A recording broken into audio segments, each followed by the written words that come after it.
Sure, reporting for duty.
Hello, folks. Good evening. Good evening. Welcome to our Saturday night.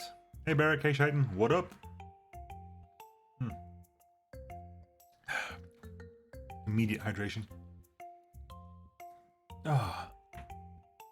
Hope everyone's doing well on this Saturday night. And we're gonna carry on straight from before. Whoa. Ow.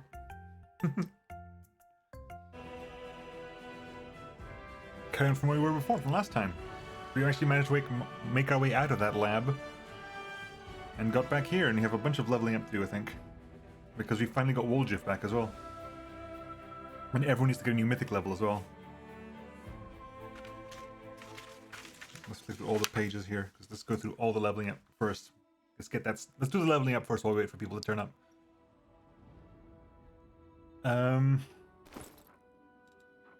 Nothing much for now, just some casual war tales before I get to roll some d20s for the first time this year. Nice! I rolled some d20s just now, just before now.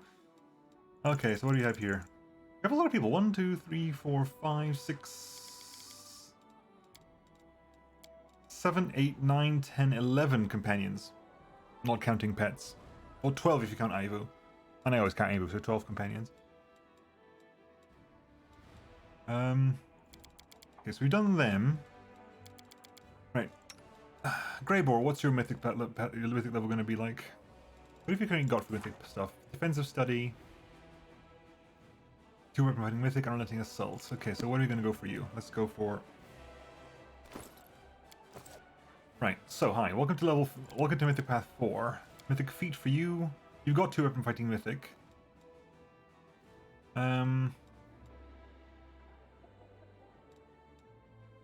Mythic sneak attacker, of course. Oh, yeah, it's always the question: what am I going to do with you? It's always the interesting situation. What am I going to do with you? I wish you could see your other feats when you were picking this stuff. You got greater already, and you're gonna get a bunch of your stuff from your Slayer talents anyway. So don't rush ahead. I don't need to pick up any more feats here. Like, considering you basically get a feat every level as a Slayer, we don't have to worry about getting feats through your mythic path. Or any like regular feats. You're gonna get literally. We have another 10 feats to pick up with you. So let's not go for a regular feat. You are a strength user, so destructive shockwave is not a bad thing because you are a strength attacker. Just finished with Ludern. Yeah, I think you mentioned yesterday you just finished Ludern off, or you were in Ludern, I think, yesterday. So you just finished it off. Nice. Like I said, I've now rendered and I'm going to upload after the stream all of the next couple of weeks of War Tales, and I'll do some more. I bounced off War Tales first time I played it. Like when I first got code for it a long time ago, I bounced off War Tales. And I came back to it like shortly before I started recording, and I was like, oh, I wonder why I bounced off, because this is actually really fun. Weapon focus mythic, possibly mythic resolve. No, I don't know. Power attack mythic could actually be relevant for you because you do actually use power attack. House guest is leaving in the morning, so far behind in everything now. Oh.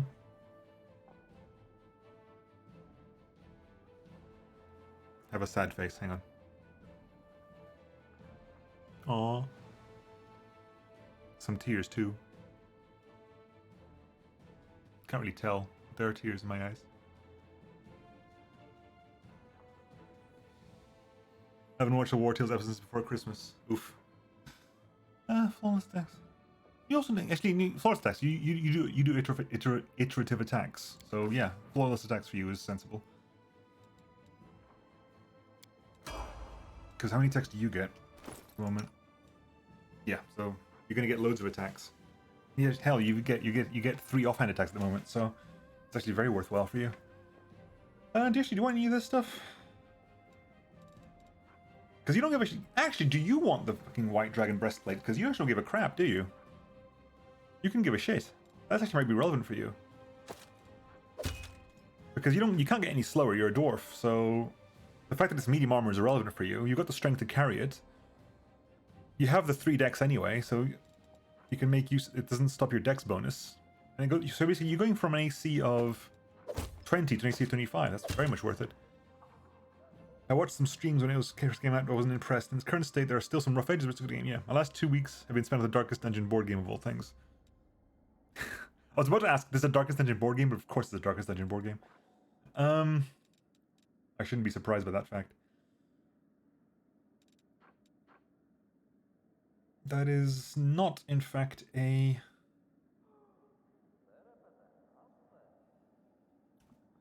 That is irrelevant. You don't want that at all.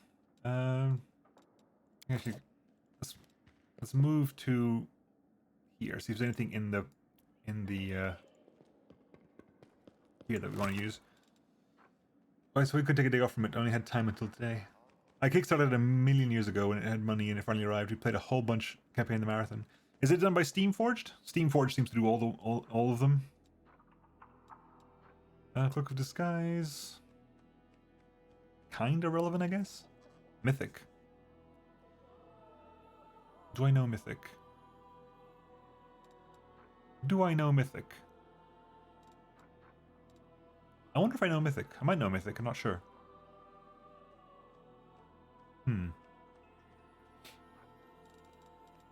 Are we dumping stuff off? There's probably some stuff that needs to be dumped off here. Books. Lexicon of Paradox, we know we keep that. Elva Notes, we keep these. Axe of Iomedae, History of the World Wound, Altar of the First Retrievers, Interscript. Bunch of stuff we can just turn in here as well. The Crypt Key, Fire Damage Steel Key. Wasted £0, so it's fine. Mirror that makes everything look better. That's going to get sold eventually, I'm sure. As is the greeting card. Scribbled page from Riddle's Laboratory. Skullberry Pie rest. Again, I need to learn that recipe. All these things over here. Just specimen report for Finian Dismar. To give you an idea of what's going on with Mythic Games, they basically cancelled all their non-D&D games to conserve resources and then had to come back to the backers to get more money to help cover the shipping apocalypse. Now the game has arrived without any of these expansions. Oh, the Darkest Dungeon.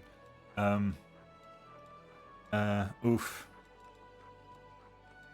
That is unfortunate.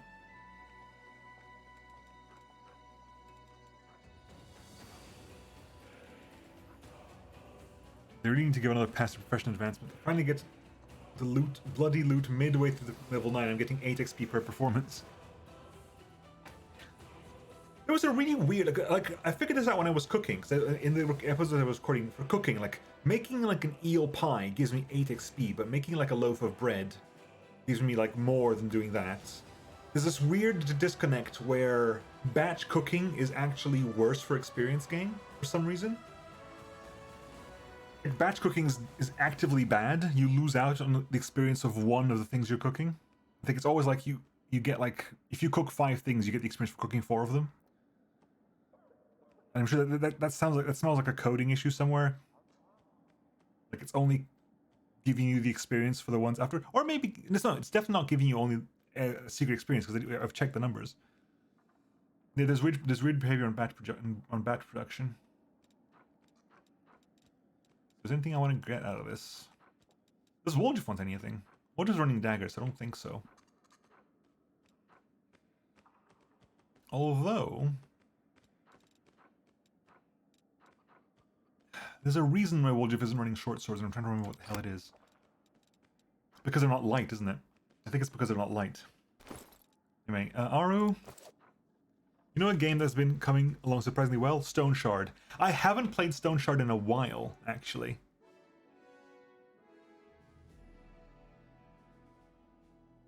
was being made by the team of Ukrainians and Russians, yeah. I think that's also what's happened with Ostriv, I think, because I picked up Ostriv. When did I pick up Ostriv? I picked up Ostriv a while back, I think round about July time, and I really enjoyed it. I played a lot of Ostriv at the time, but it hadn't had patches for ages, and I was like, I wonder why this hasn't had patches? And it's like, oh, because the dev team are Ukrainian, and they've been otherwise engaged. Okay, what are you doing? I actually have a page. That's almost done. Yeah, I think it's one of those things. Like it's down on the list of I have enough things going on at the moment. Rapid Shot Mythic, of course it is. That I'm happy to wait on some games to be completed. Right, next is Regal. You got 2 up in fighting. Weapon finesse mythic, yeah, because you're running weapon finesse, right? Hang on, let's double check this on you, Regal. Yeah, you're running weapon finesse. So yeah, you'd get a straight +4 to all your hits if you weapon finesse mythic, I think, is what we're gonna do with you. Anything else? Flawless attacks, possibly. Mythic resolve, school mastery.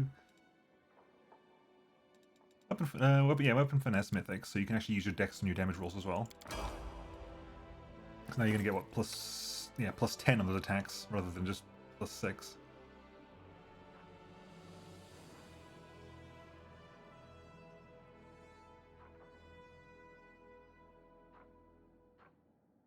Dex +5, Dex +2. Why is it only why is Dex +2 on this side?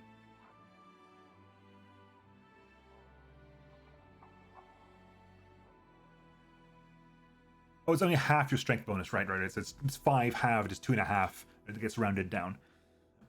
Yeah, so that's why it's half. It's only half your enhancement bonus on your offhand.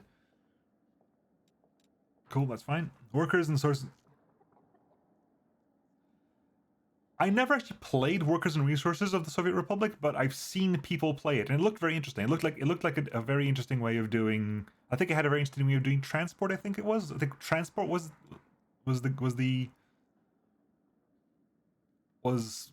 something that I think stood out for me. If I'm remembering the right game. Like you said, you set up all the blocks over here and workplaces over here, and it was like they'd actually worked a lot on putting like a good transport system in place, and that was a challenge, and it was also not grid based.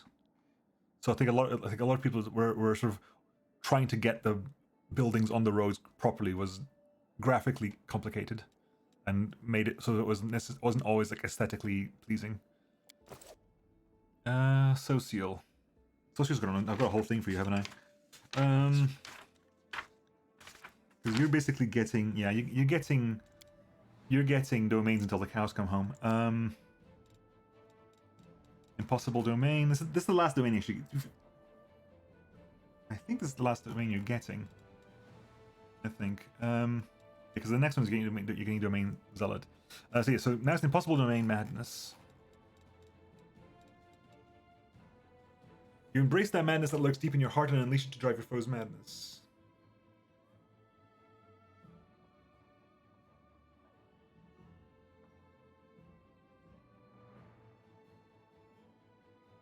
Yeah, so basically you can give visions of madness. You touch someone else to give them a bonus to attack rolls equal to half your level in the class that gave you an untyped bonus to attack rolls equal to half your level in the class that gave you access to this domain. So you're a pure cleric. So at level 20 there'll be a +10 typeless bonus to attack rolls. And a penalty to saving throws and skill checks for a round, sure, but it means you can hit really hard, or you can make it really easy to do stuff. And an aura of confusion.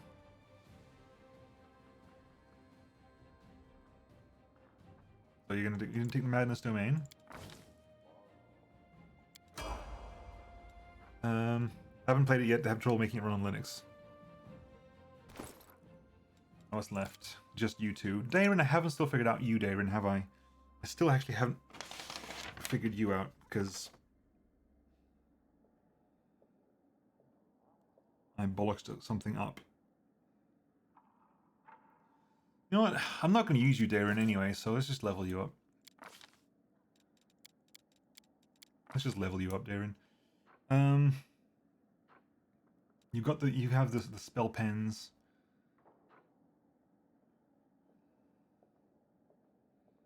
You have the spell pens. What else would you be getting at level 9?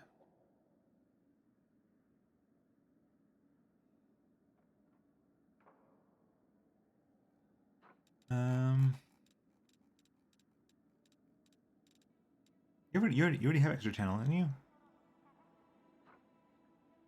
Oh, you can pick extra channel multiple times, which isn't necessarily a bad thing. You do tend to do a lot of stuff anyway.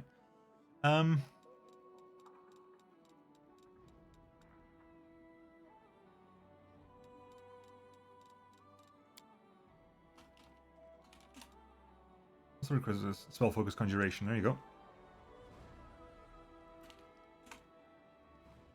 That works. Looking at the build that was fucked up, and I'm just basically messing around with this. I'm just messing around with this.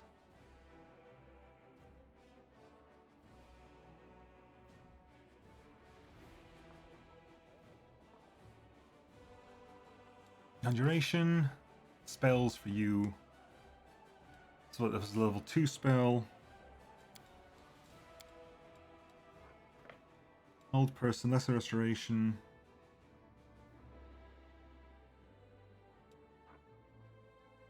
A line weapon. Level 3 spells. You've got resist energy. You've got prayer. You've got Arkanzora. You don't have Arkanzora, so you've got Arkanzora. Level 4 spells. Death Ward. Pure critical, sure. Restoration, obviously. Immune protection from energy, sure. Take that as well. Now level 10. It's a simple level. There's not much you can do at level 10.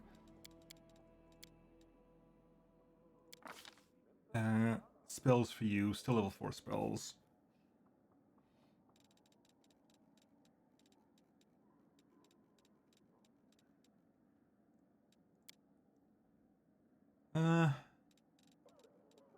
Why do you want to take Order's Wrath?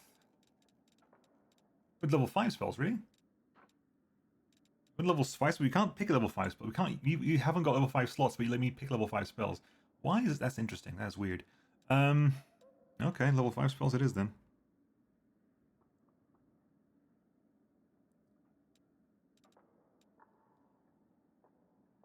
Why would you ever?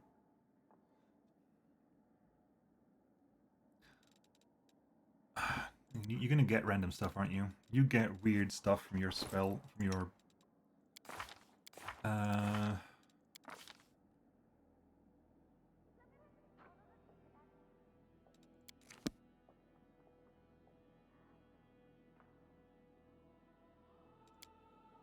Mythic ability, level 3. Abundant casting, always, obviously.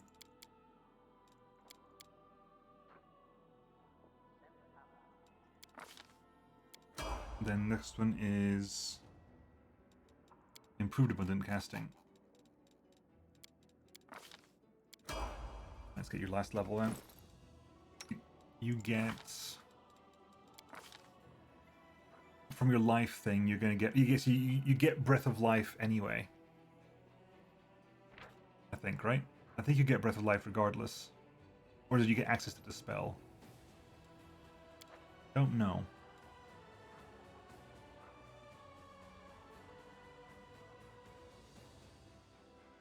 Don't know.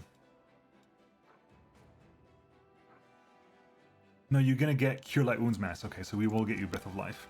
That solves that problem.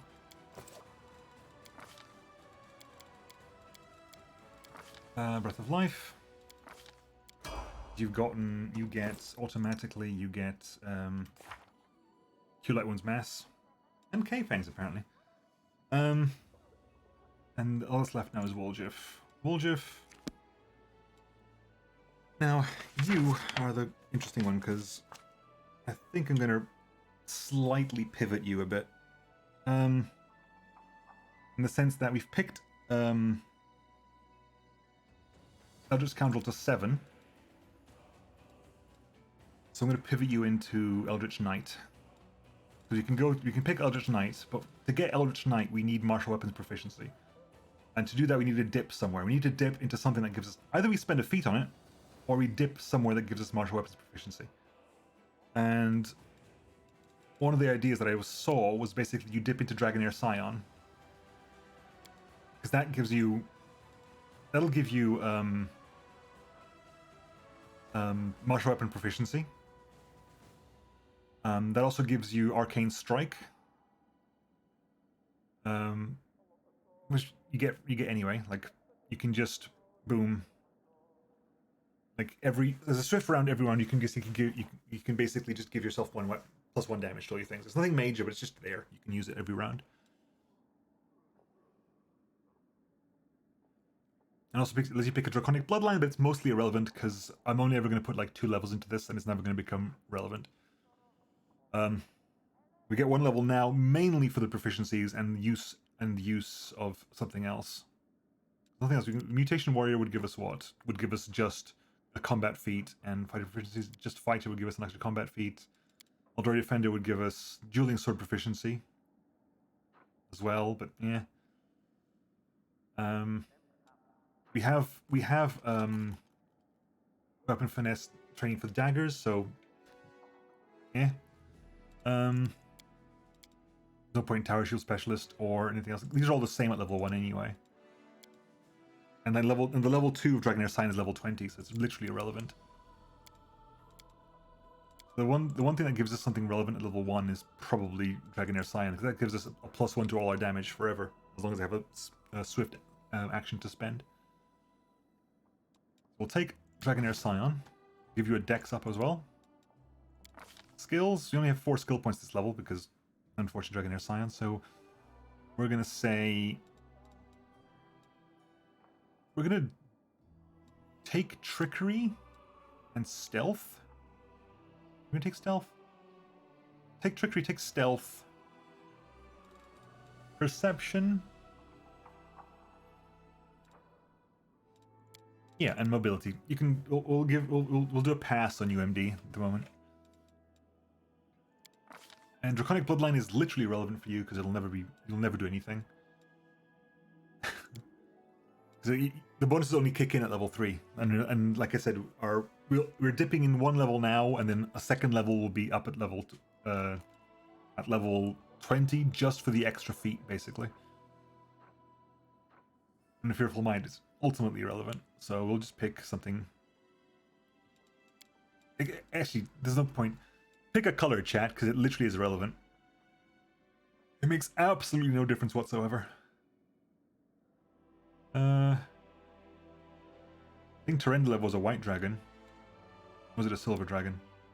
Brass. Okay, brass dragon it is. Like, it makes no difference. Woljif will never go down the line enough to even get level 3, so... So basically, we want the martial weapons proficiency there. Because that gives us, at level 9, we can pick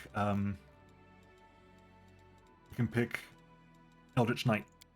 Eldritch Knights blend the abilities of fighting classes and spellcasters, hurling magic at the enemy one moment and hewing down their opponents with a steel the next. They are just as formidable fighting in the thick of combat as they are casting spells at foes while remaining safely behind their compatriots. Their versatility makes them invaluable allies, and the nature of is unclear. Mainly because it gives you it'll give, for 10 levels, you'll get full base attack bonus. For 10 levels. Which is better than what you get as a rogue. So for 10 levels, our base attack bonus is going to be increasing faster than usual. And we get some bonus combat feats here and there. We get arcane spell casting, because we get faster level spell progression. And if when you hit level 10, you get spell critical. At level 10, whenever an Eldritch Knight successfully confirms a crit, the next spell he casts within 2 rounds is cast as a swift action. So in those rounds, we can basically forego Arcane Strike to cast the spell.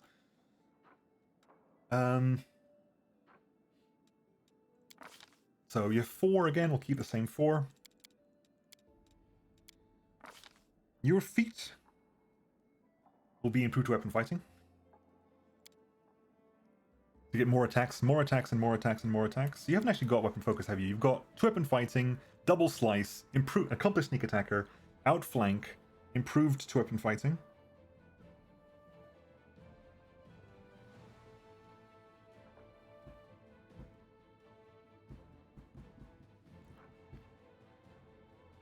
What did I pick here? It doesn't even tell us what I picked here, did it? What did I pick for these? Sneak attack, weakening wound, evasion, debilitating injury.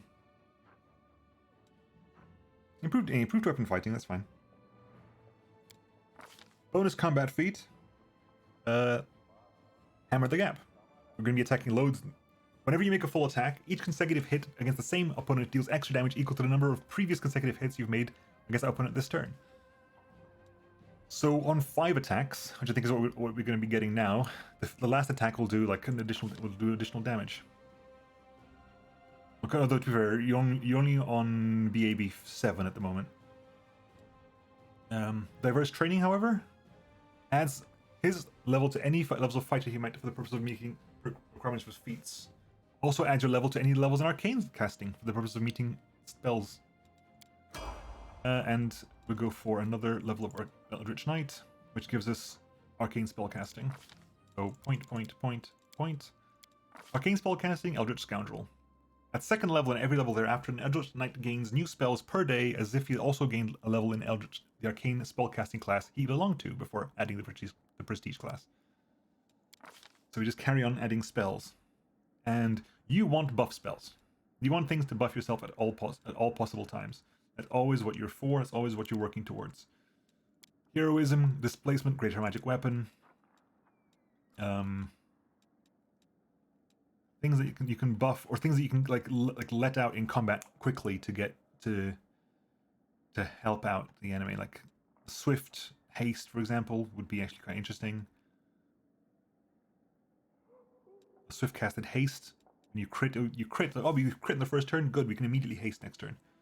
Or hell, we can haste this turn because at the end of it's yes, after a full attack you can't do anything else. So no, you can't haste after that. But still,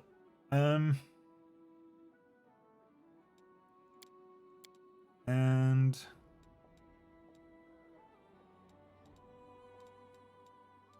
we will pick.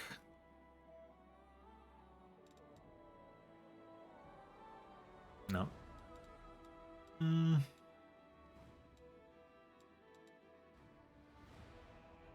You know, you don't want things that affect the enemy because you haven't got the Brave Exhaustion. We'll take Communal Resist Energy as well, just because, again, being able to cast it quickly in the middle of combat without having to waste a turn, that could be interesting.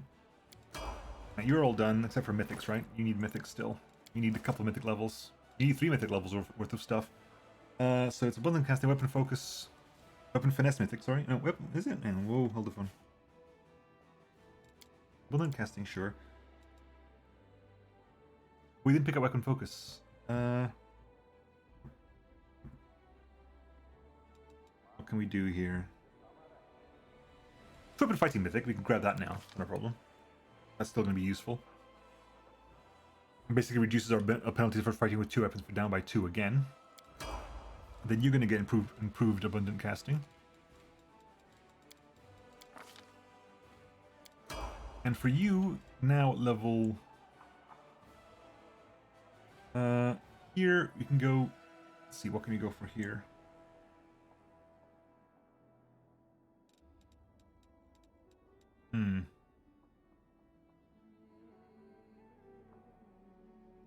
I might actually wait on this one. I'm actually not going to use this one right now, and we're going to keep that because next time we level up, which isn't going to be that long from now, I'm going to give you Weapon Focus on your next level. So you get on your next level, you're going to get Weapon Focus. And then we can work on it that way. Right, I think that's pretty much us done.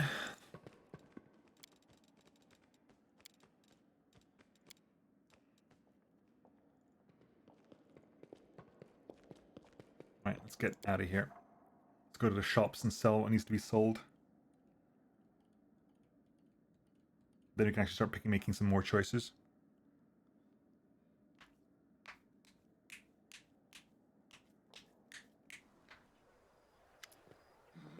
Some say that being a kind person is hard work, that most people can't do it. Is that true? Look at the people standing next to you. Don't you want to love these people? Is it so hard to smile at them? To say a kind word? To share with those in need? Don't you feel joy when you do something good for others? And isn't it wonderful when they do the same for you? Kindness is the easiest and most pleasant thing in the world. The crowd has gathered in the street. Young and old, civilians and soldiers, everyone is listening to the frail elf girl, captivated by her delicate voice as it rings out. And what about ungrateful assholes, huh? You do good for them and they just shit on you in return. Just don't be like them. And don't get angry at these people. They don't know what they're doing. Don't abandon them to their silliness and sins. Keep doing good, and you will see. Sooner or later, they will realize they were wrong.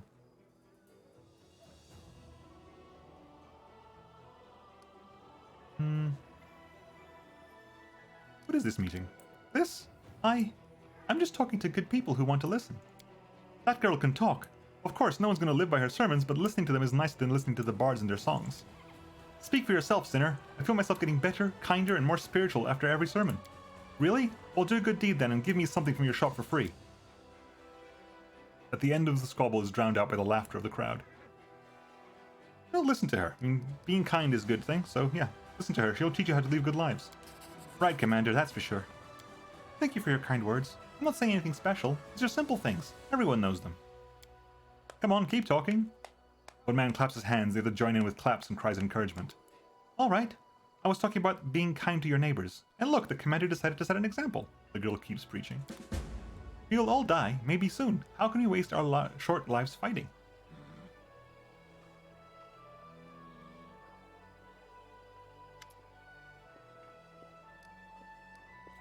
Easy to say, love of the people. Have you seen the mugs on some folk? There's nothing more pleasant than making someone happier. Amber's bobbing her head and humming a tune. Well, she's not really. She greets you with a carefree, cheerful smile, her wondering eyes lingering you for just a moment before darting off again into the distance. The people in the city seem to like your sermons. Are those sermons? I just tell people things. Simple things. Anyone can figure them out. People are much cleverer than me. But they listen to me, they say thank you after. I probably just have a pretty voice. I have to go. Well then go.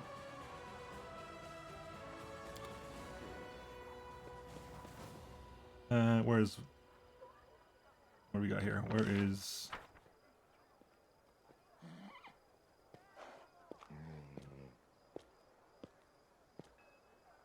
With grace? Indeed with grace. Woljif is over there. Is Woljif still doing the shop stuff?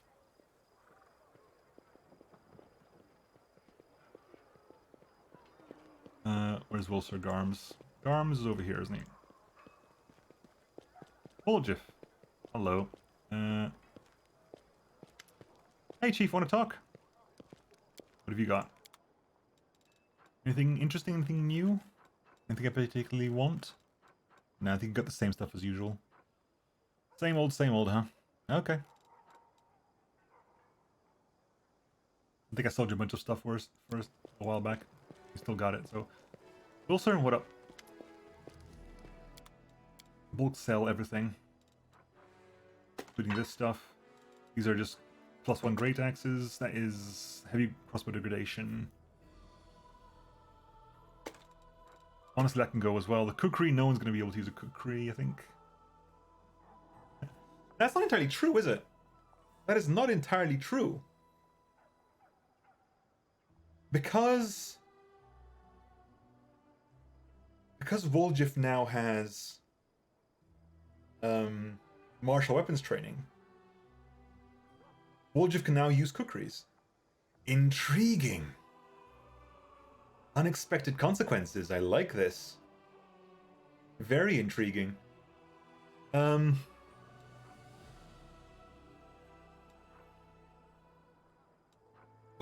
can go, +2 can go. You channel energy anyway, so probably you should go to Darren. I'll send you to Darren. Woljif can also get the Lockpicker's kit. This is the Headband of Intelligence. Okay, we'll sell this stuff. Darren, take this cloak, because you're the one who's basically casting you are the one who has bonuses to channeling a bunch of stuff, so you're the channeler here. Woljif, you can have that. You can actually use kukris now, which is way nicer. I mean, let's do this. Let's do a check here. So if I do a single attack, 1611, d4 + 12, 1712. We've gone from a +2 dagger to a +3 dagger. So the increase is the expected increase. The damage is going from a d4 +2 to d4 +3, although with a bunch of extra damages, you do 3 different damage types with that weapon. Holy crap, monkeys. The Shock Flaming Corrosive Cold Iron Kukri +3. Yeah, you can use that. Retriever's Claw is a +2 dagger. You can put that there. That looks beastly as well. No, we don't get penalties anymore because of the mythic to weapon fighting. Vast Intelligence, I mean, you can take it. Take that as well. That's Darren's gift. Can be equipped on the neck. I don't know if I want to. Oh, there's a recipe, wasn't there? Yes, recipe. You could learn a bunch of new spells. Old person.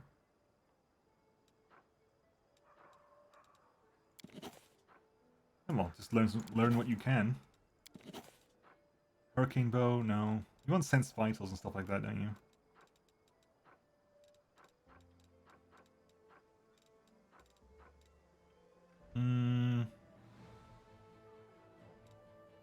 What's your spellbook like at the moment?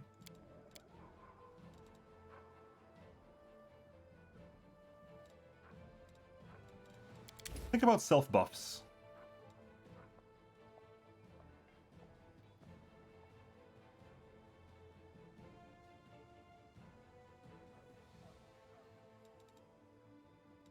You want to reduce person. Because your size bonus to dex is actually way more useful than anything else. A size bonus to dex and a typeless bonus to attack rolls and AC. You do less damage, but your damage isn't coming from your weapon die size. It's coming from your. Actually, can you get it? Can you? Isn't D4 the smallest weapon die size? What happens if you go smaller than a D4? I don't actually know.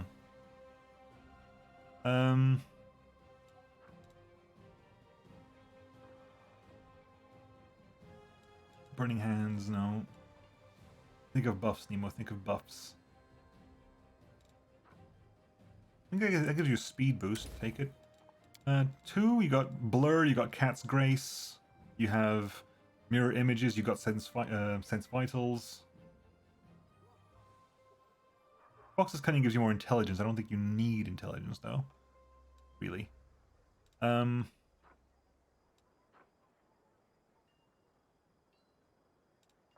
Take a glitter dust as well. Greater weapons, heroism, haste in case you need that. And 4, we haven't got any things of that level yet. We will. Now, is that everything I wanted to do here? Potentially. Well, heading back into the... Does anyone want to chat with us? Let's have a quick run around with everyone. Make sure no one wants to chat with us. Make sure no one wants to chat with us. There's anything we have to do here? Dragon's Fate, you have to go to Trendlove's lair. Know the enemy, we have to go somewhere else. Molten Scar. Missing Crusaders. Wait for the result. We're still waiting for that to trigger. Demon's Heresy, go to Green Gates. Last go to Blackwater Clan. That unlock the DLC. Treasure of the Midnight Isles tracking. Explore the Murky Grotto. We unlock the DLC, so we might go do that for a bit. The Outcast is still working on that one. Above the Clouds, kind of waiting for them to make the edible thing. Crescent of the Abyss, we need to go find Votiel. Underground Army, we need to go to Beneath Home. The Wayward, we need to wait how things unfold. Yeah. Oh, that was a quest, was it? An insane preacher telling a laughing crowd about love, kindness, and nobility of spirit. An ordinary sight in the streets. Every city has its idiots. Oftentimes when the crowd grows tired of listening to sermons, it finds a new entertainment by dragging the preacher to the stake. This girl has already been tossed into the fire and survived, and despite it all, she continues to appeal to the people's better nature.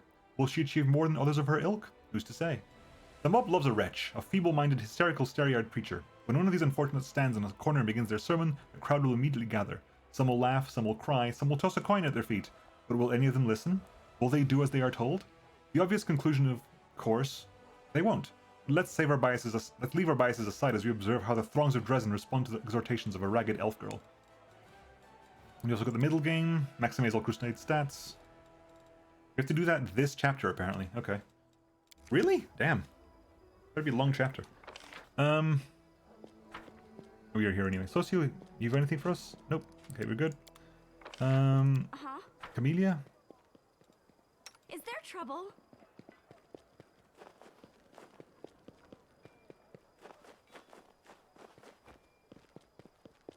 Run. Darren? Darren, who we quite unceremoniously snubbed last time. No, you're clear as well. I think everyone's clear. I don't think anyone needs... Don't need to talk to everyone. We go to Aru, Sela, Wendu. We talk to Ember. Social's bear is over there. Boar is over there. I think we're okay. I think we're okay. Back to the Citadel. I think we're fine. All the quests need to take people somewhere.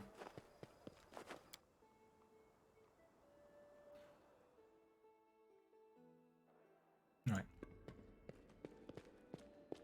Let's go in there and deal with some stuff here. Let's find out what we need to deal with.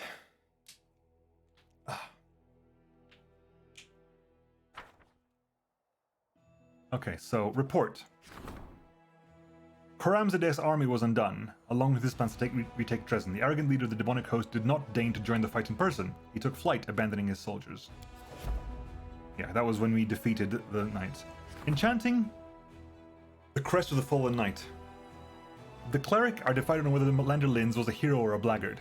Some want to pray to the good deities for him, others wish to stigmatize his name.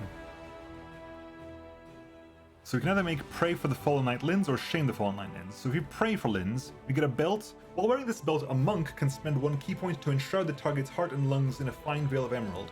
Affected creature becomes more fragile, getting a -2 penalty to AC. It also has to pass a fortitude saving throw, or all bludgeoning damage it receives is multiplied by 1.5 until the end of combat. Interesting. Alternatively, Alanda's Insult. You can cover yourself in an invisible corrupted fire. Under its effect, all your fire spells deal an additional 2d6 unholy damage. You become immune to fire damage, but gain weakness to cold and holy damage.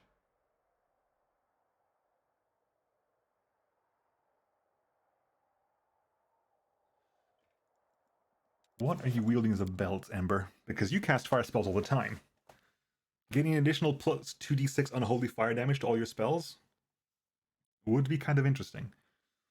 You get weak to cold and fire and holy damage, but we don't usually get holy damage cast on us. You got a +2 Constitution belt. I decree we set up camp. Sure. +2 Con belt. But being able to get an additional plus 2d6 unholy damage into your fire attacks, considering how many you cast pretty much just fire spells, that actually is something I'm not opposed to trying. We're gonna shame the fallen knight Linz.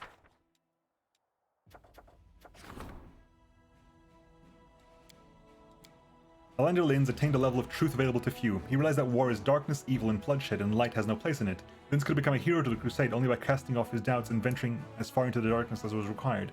His great feats would atone for his sins, but Linz was weak. This is why he died a man of no account. For this reason, creed-bound priests scorned his pathetic name and his legacy was desecrated. Oh well. Collared Crusaders. A Chalaxian lord with an escort of battle slaves wishes to join the crusade. Many crusaders loathe slavery. They are asking the commander to free the thralls and banish the outlander. Buy and free the slaves costs me 200,000 finance points and increases morale by 25. I don't need to increase morale. Morale is max enough as it is. Accept the new troops. 4 battle slaves are recorded at the commander's headquarters. Battle slaves. They are stubborn. Gain a stacking +2 bonus to attack when damaged. We haven't got enough health for that. Free the slaves by force, increases morale and deducts diplomacy experience points, or reform the slaver. Crusade morale increases by 40. My morale is still capped.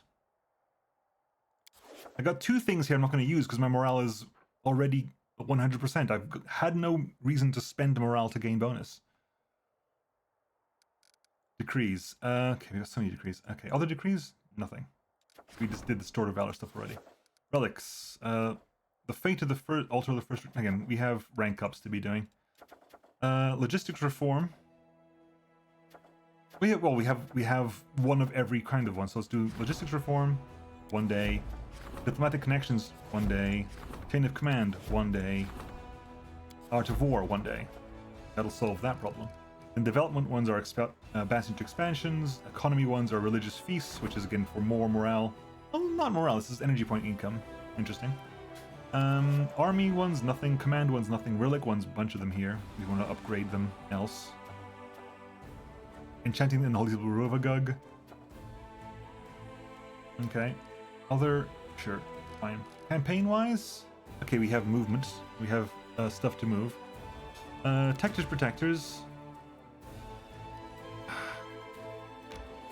Go here. Grab the Rangers for the time being. I think there was Rangers to be hired, wasn't there? Yes, there were Rangers to be hired. Grab these Rangers. That's some range at least for you to deal with. Right, start heading this way then. So you can clear these out.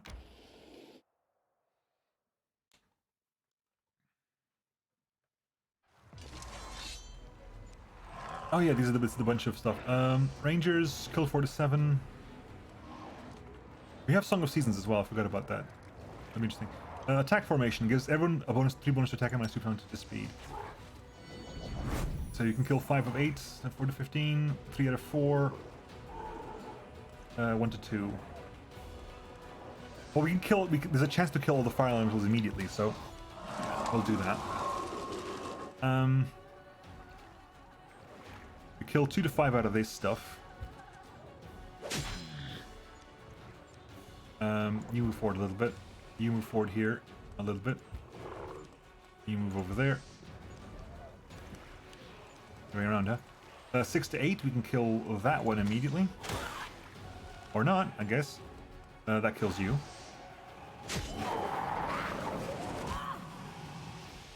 Fine. You move over here. Move over there. Move over there again. Move over there. Okay, we're gonna go for this one. And again.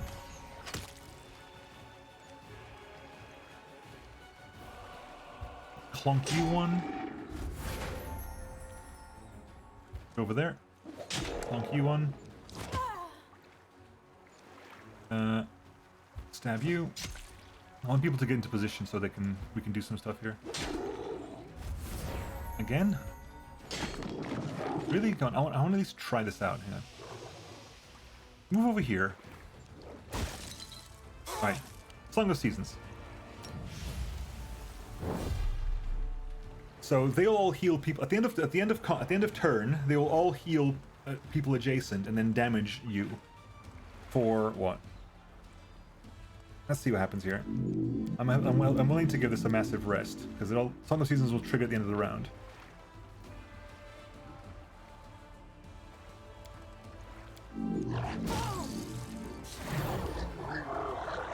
Massive heals happened, and we dealt a bunch of damage.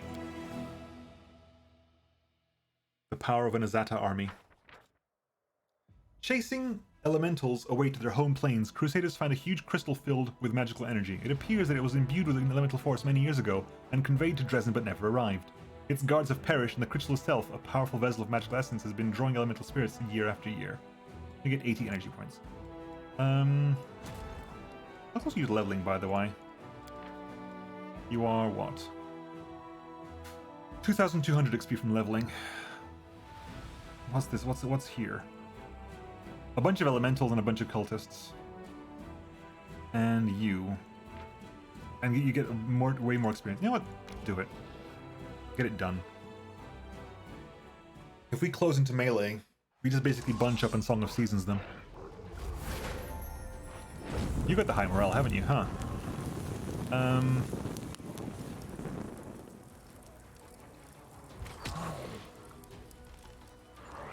I'll go over there. You're gonna go over. Let's make sure you're done.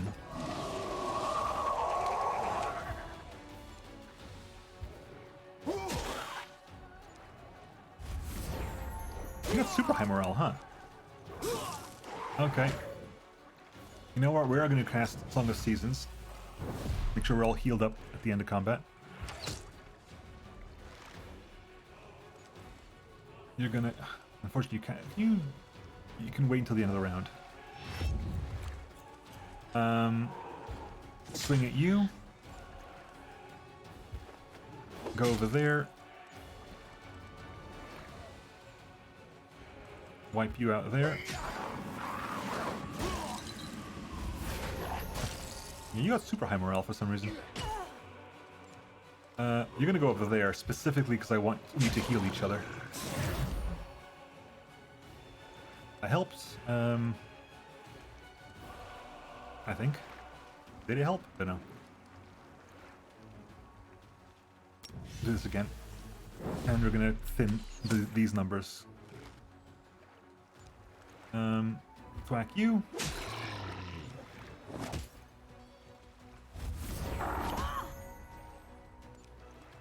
Why the hell's your morale so bloody high?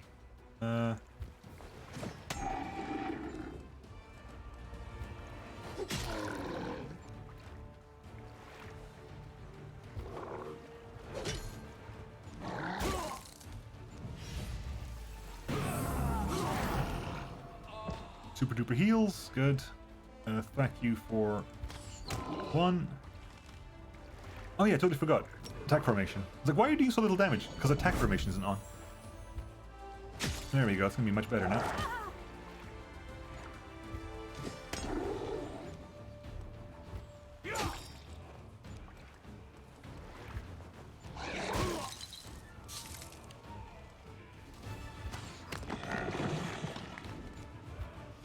There you go.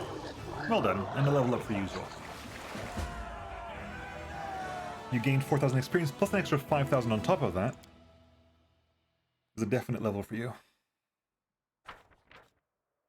The fortress was a sanctuary for spellcasting demonologists. The fire that started during the battle spread to the libraries filled with blasphemous knowledge. The glow of this massive fire lights up the dark expanses for miles around. And you leveled up, Texas Protectors.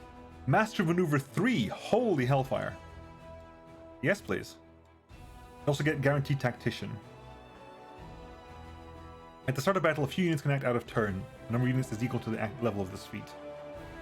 Okay, well, we'll definitely take Master Maneuver 3.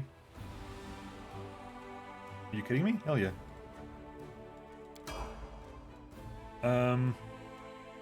Texas Protectors. Get 5. Work on like finishing mapping this out. Have I actually put anything in Gloomy Gorge? Have I built anything in Gloomy Gorge? Yeah, okay, we have built the garrison barracks, the archery range, the supply center. Hang on, was it a stables that's missing? Because I think we didn't have the money to build the stables here. I think the other ones have stables. I'll go to the one that we started with, because I'm fairly certain you will have everything. No, you got supply garrison archery range, garrison archery range supply center. You got nothing in it. Garrison supply center, garrison archery range. Okay, so main archery, smithy, arsenal, main barracks, supply center, main stables, teleportation sort. You got a bunch of stuff. You have the main things.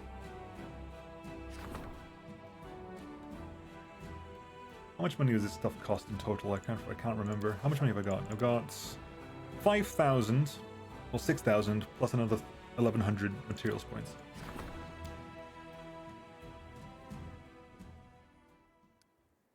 Build. Garrison archery range is 200 of that. Garrison is there, and the supply center as well. That didn't actually. That wasn't very expensive at all. Okay, fair enough. We'll put that on you. And then the other one was the one inside, deeper in the world one, wasn't it? It was the one down. What's that? I don't know what that is. We'll figure it out. It was this one.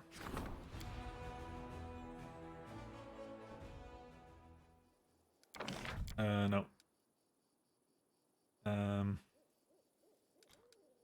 Barracks, archery range, supply center.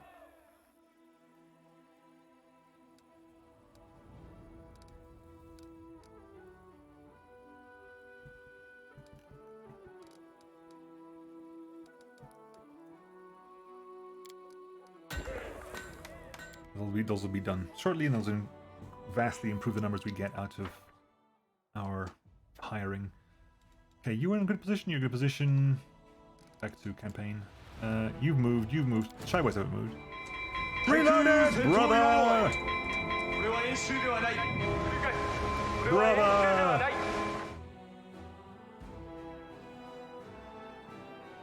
I finally get to raid you. Yay!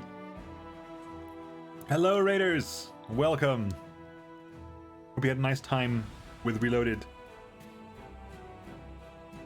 Were you you were midnight sunning, were you not? I think you were midnight sunning. How far are you in then?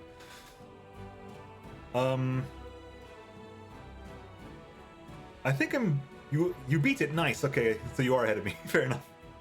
I'm still I think I'm like late into Act 3 at this point. It took me something. Yeah, that game was way longer than I was expecting it to be.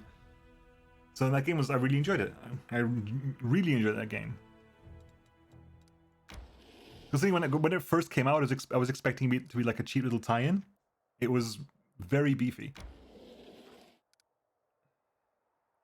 So yeah, it was awesome. It was a delightful surprise. Okay, now Feshni, Marilith, Omoxes and a Babaus. Okay, let's start plugging things then. A fireball there.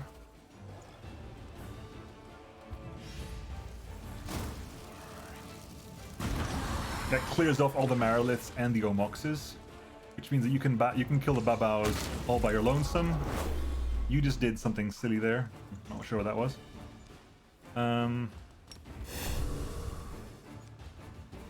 This makes my 2022 game of the year. 2022 was a long year, so I'm not sure if I would go for that far, but it was ridiculously good. It was way better than I think it had any right to be. I was definitely not expecting it to be anywhere near as good as it was. Let's let that wait for a bit.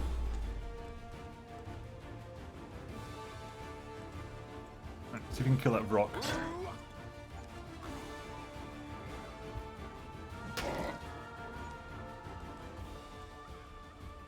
Okay, let's not let you cast again, because that was pissing me off.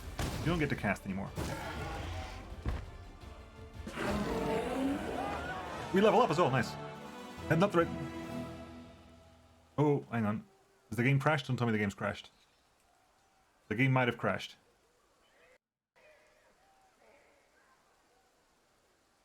I think we have crashed the game.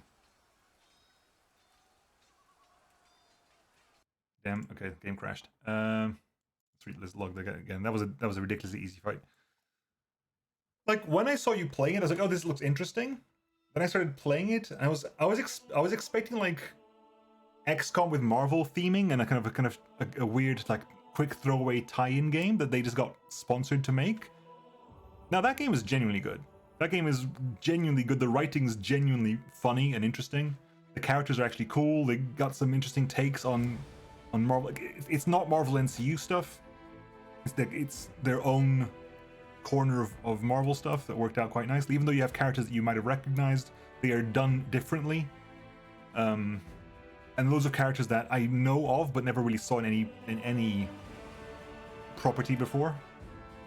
Like, unless you specifically follow the Runaways and stuff like that, you would have missed like Nico Minoru.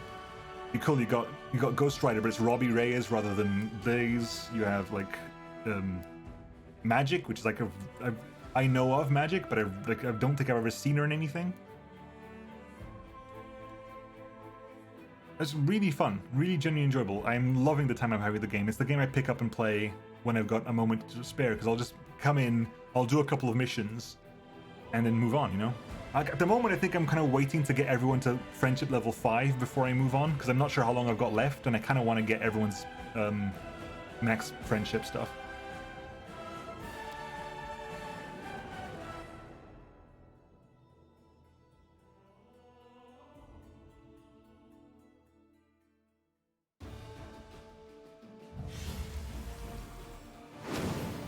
I actually like the fact that they managed to make I'm gonna focus on killing you because you gave me a lot of problems. Can I give you one small non-spoiler piece of knowledge? Well, actually two? Sure. Let's make sure you die as well, or at least try to kill you. That works. You charge the Babao. You do a healing or lay on hands on you.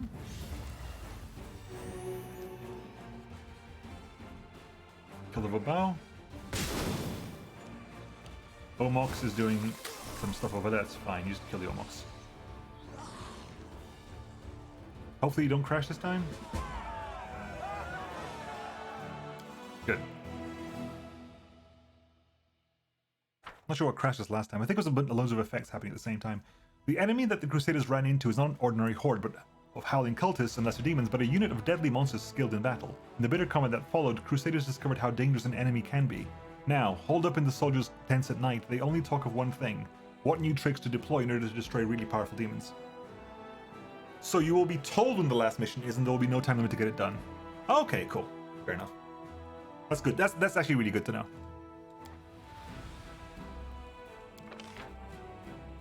Guaranteed abilities. Okay, Master Maneuver 2. There you go. Outflank would give you gives flanking bonuses, great, but Master Maneuver 2 would be amazing. Salvage adds 1,000 finance points. Experienced Traveler has an additional 10 movement points. Summon Elementals, we get that anyway. Summons 39 power elementals. Random elementals. We're taking Master Maneuver 2, I think. We can get another group here. Right, Shabas. Let's go up here first. Let's make sure. Let's go to the ends of the everything. The second thing, Hulk doesn't have a friendship level. You have to research level 15, and both of his research projects can be done before you can do this challenge. Okay. Here's a weird thing because it's actually a really big. You didn't spoil it, the game did. But the game spoils that because you can buy cosmetics for the Hulk. It's oh, great, okay, I guess we get the Hulk then. I've known that for ages because the game spoils it for you.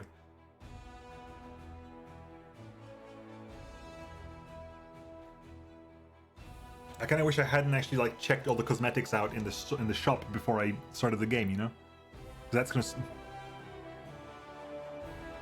One of those things I really wish I hadn't told me, I hadn't checked the shop because it just says here are all the heroes you can get. Though I did check.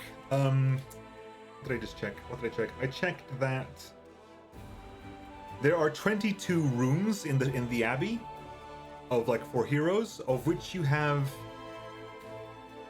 12, I think. So there's 11. There's 10 rooms not filled. I know that they said what the current patch of DLC heroes is going to be. It's going to be Deadpool, Morbius,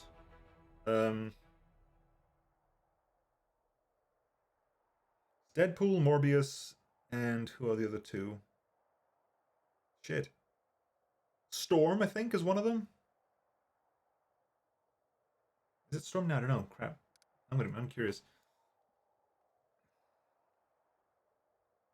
So I'm wondering if I get the battle pass. Venom, yeah, you get Venom. I'm assuming that you have to be able to lock Venom after the relevant story point. Because it wouldn't make any sense otherwise. Cool, I think we're done for the day here. We're done over here. Let's back out and do an in-character rest, because skipping a day in the campaign doesn't do anything. Yeah, it feels weird. I'm not particularly keen on Morbius. Morbius has never been a thing, but Deadpool and Storm are awesome. I'll definitely take Deadpool and Storm. So exciting! Venom again would be interesting. That would be an interesting way to introduce how they would introduce Venom. Okay, we have Melander's Insult. Yes, good. We can drop this. Do I want to pick up anything here for Blitzcut? Yeah, we could just take Blitzcut, I think. We can just get Blitzcut for... this is why we weren't using short swords, because you didn't have martial proficiency before. You can just take Blitzcut. And... Okay, so here, let's go into you. Let's go... Volgif, take Blitzcut on the other hand. So you now got 2+3 weapons, one of which has 3 elements in it. Unfortunately, they're all elements that kind of most demons resist anyway, but sure, it's there for anything that's not a demon. And you have Blitz Cut, which basically bypasses all damage reduction. I think the biggest problem I have with the game is I'm limited to 3 characters per battle. Well, kind of. I guess if you take magic out, you can get 4, but one of them has to be magic.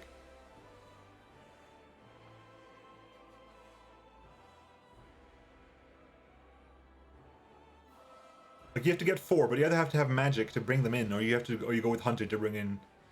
Technically, you can have 5 because you take out magic and Hunter, you can get Charlie and a random hero.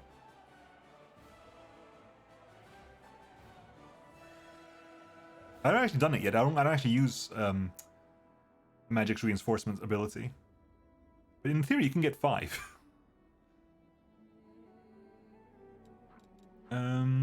Yeah. So what was it? Goes for you get Smelander's insult.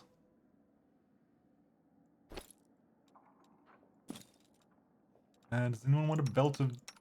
Yeah, do you take a belt of Constitution? Why the hell not?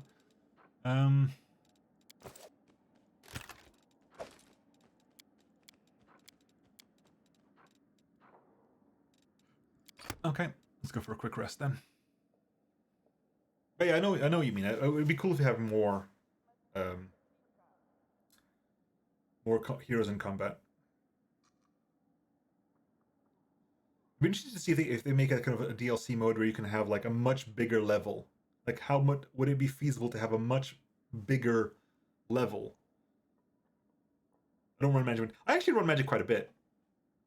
I got used to. I like her ability to reposition things quite well. You get sneaky drops as well. It saves you. It's something that saves me having to use a move ability to shove, because I can just use her to basically ranged shove anyone anywhere. Get Nenio over there. Do you want to scribe a scroll, Nenio? Doing anything specific here? We need to give you better scroll scribing kits, don't we?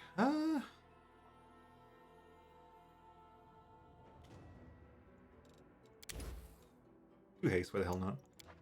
2 haste. You can just cook a hearty meal with a bit of support. Though, actually, you're good at cooking.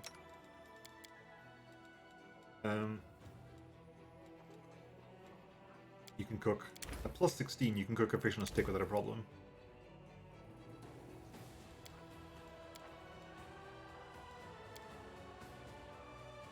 I try to run everyone equally, I think. Not spoilers, but it's New Game Plus and you can prestige character levels. Yeah, I've got Nico, Magic, Iron Man, and Strange to 5. I think Nico's prestiged once. Well, the prestige doesn't seem to do that much. Like, you get some more gloss, but... I'll just chat there, completely missed that. Someone was talking to Aru and I missed who it was. Oh well.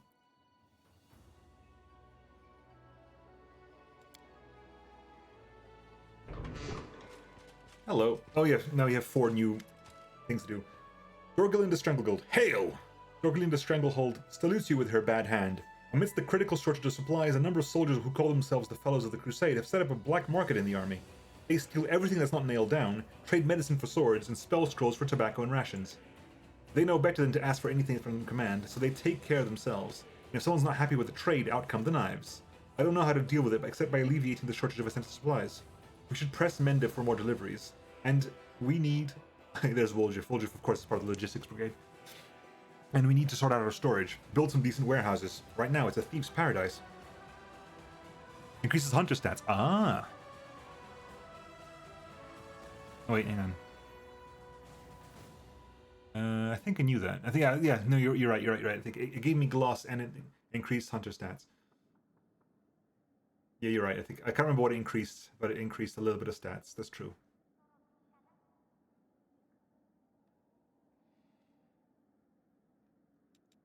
An underground market, huh? What's so bad about that? Let him trade things. Let's authorize it. Then there won't be a black market, just a normal, legit market.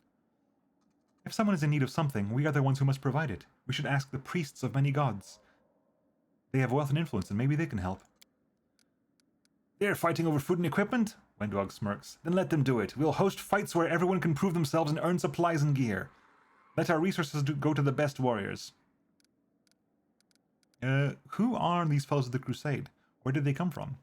Every army has people like them. Crafty folks who are willing to survive at all costs. Keep in mind, these aren't brigands. Otherwise they wouldn't have enlisted in the Crusader army. They want to free Galarian from the demons just as much as anyone. But their choice in methods is indiscriminate, to say the least. Not everyone joins the Crusade out of goodness of their heart. Some are hiding from Mendev's judgment, some are here for glory, some are dreaming of treasure and spoils. We've got repentant cutthroats, legitimate children, adventurers, rogues, all kinds. And each one of them is poor and used to not being able to rely on those in power. In their experience, everyone who has any sort of influence is a greedy cheat, and only common folk can be honest. That's why they call themselves the Fellows of the Crusade. They're your fellow soldiers who are just trying to make things fair in their own way. And others follow suit, whether they really believe them, or they're just doing it as a jest, who knows. Why don't we deal with the root of the problem? We'll purge our ranks of the Fellows of the Crusade and put everything back in order. Because they're not the root of the problem. When the army has everything they need, these fellows are just like any other soldier. But when it's like this, empty warehouses, rotten gear, not enough food to eat, many may be forced off the straight and narrow. These are ordinary soldiers. They're not saints, that's true, but they're not hopeless reprobates either. When you charge into battle every day, you learn to value your life, and you get used to the idea that you are the only one who is responsible for it. Your command is not your mommy or daddy, and they're not going to appear on the battlefield and give you a potion to save you from a curse, or die for you if you don't have one in your bag. So they make do. Well, Jeff, how'd you do that up into this council? And why not, huh? I'm your man when it comes to fetching the unfetchable, you know? So I figured I'd show the lads in your army how it's done. And it never hurts to be close to those in charge of grub and new boots. Well, let's go more into detail here. Yes, Commander. Woljeff, what are you suggesting? Fighting under the counter trade goes about as well as smacking nettles with the stick. Swing them all you like, and then even pave over it. They'll just grow through the stone. They'll just grow through the stone. If the soldiers are trading, it's because they gotta. So let them trade out in the open. We'll build them a market, and keep an eye on it to make sure there's no tussle, but the trade's more or less honest. We'll even be able to make a tidy sum of it ourselves. The Queen has put you at the head of a disciplined army. Are you sure these kinds of liberties won't hurt that discipline and turn them into a mercenary gang? Aru, what's your plan? The churches of many gods support the Crusaders' cause. They heal, bless, pray. If we ask them, maybe they'll help us ease the shortage of provisions and gear? I'm sure that, if we build some shrines, the priests won't refuse to help us.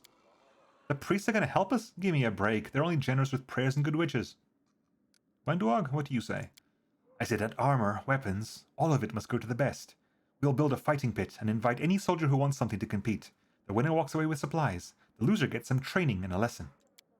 It'll kill the spirit of camaraderie and increase the number of non-combat injuries, which will be another blow to our supply of healing potions. I can't approve of this plan. And Dorgalinda, what are your thoughts? We need to keep pressing Mendev, double or triple our efforts if we have to, until they finally get proper supply chains up and running. Let the Queen come up with a new tax, or make the aristocrats pay up, or go into debt. That's not our problem. Nerosian sent us here to win a war, so let's make them take care of our needs.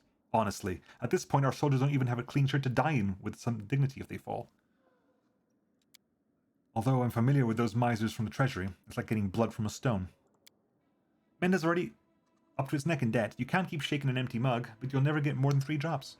You can keep shaking an empty mug, but you'll never get more than 3 drops. Right, so Woljif, if we go for you, our markets increase our finance points income by 1, and we get markets. Markets increase finance income by 20 and materials income by 1. Only 1 market can be built in each fort. If you pick Aru, we get shrines. Shrines increase energy points by 1 and finance points by 10. Only 1 shrine can be built in each fort. Wendu gives us fighting pits. A fighting pit provides a +1 bonus to initiative to all trainable units in adjoining buildings. Only 1 fighting pit can be built in each fort. Or Dorgalinda, a warehouse increases finance points income by 100 if it is built next to an inn. Materials points income by 1 if it is built next to a supply center, and energy points income by 1 if it is built next to a sanctuary.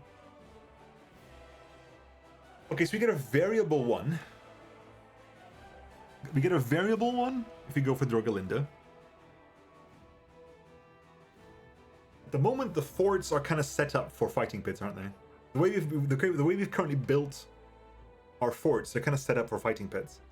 Because our forts are kind of supply center at the top, and then left and right are the barracks and the archery.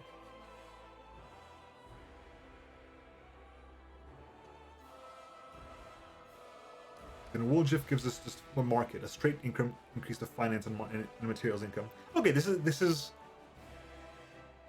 less of a. I thought it was going to be like a moral question here. There's no real moral question here. It's more, what do we want to be able to build?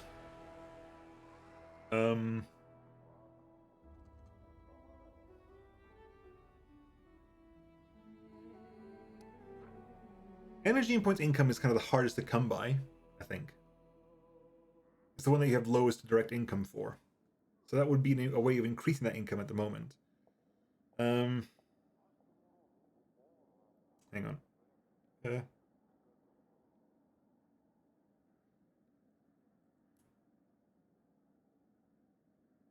My phone is buzzing at me. Hang on.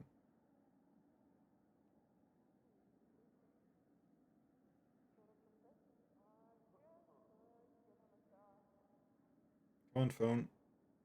Yeah.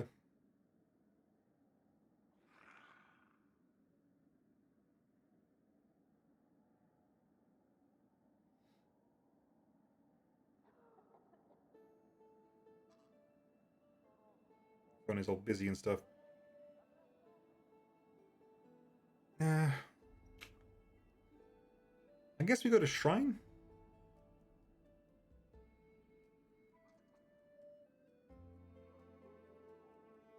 Yeah, I think I'm gonna go Shrine. I'm not necessarily gonna build it everywhere, but I'll go for Shrine at the moment. I'm sure they won't let us down, and we'll arrange for their shrines to appear in our fortress. Let every soldier in need know where they can get help. Thank you for making the call, Commander. I'll report all further developments directly to you. If you run into anything else that requires your attention, I'll immediately convene the council.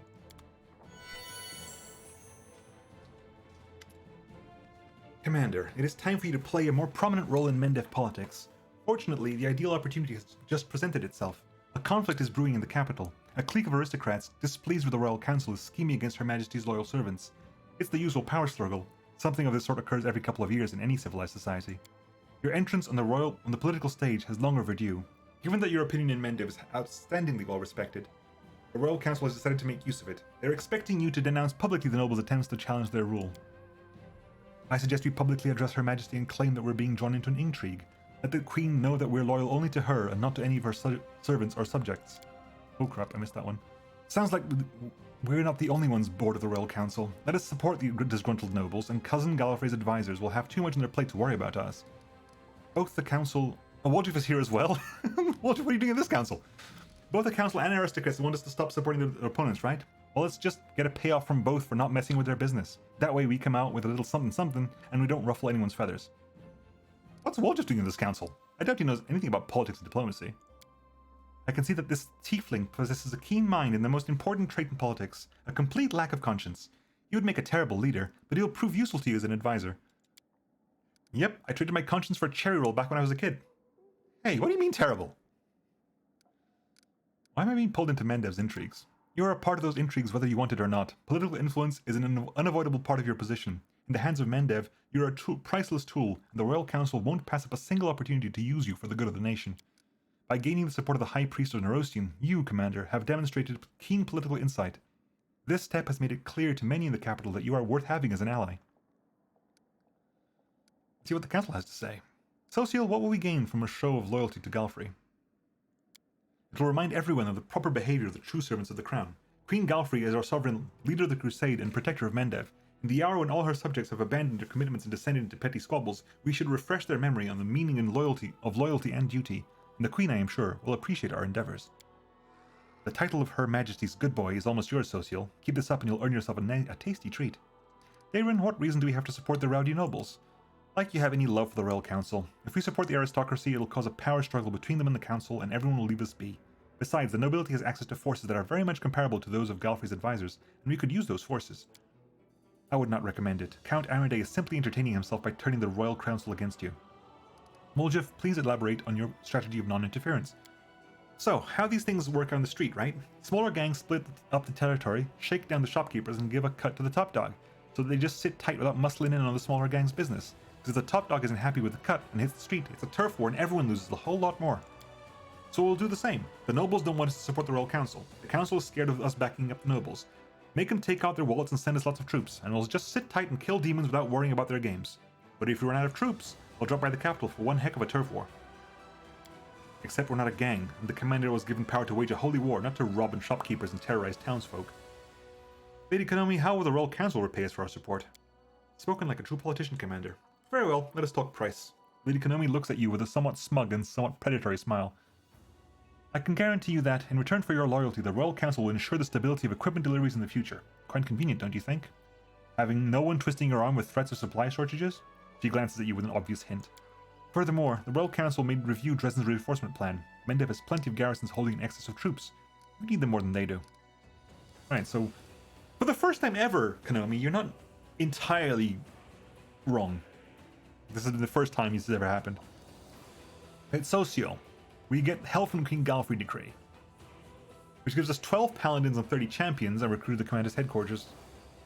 Okay, so it's what troops we're getting. So we're paying Oh, is this one of the repeatable ones? These might be repeatable ones. 12 paladins and 30 champions. Well, we have someone who uses champions, and paladins are basically just clerics on horseback. Dairon, if you support Dairon, you get help of noble houses. We get 12 cuirassiers and 20 marksmen. Marksmen are the snipers, aren't they? The additional snipers and cuirassiers are extremely tanky. Armored melee cavalry knights who have high defense and morale. They are the best the army has to offer. Okay. Okay. Woljif.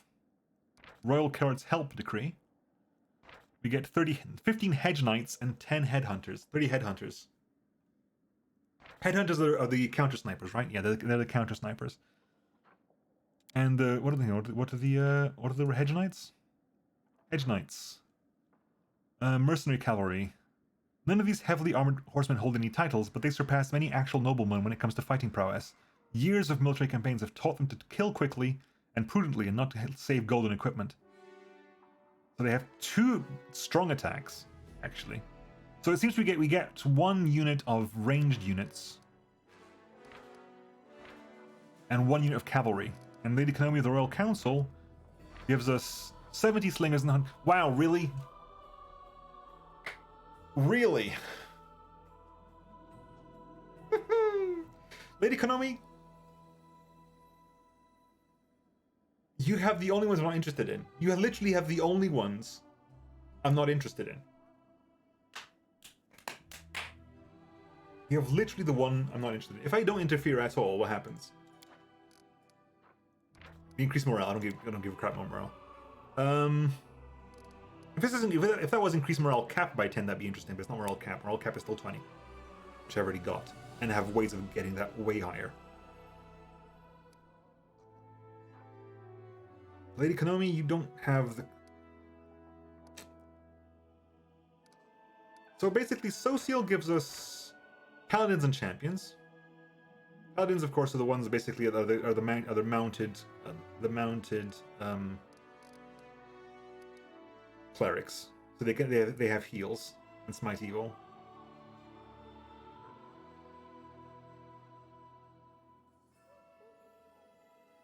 You get a +1 to attack, damage, and AC against evil units, because your charisma is only 12. Shit paladins, to be honest. If your charisma is 12, you're a really shit paladin. And the champions, we use the champions already. Oh, we don't use champions. The protectors use champions. They've got 55 of them. They're again low AC, low damage, high damage, but low everything else. They're basically DPS infantry units. Dairon gives us the marksmen, which we like, and the cuirassiers, who are really armored. They're really tanky. We have Hell Knights already, but these are basically really well armored.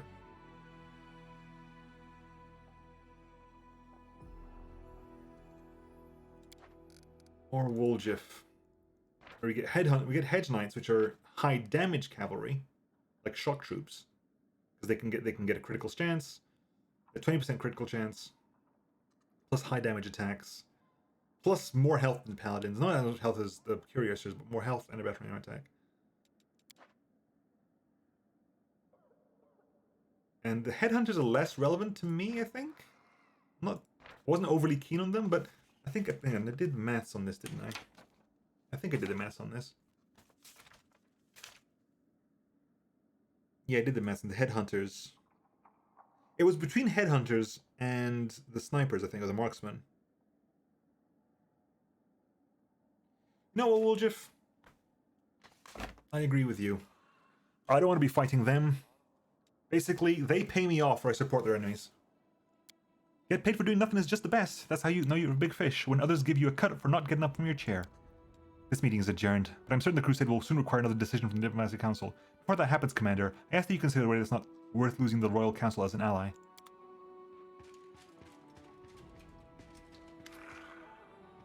Captain Harmattan. Hail, Commander. Captain Harmattan salutes. Permission to report. Although the desertion has been halted, not everyone appreciated your methods.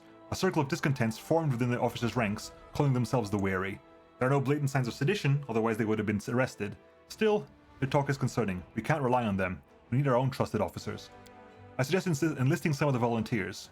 We get some very capable fighters among the fresh blood every day. The kind that could be made sergeants straight away. So who do we have here? We have Irabeth, Dayron, Regil, and Sela. Okay. We need those who know the meaning of honor. We'll call paladins and knights from reputable orders, and they'll serve as an example to our soldiers, boosting everyone's morale too. See you, Shaitan. Have a good D&D session. Enjoy it. Officers who are unworthy of their rank can always be replaced. We can identify experienced sergeants with reliable records of results and then promote them. Mendev is full of promising youths who were overlooked when their seniors were promoted to serve in your army. We can call them here, award them rank, and they'll be grateful to us until the end of their days. Why exactly are these wary and satisfied? The swords of Sela and the other faithful did their job, inspiring the formerly doubtful. However, the more cynical officers grumble that preaching doesn't fill empty stomachs. Can't judge them for refusing to fight for pretty words. But since they're bad-mouthing us, we'll have to judge the scoundrels after all. Shame on them.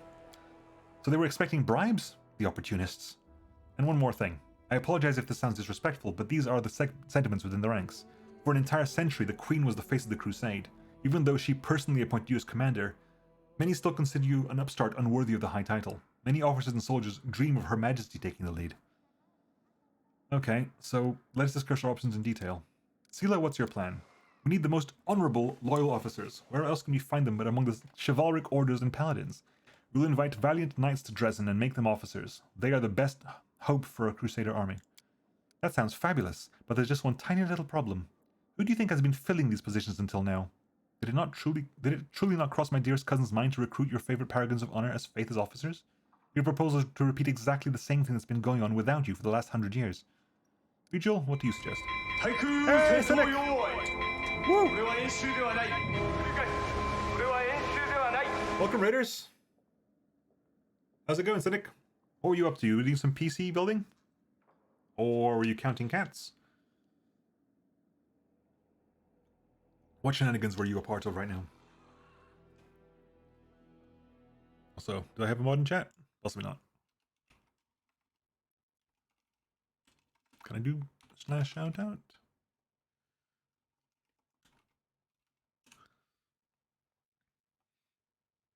Hey, Blastoise! Wow, double raid! What just happened? Raided, what? Twitch, please. Hey, Moose and Tato. Welcome to chat. Jade is extra eager to raid me. A double raid. Whoops. Welcome, chat. What up? Right now, we're currently playing some Pathfinder Wrath of the Righteous, managing the Crusade. A lot of business and paperwork at the moment. I'm Rusty. Hi, Rusty. I'm Nemo.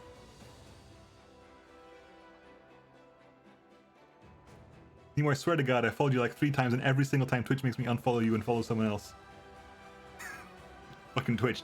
Fucking Twitch, yo. I mean, what the fuck? I'm not surprised at all.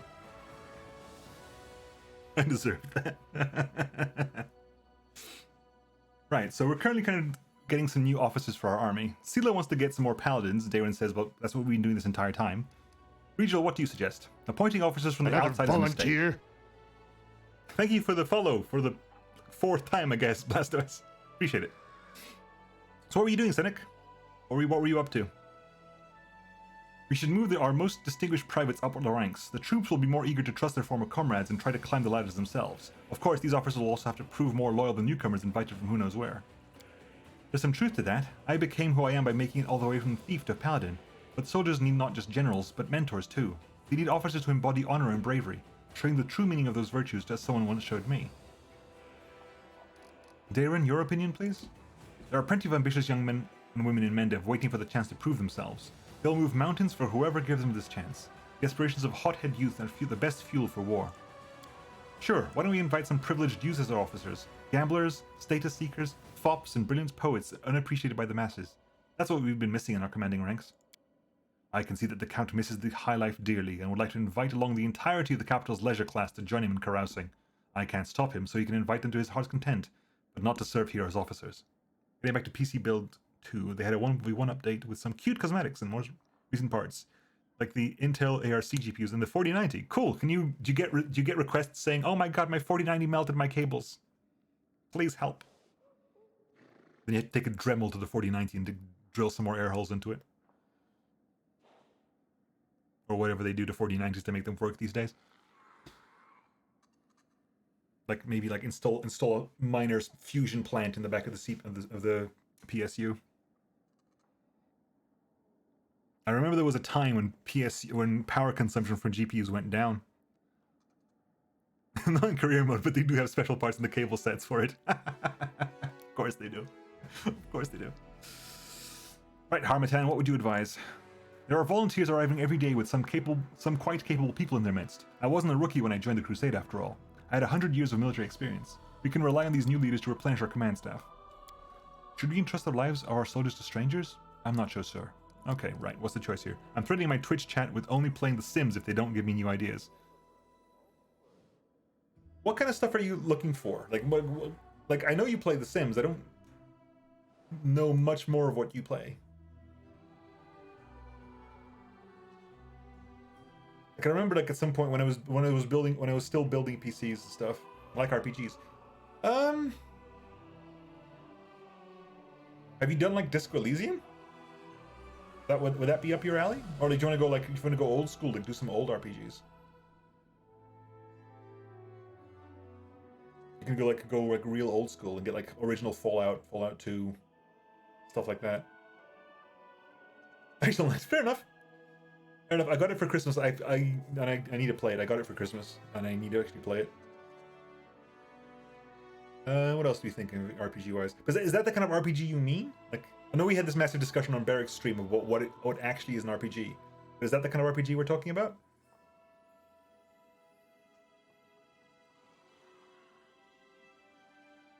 One game I want to play actually that I actually have installed, but okay. One thing that people, if you've been around here for a while, you may know this about me, but when I'm really hyped for something, I struggle to start playing it because like I don't want the hype to flop, if you know what I mean. So if it's like, oh my god, I've heard this is really, really good, and then I won't play it because I don't want that illusion to be shattered. I prefer turn-based RPGs, but I've been thinking about revisiting Ni no Kuni. That'd be great. Oh, the second one as well. I've not played Ni no Kuni 2, but I've heard it's really good, and you don't have to play Ni no Kuni 1. Tales games, of course, hell yeah. Just before Christmas, me and a couple of friends just finished play. Oh, I played for the first time. They were replaying Vesperia. They said like, oh, let's pick a Tales game. And we'll go through the whole thing multiplayer, playing it together. And we did all of Vesperia, which was really good, really fun. I think we're looking to do something else now. I think Vesperia was really fun. Like I really enjoyed Vesperia. The storytelling was fantastic. Like we went through that one basically as going like, the gameplay isn't as fun as the other one we want to show you, which is Tales of Grace's F, but the story is top notch, and the story was top notch. Now we're trying to find a way to do Tales of Grace's F, because while Vesperia got an updated Switch version, Tales of Grace's F is only PS3, I think, and we haven't got a working PS3. All right, so what? All generals gain the Pious Officer's feat. Infirmary size increases by 10%. Okay, I'm not overly keen on that one. All generals gain +1 level to the Striving for Distinction feat. The general gets a +10 bonus to gained experience points per level of this feat. Okay, so all generals gain experience faster. We give them the master. Jesus, really? That is a huge. I don't like Darren's decision, but that's a really good. Everyone gets +1 master of maneuver. That would give. Holy shit! That would give Technics Protectors master maneuver 4, which would mean Technics Protectors can have an army of 7 units, which is like the biggest army we can field. Interesting. Very intriguing, that. Got to add Vesperia to my wish list. Thanks for suggesting. It's very good, and there was the updated definitive version. I'm not sure it's on Switch. I'm not sure if it's on anything else. It was very good, very enjoyable. Tales games are fun in general. If you're doing PC stuff, have you done the Trails series, Trails of the Sky, and like Trails of Cold Steel and stuff like that? Trails of the Sky is older, but Trails of Cold Steel is more modern, and their games I've played.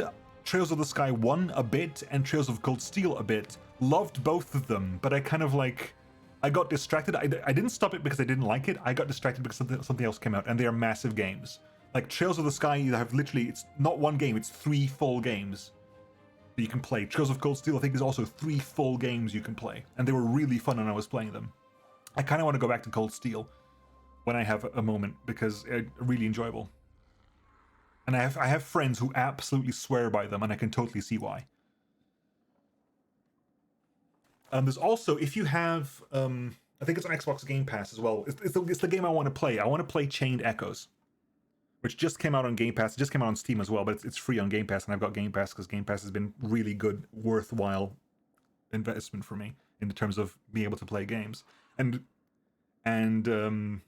Chained Echoes is basically SNES level RPG, like modern JRPG based on like old SNES level JRPGs, but with like, it's a love letter to them without being so stuck in the past that the same problems that bug the old ones bug the new ones. It's basically a modern take of an old SNES level JRPG like Chrono Trigger and sort of Final Fantasy VI and stuff like that, but brought forward to the modern time, and apparently it's really good. And it's the game like I want to play, I really want to play, and I'm kind of like, I want to play it so badly that I'm resisting it because I don't want it to be bad, you know? I'm so looking forward to it. It's so up my alley. It's perfect for me in what I've read, because some of my favorite games of all time are Chrono Trigger, Secret of Mana, and Final Fantasy VI. And it's based off that, and like, okay, I'm kind of resistant of like wanting to play that. Damn it, so Darren has actually a really good decision here. Heroic officers feats. All units have a 5 bonus combat morale. That is actually relevant. Like that's not crusade morale, that's bonus combat morale, which means all our units are way more likely to attack, are more likely to have double turns, and double turns are good. I mean, double turns are ridiculously good. I think this is leadership council. I think this is leadership council.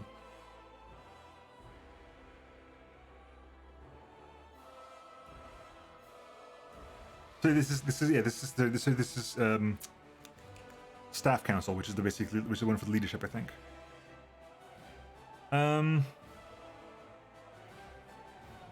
What do we want?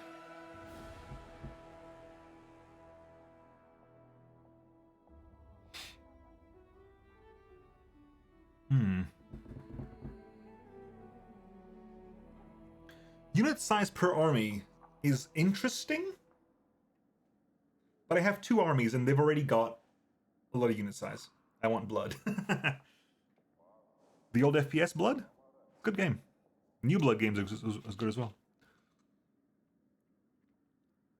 But yeah, I think if you want suggestions, Maddie, I think, and you want RPGs, because if you have the same kind of taste of RPGs that I have, then, because I love things like Ni no Kuni and Tales of Symphonia and stuff like that, then I would recommend, if you have nothing else to go for, try the Trails series, either Trails of the Sky or Trails of Cold Steel, because they were very enjoyable. And I think if you like that kind of stuff, that may be up your alley.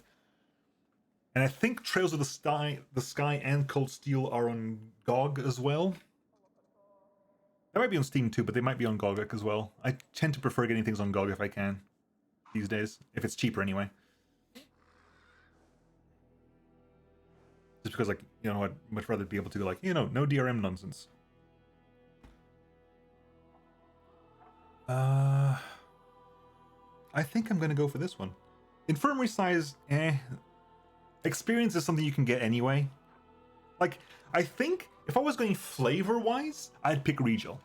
I think from the flavor of if I was going for flavor, I'd pick Regal because I think that is the correct choice. You basically promote from within.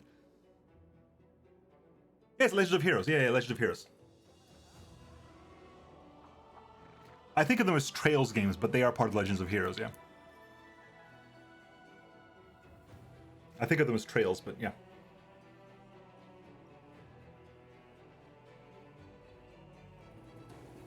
I'm glad I got it right. At least I potentially got it right.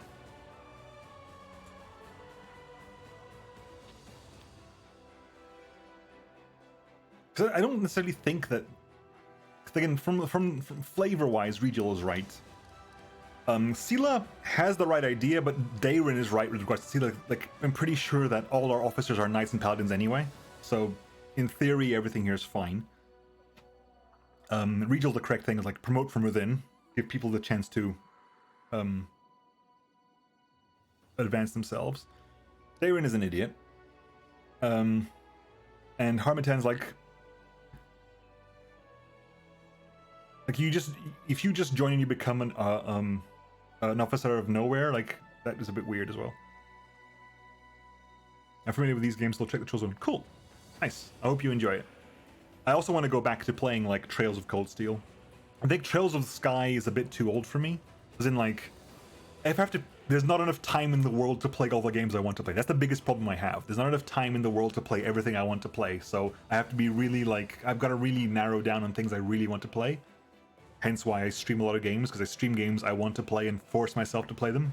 Not because I would force myself, not in the sense that I don't want to play them, but in the sense that I get distracted really easily. So streaming a game forces me to focus on the game and not get distracted from it. Few and far between are the games that can, like, punch through that distraction. Interestingly enough, like, Midnight Suns has been one of those games. Midnight Suns has been one of the games that has punched through my game-based ADD.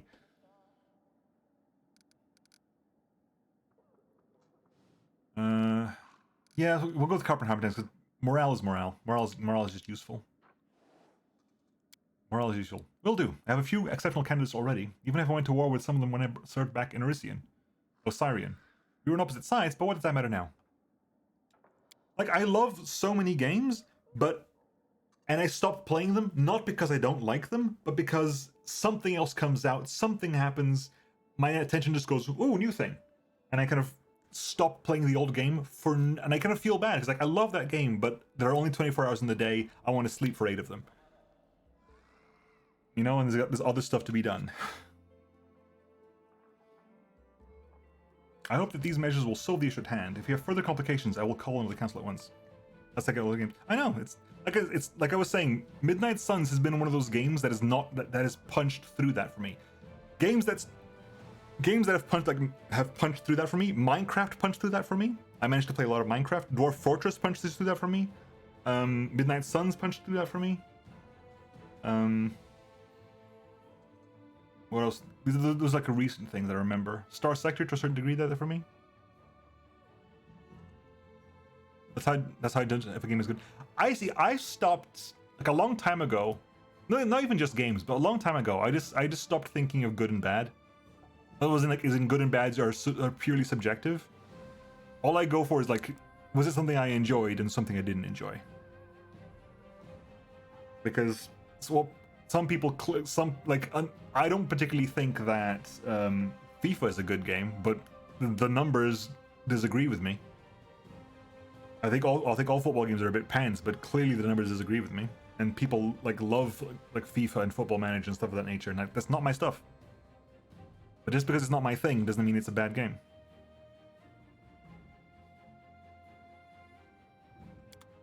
Now, what's next? And now this is the Military Council. Commander, we've managed to defeat Koram Zale's host. The remnants of his army have retreated to lick their wounds. We must use this opportunity to go on the offensive. But right now, our army is not prepared, and we must use this opportunity to go on the offensive. But right now, our army is not fully prepared to begin such an expansion. The further we advance into enemy territory, the more we'll need strong and mobile cavalry. I propose we replenish our forces with light cavalrymen. Mendev could offer us plenty. There are many lone paladins on Galarian, like me, who travel and help the needy. Shall we call them to our aid?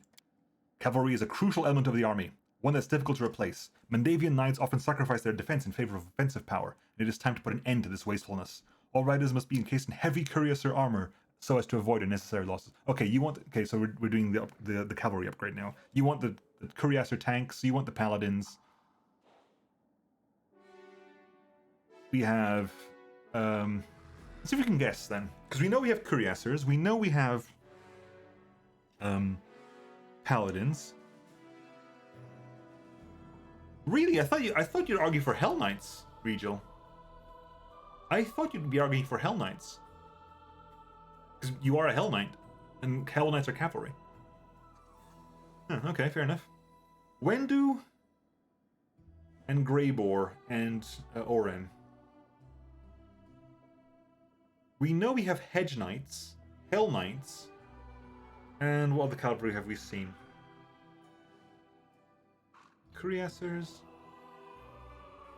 Hedge Knights, Paladins. I'm trying to remember to the previous discussion we had, because it was literally like 2 or 3 like things ago.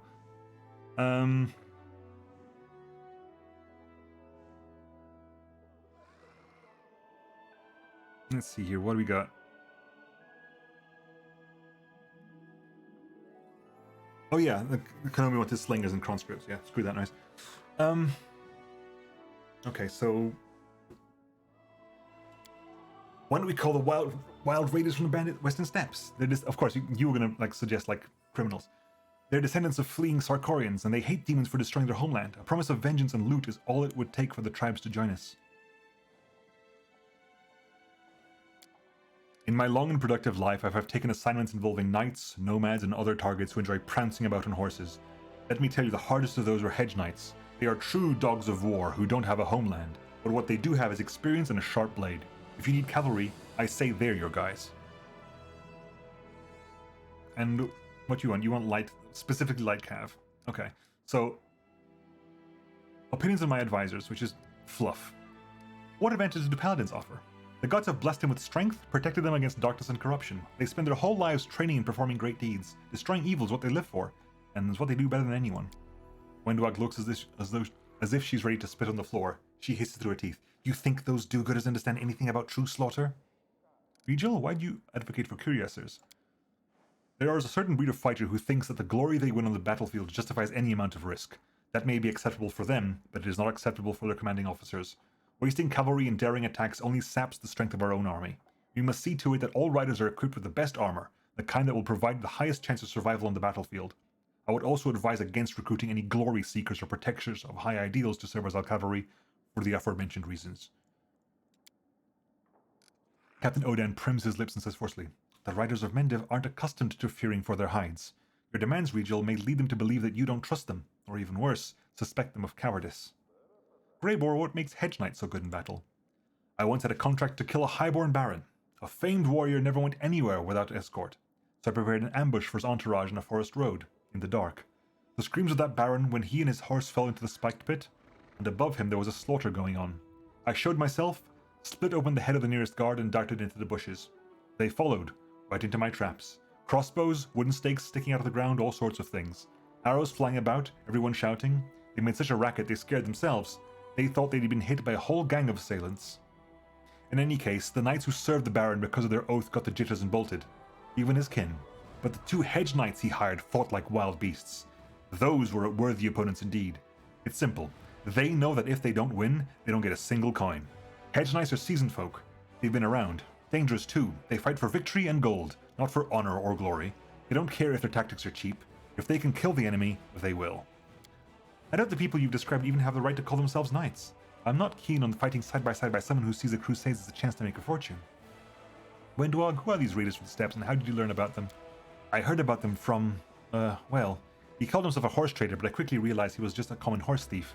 His goods were worth a look, though, and the trader himself was interesting. Brash, sinewy, his eyes fearless. He had clearly come from a hardy people. I wanted to find out where to find people like him, so I asked him about his homeland. When Sarkoris fell, many barbarians fled to the west onto the steppes. The land is barren there, life is miserable, and no one has to roam, stopping at nothing to survive, including robbery. Be it from a stranger or your neighbor. That is how the barbarians have lived, generation after generation, and their harsh struggle has purged all the cowardice from their forefathers from their blood. Actually, I'm going to pick the other book, because I might have to do a stat comparison again.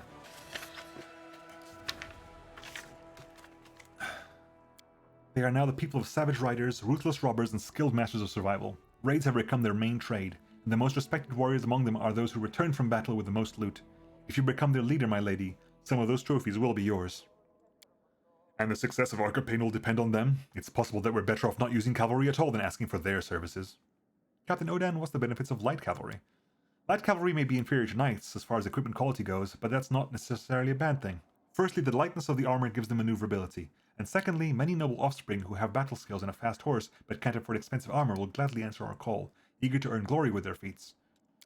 So long as they don't flee the battlefield on those very same fast horses, they're lovers of glory and easy victories. Okay, so basically, let's do some stat comparisons now. Paladins. So let's go for mounted scouts first. So scouts first, we have a baseline. We're looking for HP, AC, and attacks. And damage as well, I guess. So mounted scouts, what we have at the moment, are running at 44 HP, with an AC of 13, and attack bonuses of plus 11 and plus 6, but I can just do that. An attack of 3 to 8. And they have a battering ram attack. Okay. The paladins themselves have 91 hit points. They have some power as well, but I'm not going to compare that because it's not relevant. They have an AC of 18, so much higher AC. They have a plus 20 attack, so much higher attack. Okay, fair enough. Let's not compare them to the scouts because they're all going to be better than the scouts, I would assume. And a 15 to 22 attack with healing and Smite Evil. Cuirassiers, which are the tanky ones. 377 HP each, which is fucking loads. AC of 23, so it's 10 AC higher than the scouts and 5 AC than the paladins. A single plus 15 attack. This is actually 2 attacks here, 2 attacks here. A single flail attack of 7 to 14. So you have consistently given me the... No, that's not true. You gave me marksman. You gave me the shield bearers and the marksman, but you also want basically a shield wall tanky thing. So these are paladins. These are the cuirassiers. Hedge knights. We kind of seen them before. This is the hedge knights. They have 151. 19, so they have even more AC than the paladins. They've got less than the cuirassiers, but sure, that's fine. We expect that. They got a plus 21 attack, so times 2, of 10 to 21. So they actually do less damage on an attack than a paladin does. The paladins actually do more damage on an attack. The paladins actually do more damage on an attack. That I wasn't expecting. They have got a higher attack bonus, health, and AC, but paladins actually do more damage on attack. On average, anyway. Because the paladins are running swords rather than great axes, and they can crit. They have a chance, so they've got a chance of doing way more damage, to be honest. And I'm assuming they're called raiders. Yeah, the raiders. They can loot the battlefield. So they have 169. HP, 21 AC, so they're tankier than the Hedge Knights. They have not much attack, they got plus 15, but this times 2, so they do more damage than Hedge Knights as well, but they have spoil. So you get money per kill. Killing unit, not individual things per unit. Okay. And light cav, I assume, is basically what numbers? And you are the light cavalry. You have 81 hit points, 16 AC. You're basically a small upgrade to the... Yeah. I think your deal is that you have numbers. Your thing is you have numbers compared to everything else. You probably have the most numbers, because I think previously we had conscripts and slingers were the ones that Oren recommended before.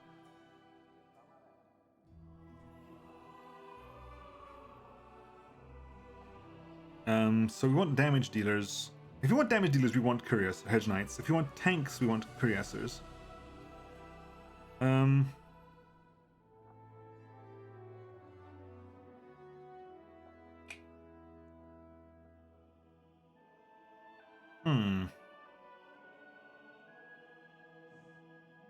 So Hell Knights aren't an option, which is interesting. So you're a cavalry unit.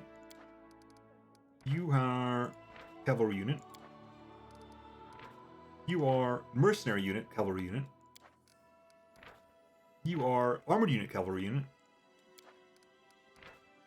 And you are spellcasting unit, cavalry unit. I guess that's what bonuses apply to you. So things that benefit mercenaries benefit hedge knights. Interesting. Things that benefit mercenaries benefit hedge knights. Okay. I haven't actually been focusing on that, but that's interesting if that works as planned. Hedge knights are probably expensive as well, actually. They're probably expensive to hire.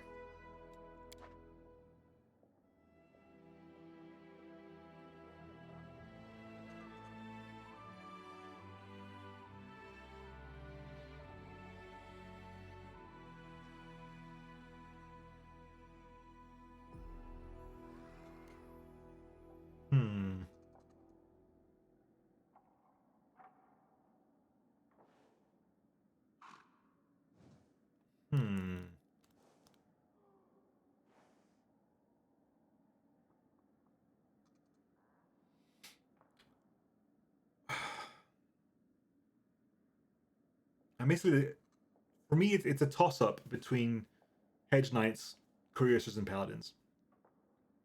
And I'm not really that keen on the cuirassiers, to be brutally honest. It's between hedge knights and paladins. And I think out of those two, I'm going to go for hedge knights. Mainly because we can get paladins as for healing purposes. I don't think healing purposes is that important anymore, because I've got the I've got Song of Seasons to heal up if I have to. So I'm gonna go for hedge knights. We'll pay hedge knights as much as it takes. These people may not have given any oaths or solemnly sworn their loyalty, but they fight far better than most. With that, this meeting of the military council is adjourned. I will brief the officers on expected reinforcements immediately, and see to it that our available stables are expanded and properly refitted. Okay, we've done all that then, good.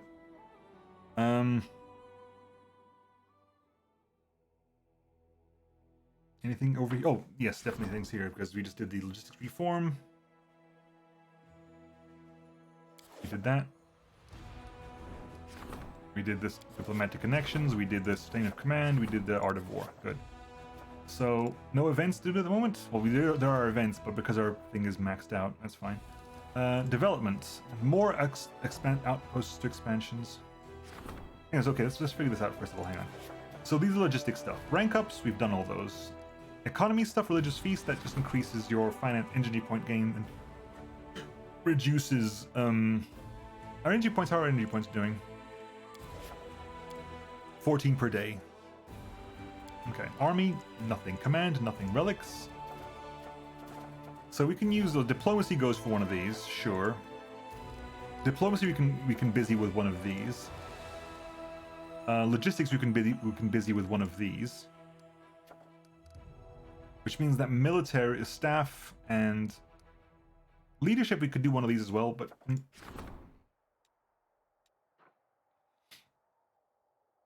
I don't need to increase morale. That's the thing, is like I don't want to accept slaves into my army. That would suck. There's only 4 of them as well, which is fucking weird. 4 battle slaves, really? No. There's also the lawful choice. Good choice, chaotic choice, chaotic choice. But I don't need to do that. Okay, so we'll give Outpost to Bastion expansion.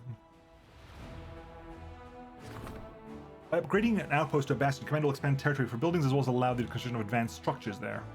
1 fort of the outpost level with at least 3 out of 4 construction slots filled can be upgraded to bastion level. I think I'm going to move these bastions further down. Like, the ones up here don't need to be bastions. The ones closer here might become bastions. You're not quite fully built yet, so I might have to wait until you're fully built, I assume. 1 fort of the outpost with 3 out of 4 construction slots filled. Is your decree? We'll find out, because if it's 7 days, then that'll be done by then. And relics... The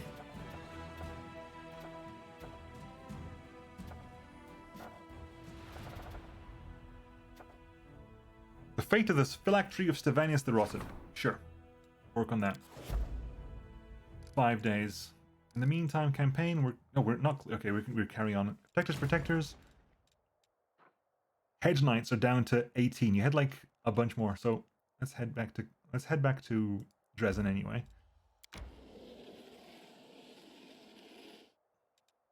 Because you now can carry, you can take 1 more unit, so you can grab a unit here. I mean, grab the duelists because there's nothing else for us to pick up at the moment. These are the paladins. There are only 2 of them, so these will die all the time. But at least this gives us something else to work with here. You have the parry and riposte, right?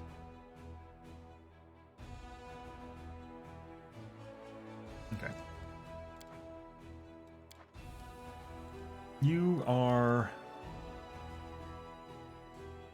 need to complete this over here, so that's going to be what? It's 42, that's going to be 30, so go over there. Anyways, you've also got an additional slot here. You need to head back or something, deal with anything. There are no current armies, right? The best way to do that is just to do this. No, there are no current armies.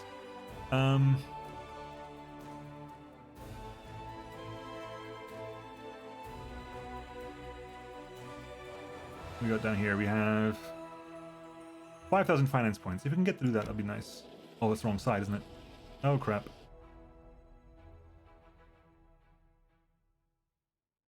Well, what do we have here? What did you just use, Nalfeshni? Unholy ore. Okay, right. Let's start what we have here. That was a problem. Right, so if you do Fireball here, that does some damage across the board to... I can do this and grab 4 of them. That's some Dretches over there. Cultists over here. So we're going to do here, hit here.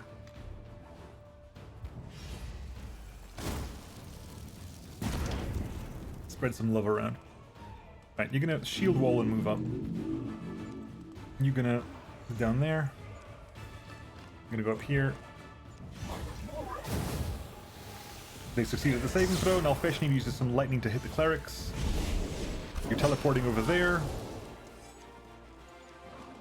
Right, you can 100% kill the Glabrezu right now. It's the end of your turn anyway, so kill them now. That gives you the start of next turn. Strength damage, you don't need strength damage. Okay, you can do another fireball here. Hang on, do we do fireball or do you do power plus 5d6, power plus 5d6. So it's the same amount of damage. So it's irrelevant, the same amount of damage. So we're gonna do this again.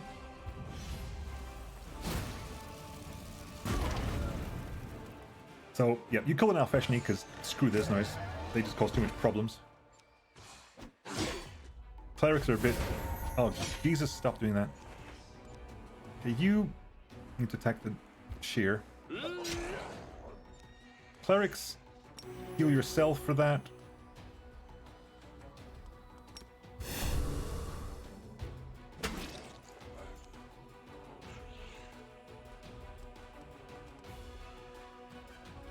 The problem here is just the amount of people we have to worry about.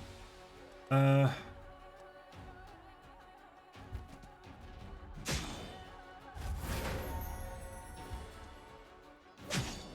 thin out this red.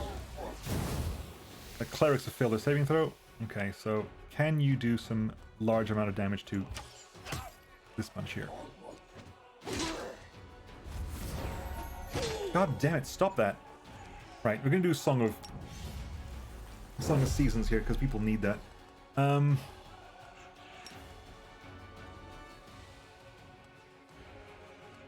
you also really? God damn it. Okay, fine. Total defense, total defense.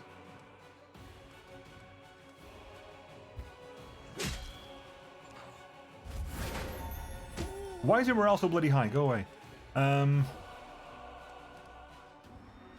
All creatures, I don't want to hit all creatures. Now that didn't trigger yet, did it? Did that trigger?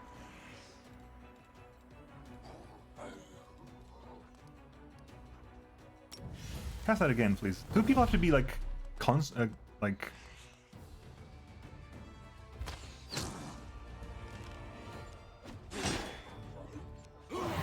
There you go. There, that triggered. Good. Some healing happened there, which is very beneficial. Do that now. Get the hell out of there. You swing there. God damn it, Dretch again. Good, that triggered again.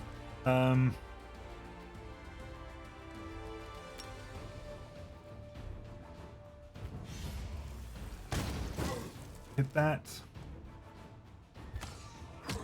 Hit that. Okay, we're gonna... Oh, god damn it, stop that.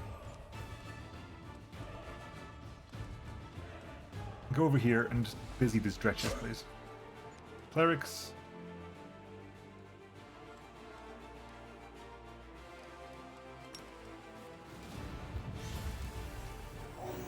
Heal you. You need to kill. You need to clear these cultist fighters because they are causing problems. Stop your bloody morale problems. God damn. 12 to 40 to 56. Kill them.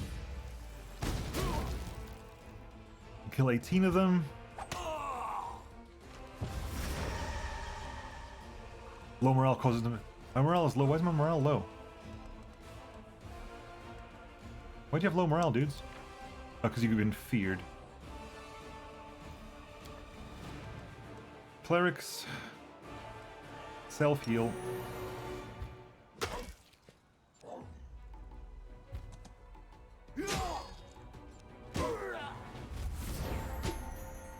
Oh my god. Just end their existence, please.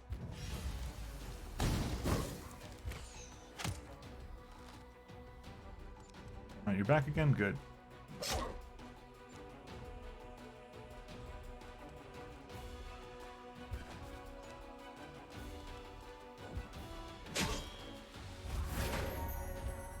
Here you go, high morale again. Good. Our morale is getting back here.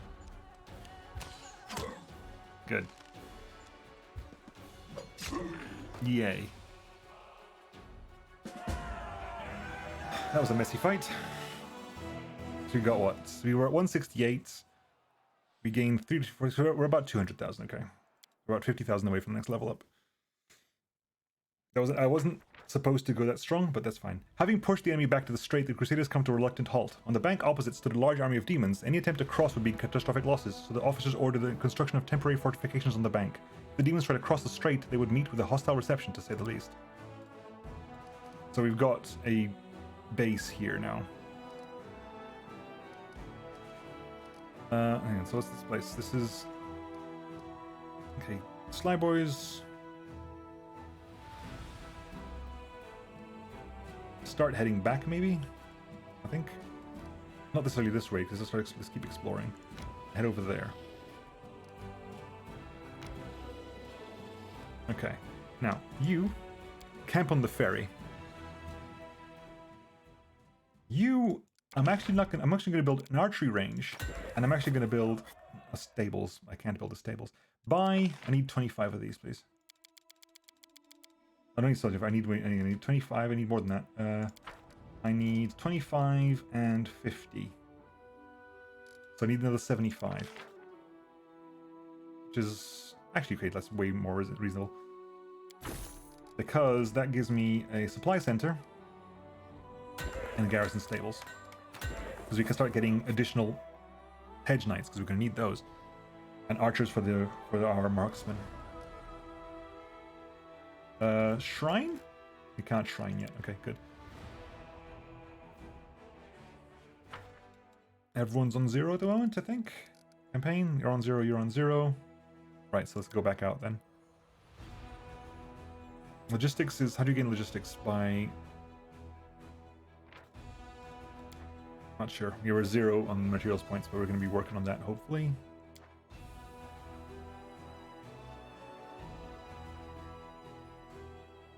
There was a thing about how you gained experience, and I can't remember what it was. Do you ever look at your pet and be like, wow, a whole boy? What? What is Poncho doing? To be fair, I have not had a pet for a very long time. We used to have a dog when I was very young. But she passed away, unfortunately, so... Good to be fair, she passed away. She was 17 for a dog, which is really old for a Dalmatian. But yeah, but I've not had a pet since then. Yeah.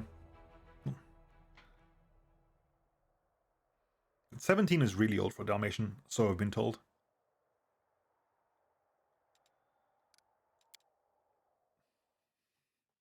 Yeah. So like at the end we just put her down because she had so many health issues that it was horrible. Like I felt bad, but her life was just like she couldn't see, she could barely hear, she couldn't smell. It's like, no, I'm sorry, but you know, it's not worth it. It's just not worth it. Yeah, it was rough. That was... How long ago was that now? That must have been like about a decade ago now, give or take. Maybe a little bit longer than that. So it doesn't sting as much as it used to, but, you know. I got a pet dragon now.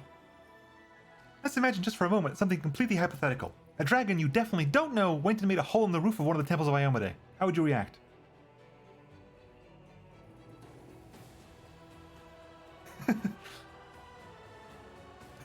I fucking love Aivu, man. Aivu is amazing. I really, really wish Aivu was voiced. I don't think Aivu was voiced. Even like some characters get voiced random sometimes, not others. Aivu has no voice, and I really want Aivu to have a voice. Like a really like high-pitched, like sort of super energetic thing. Let's imagine just for a moment something completely hypothetical. A dragon you definitely don't know went and made a hole in the roof of one of the temples of Iomade. How would you react? Let's imagine just for a moment that this dragon had all the trees taken away for a week. How would you react? Or, this dragon should warn me about it before it flies off to carry out its evil plans. I'd be happy to supply an alibi and hearty congratulations. Yeah, go ahead. Have fun, Aivu. This dragon should warn me before it flies off to carry out its evil plans. I'd be happy to supply an alibi and hearty congratulations. Guess what? You're not just my best friend, you're my best accomplice now too. Look at Aivu, man. Do I have to go too? Let's go. I was hoping you'd level up with my avatarness, but you did not. Anyway, so we've all slept, right? We're properly asleeped. We've all properly asleeped. I've got places to go and things to do, so... Fortress gates, let's get out of here.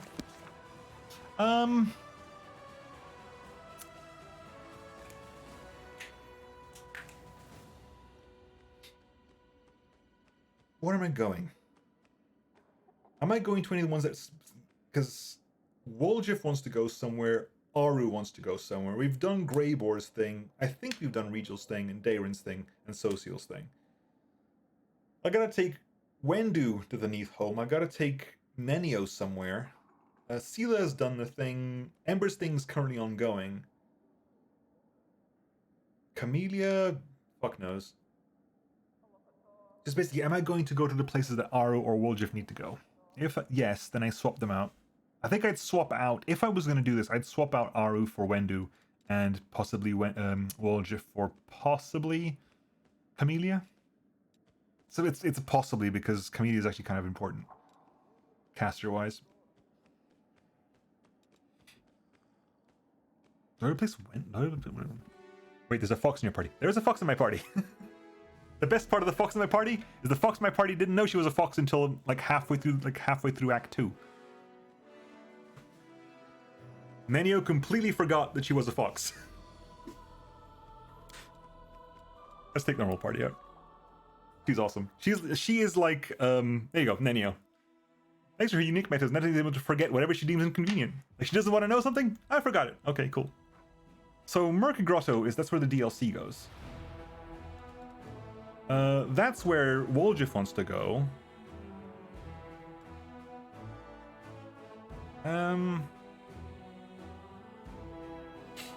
Crimson Dust, that's nothing random over there. Grimwood, Greybor wants to go there. Okay, apparently I have a Greybor mission. I love my whole party, to be honest. Ruins. That's back outside again. Green Gates. Okay, we need to go to Green Gates. Green Gates is the place we need to go for one of the missions. Not sure why, but Green Gates is part of something. Brenda's Lair. Demon Activity out of nowhere. That's Molten Scar. Balance of the Winter. So where's Molten Scar? Molten Scar is like down here somewhere, isn't it? Molten Scar is like over here somewhere. Makeshift Lab. Molten Scar's over there, so you gotta go over there at some point. So Green Gates is on the way to Molten Scar anyway.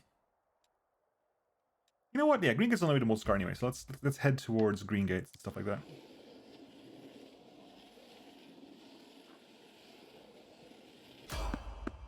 You spotted enemies. Fight. Gives me a chance to buff.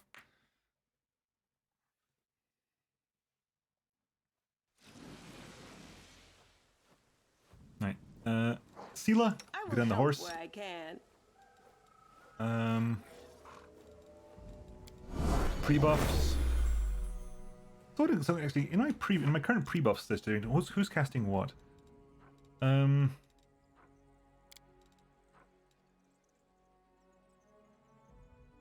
That's a short buff, but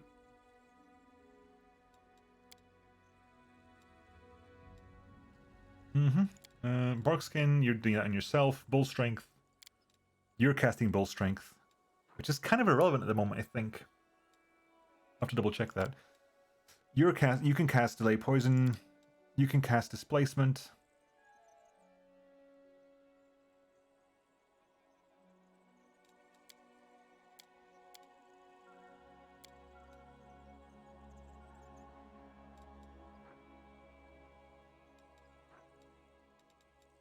Veil of Heaven, you're casting that. Divine Fury, you're casting that. Blast Weapon, you're casting that. Protection from Evil Community, you're casting that. Mage Armor, you two are casting those. Limit to one. You can share the casts between you.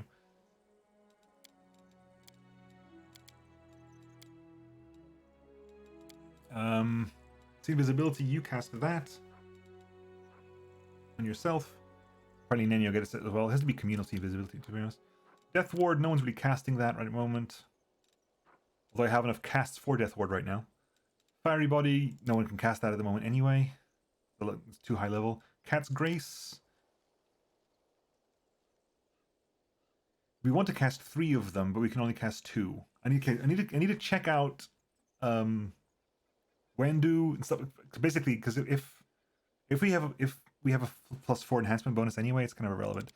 You're casting that, you're casting that, you're casting those, you're casting those, you're casting that, you're casting that. Okay, so it's all you have to worry about so what do you have enhancement bonuses? No time for idling. +4 plus 2 to physical form, so you can benefit from Cat's Grace. You have a +4 belt to dexterity. You do not benefit from Cat's Grace anymore. And you do benefit from Cat's Grace, so that solves that problem. So if you go to the buff setup, Cat's Grace, you no longer need Cat's Grace. You don't benefit from it at the moment. I think you do benefit from... I think you currently do benefit from... what's the name? From... Yeah, you still currently benefit from bull strength. Briefly.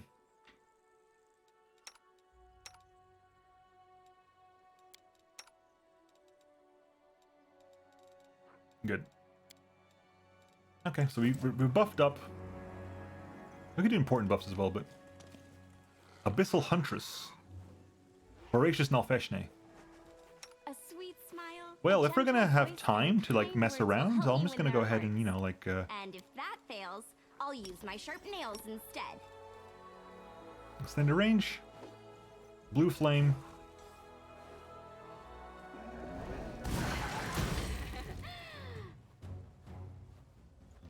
Does damage to you? Do you have to roll twice? Yep, we rolled twice. We didn't need to roll twice, but we rolled twice anyway. Ivu? What are we doing here? Nalfeshne is almost... Can you go ahead and kill it? You can. Ivu, please go ahead. Well done. Thank you, Ivu. No Lobonax? match for me. Nenio. Honestly? No, El Orma. Okay, you need to roll a 10. It's a 45% chance to actually kill you with this.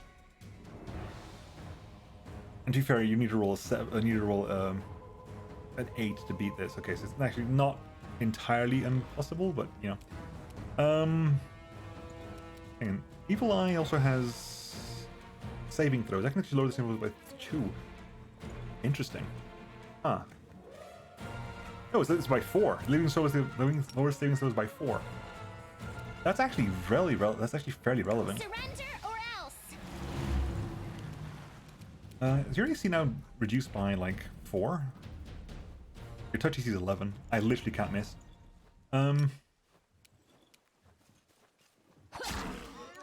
Sela. The Inheritor, guide my blade.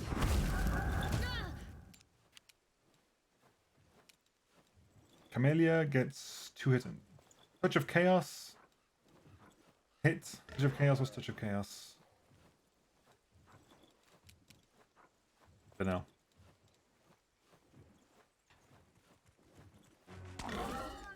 Wendu. Full 5 attacks, please. They'll beg me to stop.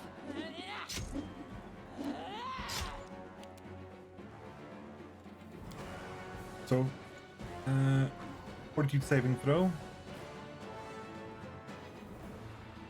Fortitude saving throw failed. It failed, so what are you affected by? You're affected by something. What is your thing, Wendu? You lose the ability to cast spells for the next 1d4 rounds. Okay. You can't actually cast spells, which is irrelevant, really, but nice to find out. Whose current turn is it? It is currently Nenio's turn. Nenio, what are you going to do?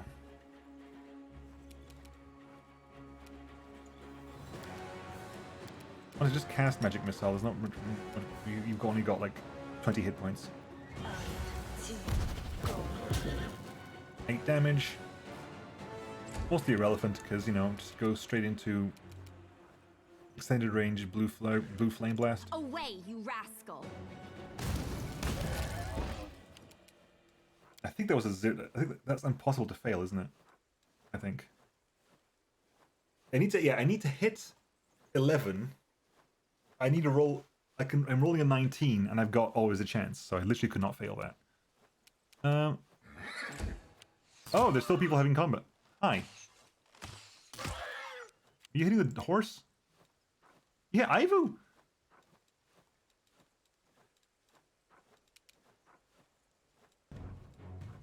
Not doing that much damage, but you're hitting Ivu? How dare you? How dare you hit Ivu? How very dare you? You got a shocky bow, though. The light take you. Ivu, go extract your pound of flesh. Wendu, just kind of chill, really, because there's not much you can really do right now. I'll rip you apart! Menu has a relaxing moment. Chandra, how you can get far enough? No. If I do that, I turn these off. It stills that, but I can cast an extended range regular burst, right? I'm just outside range. Can I move? No. Okay, fair enough. Amber, just chill. You've got point blank master, haven't you? Yeah, point blank master. You don't provoke attacks of opportunity. Well, that I'll cut you is wide an annoyance. open. Into the frame!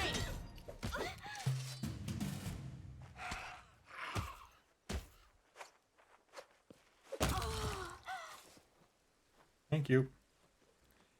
Right. Everyone bundle up. Get some healing I'll on watch you. your back.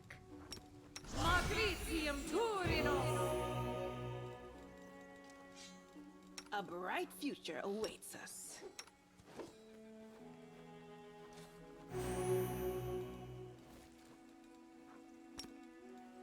Heal Ivu, please. And again. Cool. And you can get your bow from you, I think. A composite, shock composite bow +1. And I'm assuming it's the same thing over here. Yeah.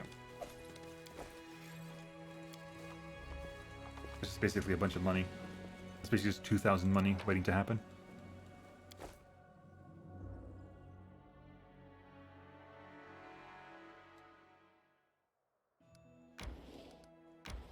Right, Green Gates.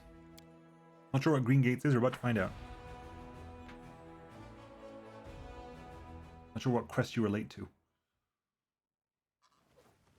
A Demon's Heresy.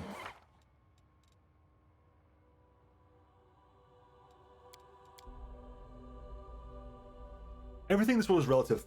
Treachery, theft, deception, murder.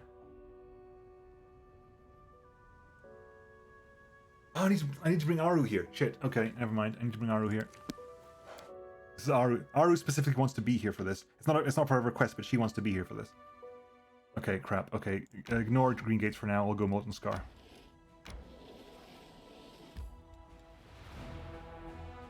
In fact, can I make it so I haven't gone in there yet? Because otherwise I'll miss the bloody...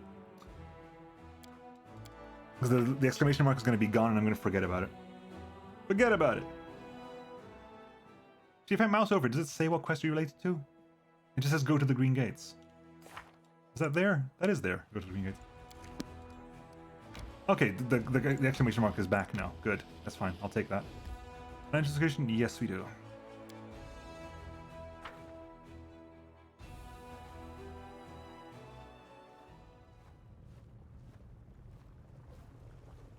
Okay, we're all still buffed up for the next... Are we fully buffed up? We're not fully buffed up. Mage armor. You got mage armored up. A simple smile goes a long way. I didn't. Trust in yourself. Skip that one. None of the rest are available. Really, you can bloody hell mage armor me. What the hell?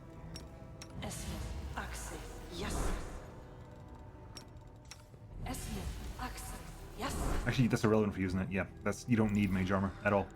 I'm assuming I think I've removed you from the setup for that, haven't I? Mage armor, mage armor, mage armor, mage armor, mage armor. Yeah, you're not even in the running for mage armor anymore. So exciting! Ooh, hello. What was that? This maybe. We have a great club, which I don't need. Lesser Restoration, Call Sphere, Bloodstone. Oh, grab it anyway. Money is money is money is money. Hey, Rock. Feathered beasts, I'll choke you all! All of you, get your talons off me! Yakleth, Kanaya, Ravuk, Ravuk, Ravuk!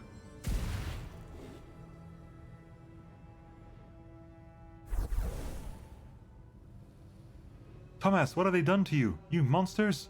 Beasts? Now get the second one over here.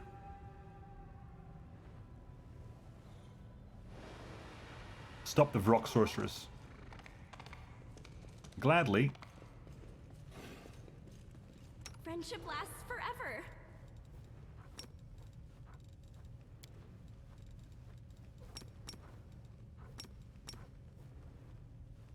Right. You blast this Away, immediately. you rascal.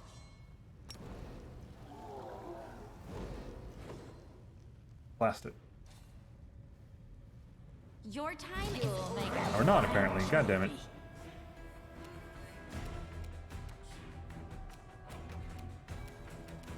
Three. Fine, then don't do that one then. You offend me.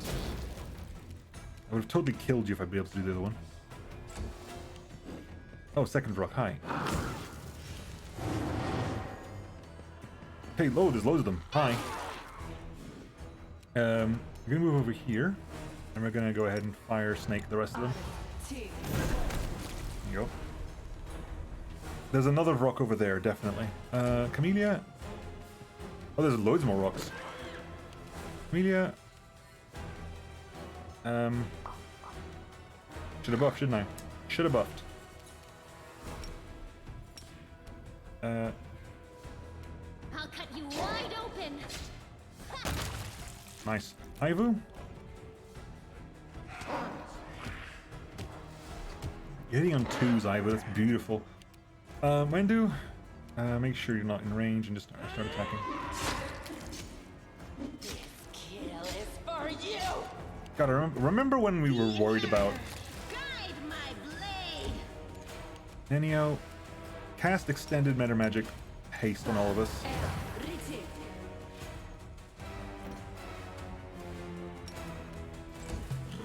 Right. Hi.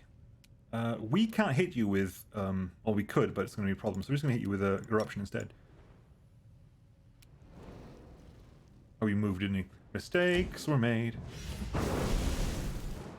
Really? You greater teleported a few feet. Okay. Surrender or else. You just failed. You did. Holy shit. Okay. The spirits demand your blood. I'll rip you apart. The light take you. What have we got here? How much HP have we got left? 13. Good. Quickly cast No Bless. time for idling. That cures. That cures spores.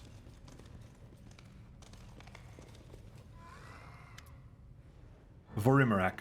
Large rock looks at you, craning her disgusting bald neck. Her piercing screech sounds menacing. Why are you here? Do you want to become demons too? Vrocks will transform you right away. Who are you? The Vrock sticks her chest out and spreads her massive black wings. Vorimerak, wise Vrock, magical Vrock, snatcher of pathetic humans, maker of demons. Other Vrocks say Vorimerak was dumb. Leave Chickenhead, they said. Leave Chickenhead, they said. And Vorimerak became the favorite student of wise Xanthier the Plagued One, and is now making demons out of humans. Who is dumb now? Drops of saliva fly out of the animal's beak, carrying the stench of death. Ew, nasty demon. Ew, I don't even want to fight it. Let's sit this one out. If I get angry and bite it in a temper, I'll be so disgusted I'll never be able to eat anything ever again. What are you doing here? Unblinking bird eyes stare at you. Vorimerak is making an army. She sends her flock to get humans, city crusaders at night. The ones she steals, she transforms. Makes good demons, with sharp teeth, who will kill you. The Vrock bursts into shameless screeching laughter as she looks at her deformed prisoners. Wise Xanthier the Plagued One told her to fly here and gather an army. Harm humans. He doesn't have time to do it himself. He is busy reading and thinking. He said he would give the Vrock horrific power, like the strongest demons have. Wise Xanthier the Plagued One knows the secret, how to pour more power into demons. When he rewards the Vrock, she will tear off the heads of everyone who banished Vorimerak. And with the others, she will hunt you from the skies, pathetic humans. Where did you learn to turn humans into demons? The Vrock shows you her wrinkled red fist, the piece of paper clenched within it, smeared with soot and blood. Old knowledge! The Rise Vrock read it and did it! Making demons out of humans. Oh, how fascinating. I've never heard of such a transmutation before. A sheet of paper and a pencil appear in Nenio's hands. My dear colleague, please share your valuable experience with me. How do you do it? Even a broad outline would be most welcome. The Vorok walks around, flapping her wings, snapping her beak, chitter-chattering the strange words. And all the humans' bones wriggle out of their skins, their eyes pop out of their sockets, their tongues flop out of their mouths, all blue. Just as it's written, that's what happens. Nenio frowns, looking unconvinced. Allow me to challenge your account, Madam Vorok, and engage in a scholarly debate with you. It is extremely unlikely that any reputable scientific work you would find the words chitter-chatter. An indignant screech bursts forth from the demon. The Vorok is wise! The Vorok could not read the scratches, but Xanthir the Plagued One ordered the Vorok to get the silver-tongued elf who knows ancient words, and he translated everything. He was screaming in pain while Xanthir was eating him. Whoa. Eating the silver-tongued elf who knows ancient words. Xanthir, also known as Xanthir the Plagued One, is a prominent figure within the ranks of the cultists, yet he is still shrouded in mystery. Not much is known about him, apart from the terror he instills in his minions. Okay. You can intimidate, which is a 5, or bluff, which is guaranteed success pretty much. The Vorok is very wise. The Vorok clucks happily and starts bragging, shedding her caution. Verimarak is the wisest of Vroks. Verimarak is the Ravuk. It means very smart. Have you seen the wide gate of the worlds she opened? This is to have more power flow here, to make bigger demons out of stupid humans, with bigger teeth. Okay, we have the same chance now. These are still 5 pluses.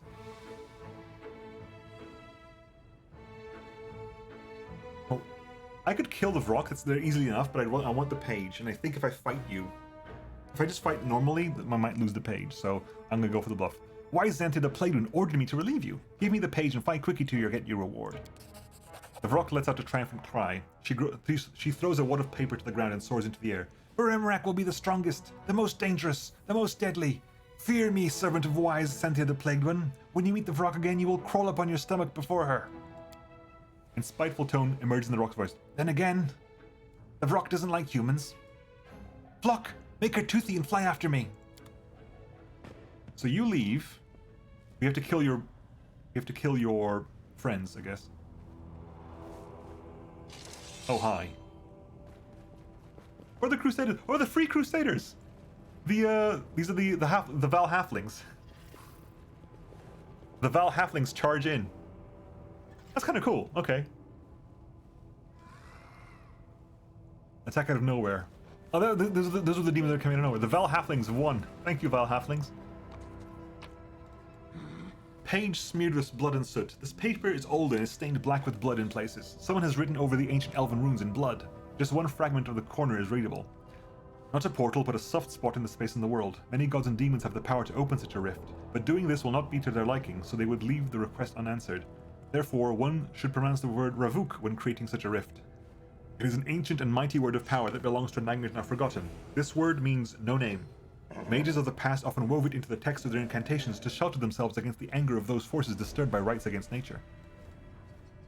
Okay, we'll collect that. That'll be something we can research, no doubt. Loot. Either the graphics for the Pathfinder game are much smoother, or Barrick has this weird computer. This is the second game, so they might have tweaked the settings on the engine a bit.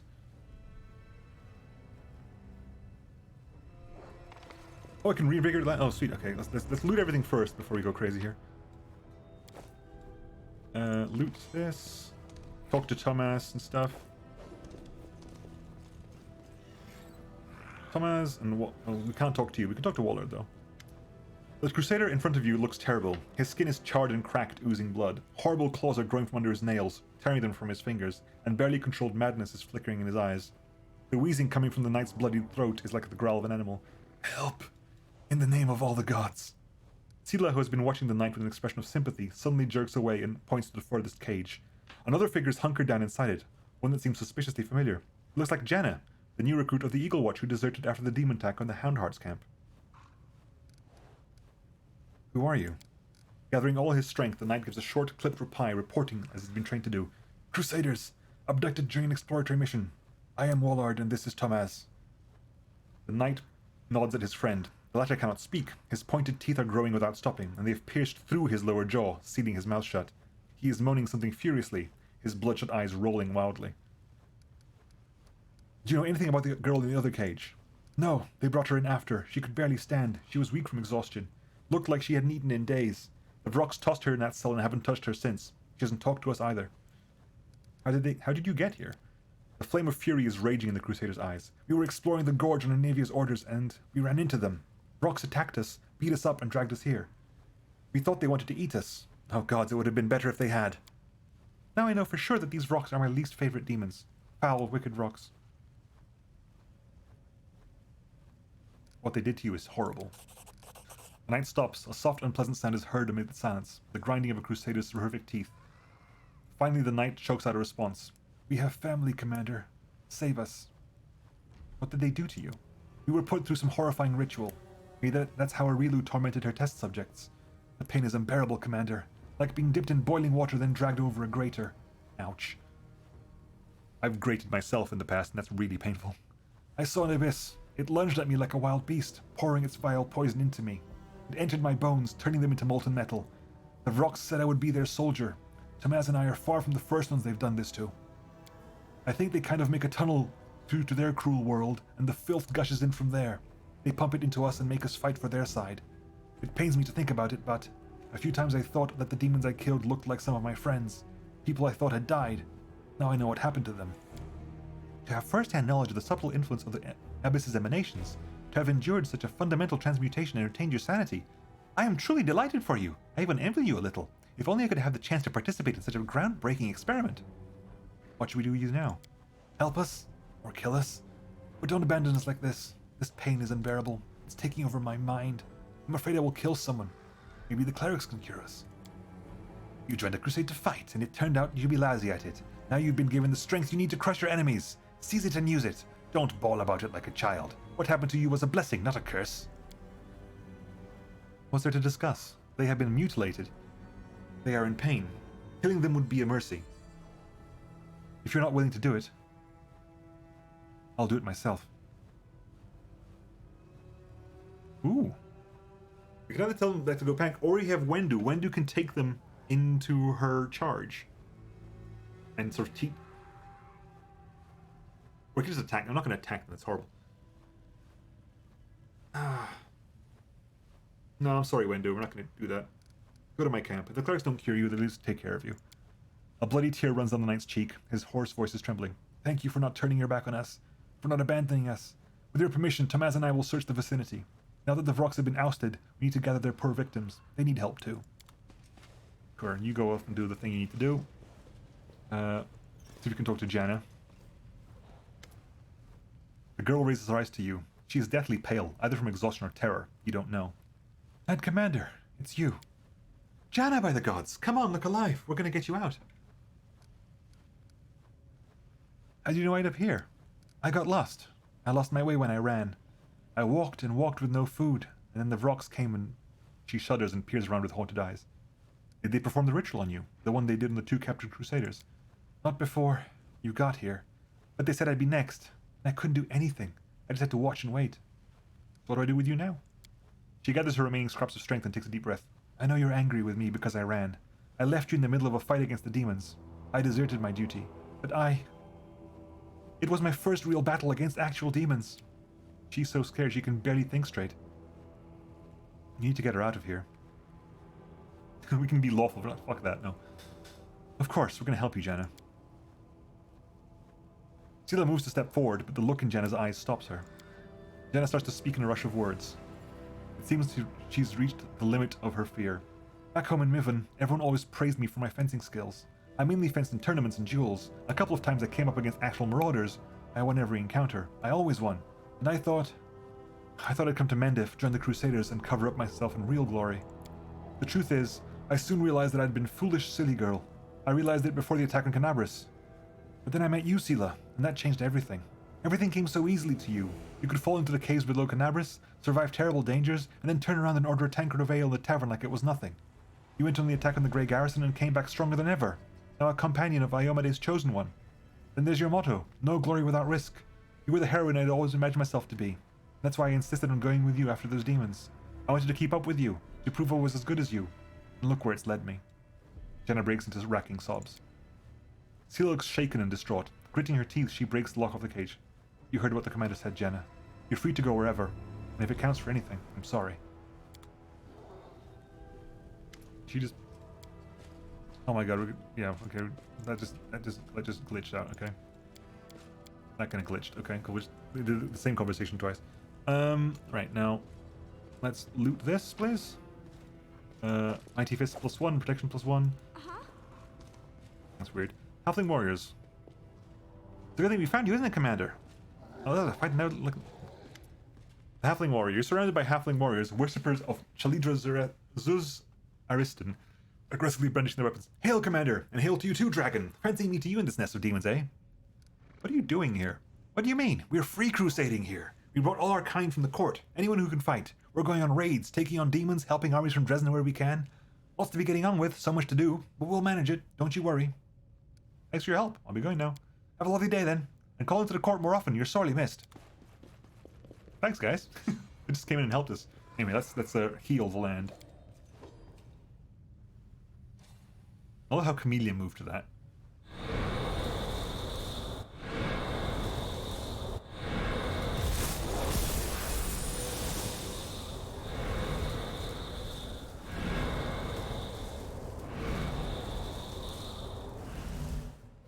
Okay, so we've now created a...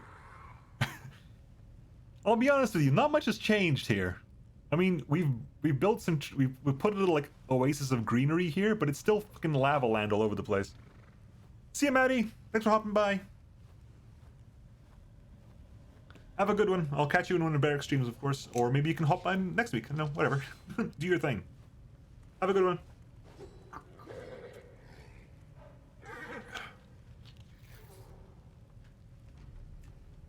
That seems really pointless. Like we reinvigorated the land, but like, good. There's like lava right there. These things are gonna die out. These things are gonna dry out real soon. This is my time to shine. We have to go back and talk to.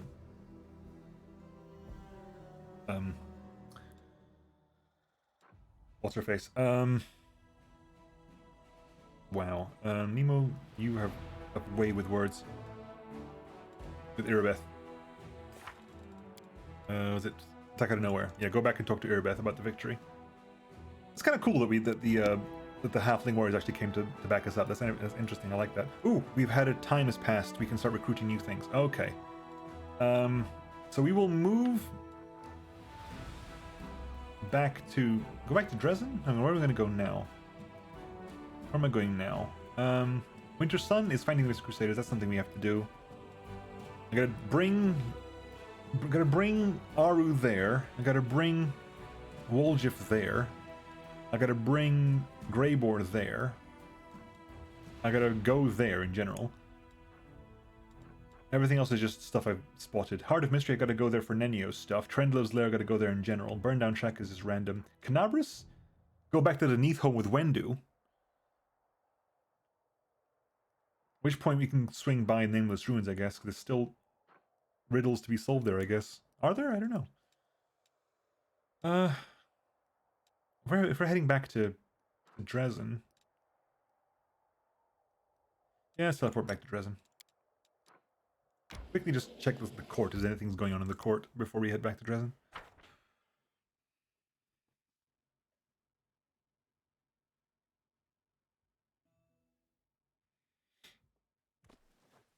Anything going on here?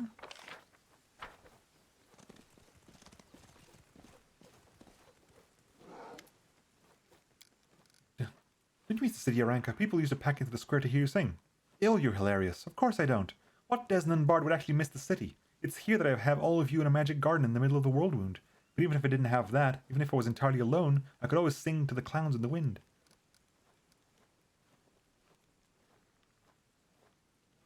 You're all amazing people. It's like Desna herself kissed each of you. As soon as you gathered together, a little Elysium started to emerge around you.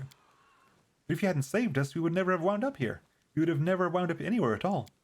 Without you, there'd be no court at all. But without us, you would never have heard the song. What is the general mood of the court? Things are going splendidly. The court is a wonder, pure and simple. Soon its fame will spread far beyond Mendev. I'm sure it'll be the talk of the Abyss, too.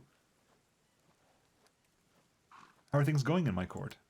It's not exactly calm and tranquil, but at least it's a lot of fun. We're settling in and making reparations for the fight the demons off if we have to. I don't think they'd like the idea of an incredible place like this existing in their rotten world of theirs. Still, there are a lot of us and we have many talents. We can handle it. Remember, you're gonna watch you like, who are you again? They do anything and everything. They take care of the court. Oh, bye. Is that the same thing for everyone? Yeah, it's the same thing for everyone. What about Thol? Yeah. Cool. I'm going to click on you. Right, let's go. Let's leave you down. You two over here. The world is full of wonder. You and I go with me. How cute! And so it's up here. Halfling warriors. Yeah, the Val halflings. I'm generally really happy that you arrived and were cool about it. That's kind of interesting.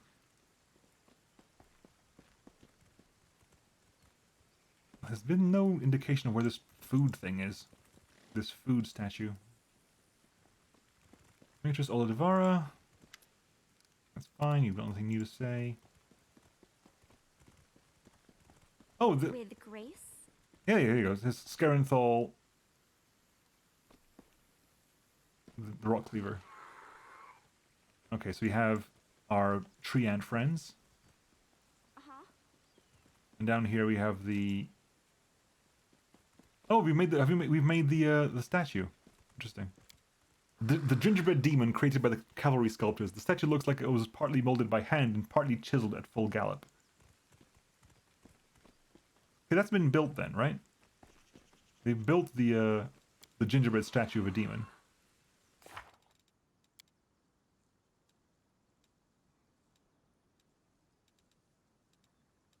Okay, I wonder what happens next. There's nothing specifically for us to do here. Are you just waiting for time to pass? That may be the case.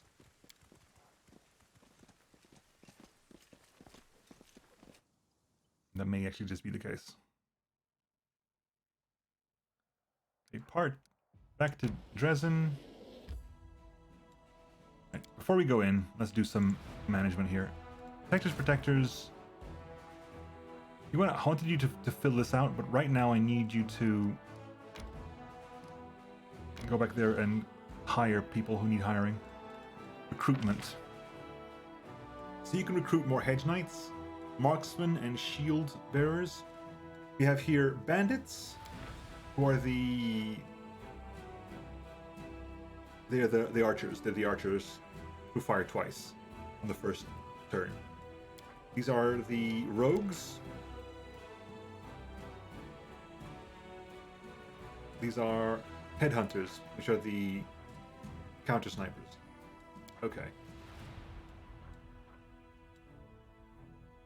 Okay, well, grab this bunch because they're gonna be your huge damage dealers. Do a free search here. More rangers. That'll do. That'll do us nicely. Oh, we're out of resources, are we? We are. We are way out of resources. What are these? These are barbarians. Foot cavalry charge. They're infantry units with the they're infantry units, but have the thing. They're high damage as well. I don't think we ever had the option for that. Who was not in our military council when we got the infantry decision?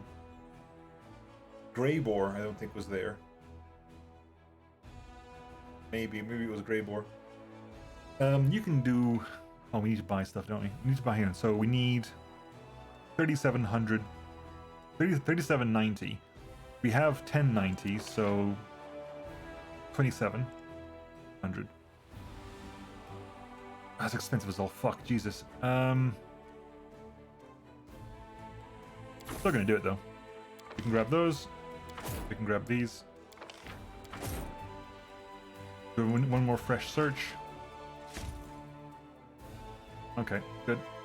That'll do for the week. Church guards. What the fuck? That's new. What the fuck? That wasn't there before. Clerics who dedicate their lives to military service and who are as much soldiers as they are priests. They can perform their duties within regular military units or serve as militant wing of the church. 179 hit points, AC 20, single attack there. Aura of Onslaught. All allied units within ranges of 2 get a +3 bonus to attacks for 1 round. The swift action. Okay, they just boost everything else, and they dispel all positive and negative effects from the enemy unit. All positive unit or negative effects on the target allied unit. Okay, those seem interesting, but okay, whatever. That's weird. Okay, well, you kind of got what you wanted out of this. I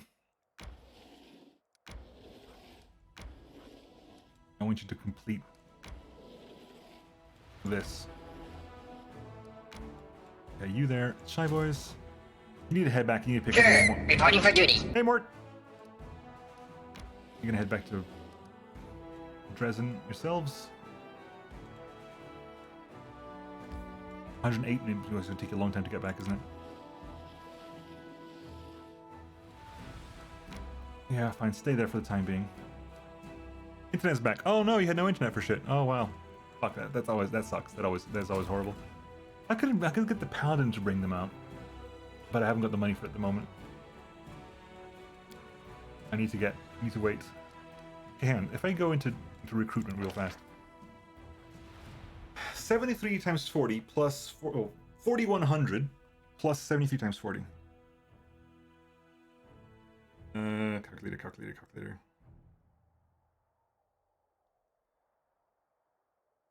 I need 7,020 to get all the shield bearers and marksmen, which I earn at the rate. So divide that by 232. Hang on, freaking Bodmus. 4 days. It's almost pi. Holy shit. It's pi to two significant figures, but days. So in 4 days, we'll be able to afford it normally. So might as well have them walk back anyway. Okay, so we've done that. I can switch back to this. Go into Dresden itself.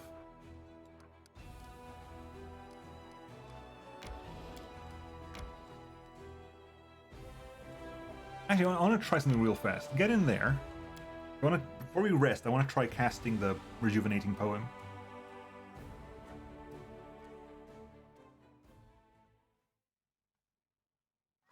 Right, we're all exhausted. Is there trouble? Rejuvenating poem. Removes fatigue and exhaustion from all party members. Yep. Completely just removes all things. We're completely fresh-faced. I wonder if that just resets the thing in its entirety.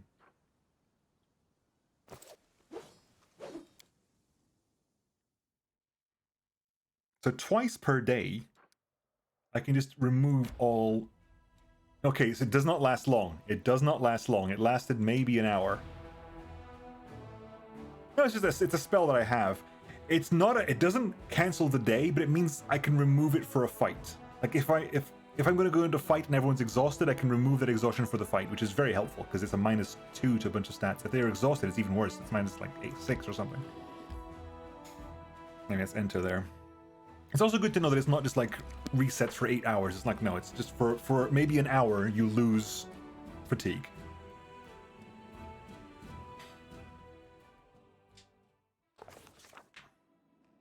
Okay, here you go. So we've Ode Rejuvenating Poem, and they also have Ode to Miraculous Magic, which gives people a bunch of bonuses to overcome spell resistance. Actually, that's very useful for me to cast. Oh, it's only on all party members. Okay.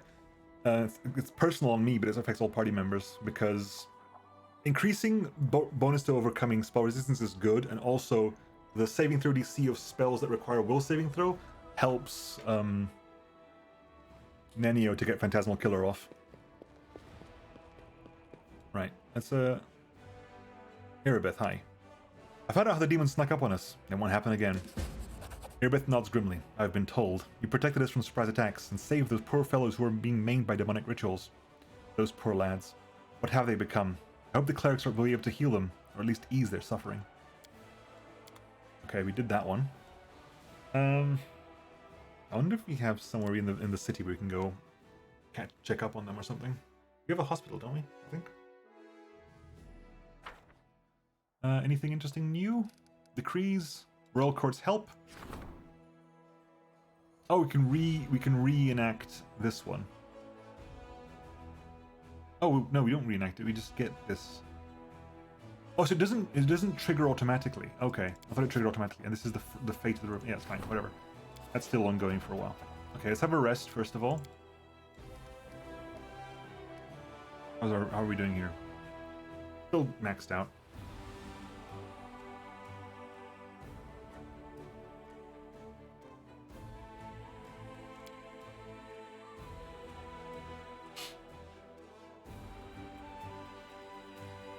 The time scale in this game is much tighter than the time scale in Kingmaker. Mainly because Kingmaker has you wait 2 weeks whenever you want to level up a position. Or one of your cabinet. It takes 2 weeks, where this like, okay, you want to level up staff council, takes a day. You're gonna sell a bunch of stuff as well. We don't need Mighty Fist +1, nobody needs that, I don't think. The bows we definitely don't need.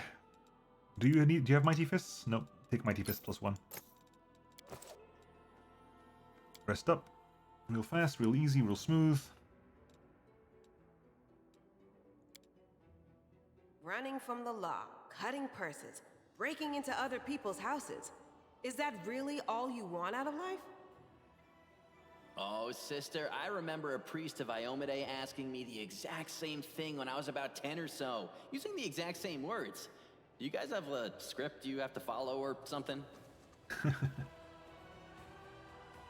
Sneaksies.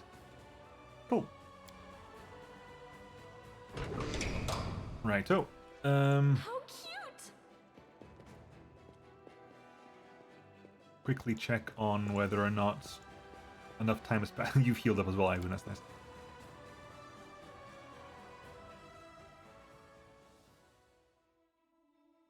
Quickly check whether or not.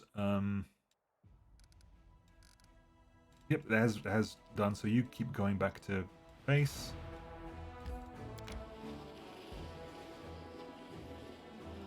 And texture protectors. Again, I want you to just basically do those. Make sure those are all properly mapped out for future purposes. Alright, those are all done. We're at... yeah, so we need a couple more days. Events, at the moment, the Touched One. An odd and somewhat touched priest has sought an audience. In a dream, he saw himself eradicate the world wound, and he is convinced that it was an omen. With the help of the relics he borrowed from his temple, he was able to make the arduous journey to Dresden. Now he's asking the commander to keep them safe while he is away on his quest to fight evil. Agree, let him go to his death. You get Relics of the Blessed One, which is the Holy Disruption Heavy Mace +3. Disruption is against undead, isn't it? Yeah, it's Bane of the Undead. Any undead creature struck in combat must succeed in a DC 14 will save or be destroyed. Basically, it's a save or die on every hit against undead, which is strong if you're fighting undead. Convince the priest that his endeavor is doomed. We increase our finance points income by 20. And convince the priest to join the army. All general gains +1 level to the reduction of losses feat. All generals gain +5% in infirmary size.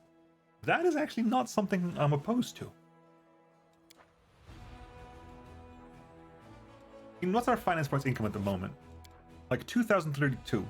So, like, 2,232. You know what? Yeah, you join the army. Join the army. Arushale was able to convince the priest that he had interpreted the dream wrongly. His mission was indeed to travel to the world wound and fight it. He read the metaphor of closing the wound too literally. His true purpose is not to bear his burden solely on his shoulders, but to join the crusade and literally do his part in achieving victory over the demons by, for example, serving as a healer. So, all our infirmary size is increased by 5%, which is very good. Again, events happen immediately as well. They don't take time to do. Decrees take time to do, but they take like very few days to do, as opposed to like months. Right, I'll exit out of this, and we'll go out and about again. Head down to Winter Sun, I think.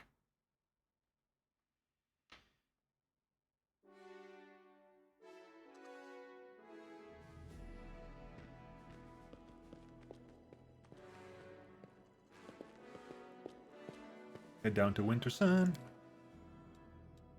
No, hang on. First of all, go to the temple because I want to see if we can actually find are the wounded people here.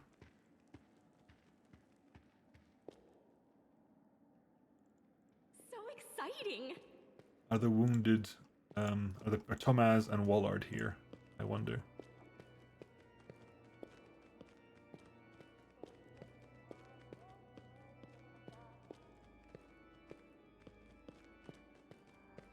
Guess not. I was wondering if they were going to be here.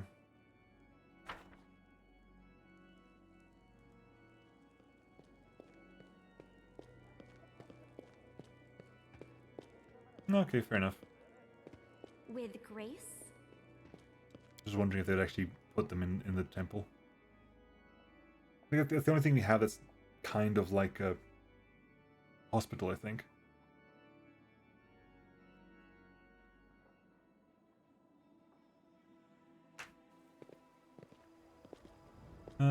Arsino, do you have anything for us? No, we're good. Aru, do you have anything to talk to us about? No, we're good. Anyone else need to have a chat with here? Nope, that's the barracks, we're fine. The storyteller, we go have a chat with the storyteller. Let me just move faster.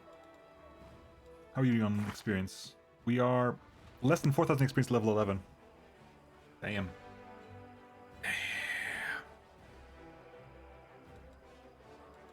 Adventures are exciting. Searing flesh heat increase.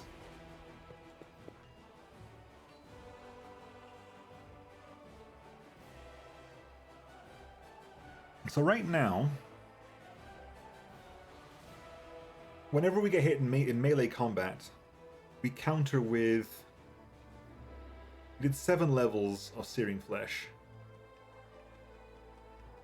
So it's 8 points per level. So 16 points per level? So 16 fire damage whenever we hit in melee combat. Anyway. The blind elf whispers something under his breath. Hearing your steps, he turns to you slowly. Greetings, Chandran Alar. Have you brought me a new story? Hand over the bloodstained page. I found it in the molten scar. The storyteller cringes and puts his hand on the bloodstained page. His voice contorts into a painful grimace, his voice trembling with terror. No! He is here again. That terrible, grating voice, the horrific semblance of a face, the monstrous appearance, myriad insects forming a body with 2 arms and 2 legs. He touches me and the disgusting creatures attack my flesh, covering me. They're eating me. They are hungry and they will devour everything except my eyes and tongue, so that I can see his damn page, so I can translate the runes written in ancient, long-forgotten elven language. And I translate. It hurts so much. I tried to lie to him. I changed the translation, but he saw through my lie. He got angry. No, I'm not lying, I'm not. He takes one of the insects from my face and squishes it with his fingers over the inkwell. And he dinks the quill in it and writes with my blood right over the runes. And I continue to dictate. Callistria, when will this be over? Let me die. Xanthir, let me die. The storyteller jerks back his hand, terrified. Oh gods, such horrible torture. This poor man was tortured to decrypt my notes. He was so tormented that his suffering became thick like molasses. My mind is drowning in it. My own memories are hidden by these images of horror. I can try to get through to them, but I will need your help. Tell me everything you've seen and heard. I will try to lean on your words to use them as a light in the darkness of my forgotten past. The storyteller takes the bloodstained page carefully, as though handling a dangerous insect. I see the magic shape. There's a force pulsating in the center. You've seen the ritual. Tell me, what was its central point? Is it a magic knot?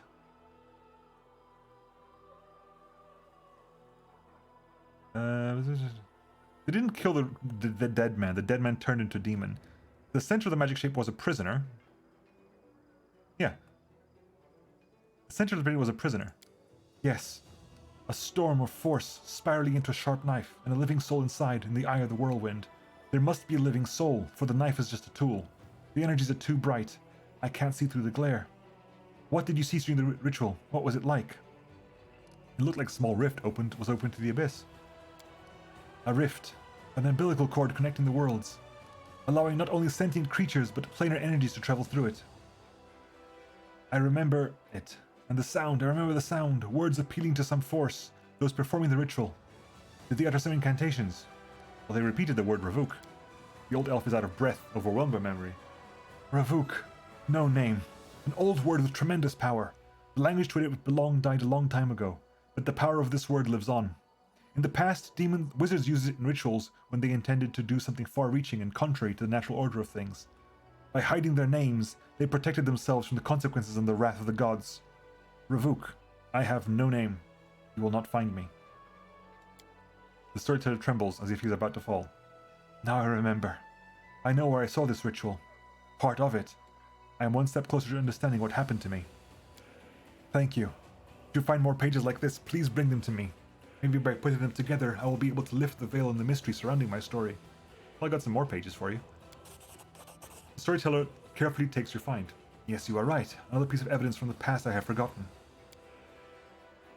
The storyteller crunches the pages you bought. His voice becomes a bit younger and more energetic. It's been 2 years since I started to serve the darkness. She found me in the ivory labyrinth, her gaze piercing through all my protective spells, as if they had been cast by an untrained apprentice rather than the lost archmage of Kyonin. She is powerful and insidious. She is the perfect assassin. Her name is Nocticula. Demon Lord of Assassins, Darkness and Lust. Lady Nocticula is a beautiful but deadly creature. Even demon lords aren't safe from her deadly seductions. This is the one that,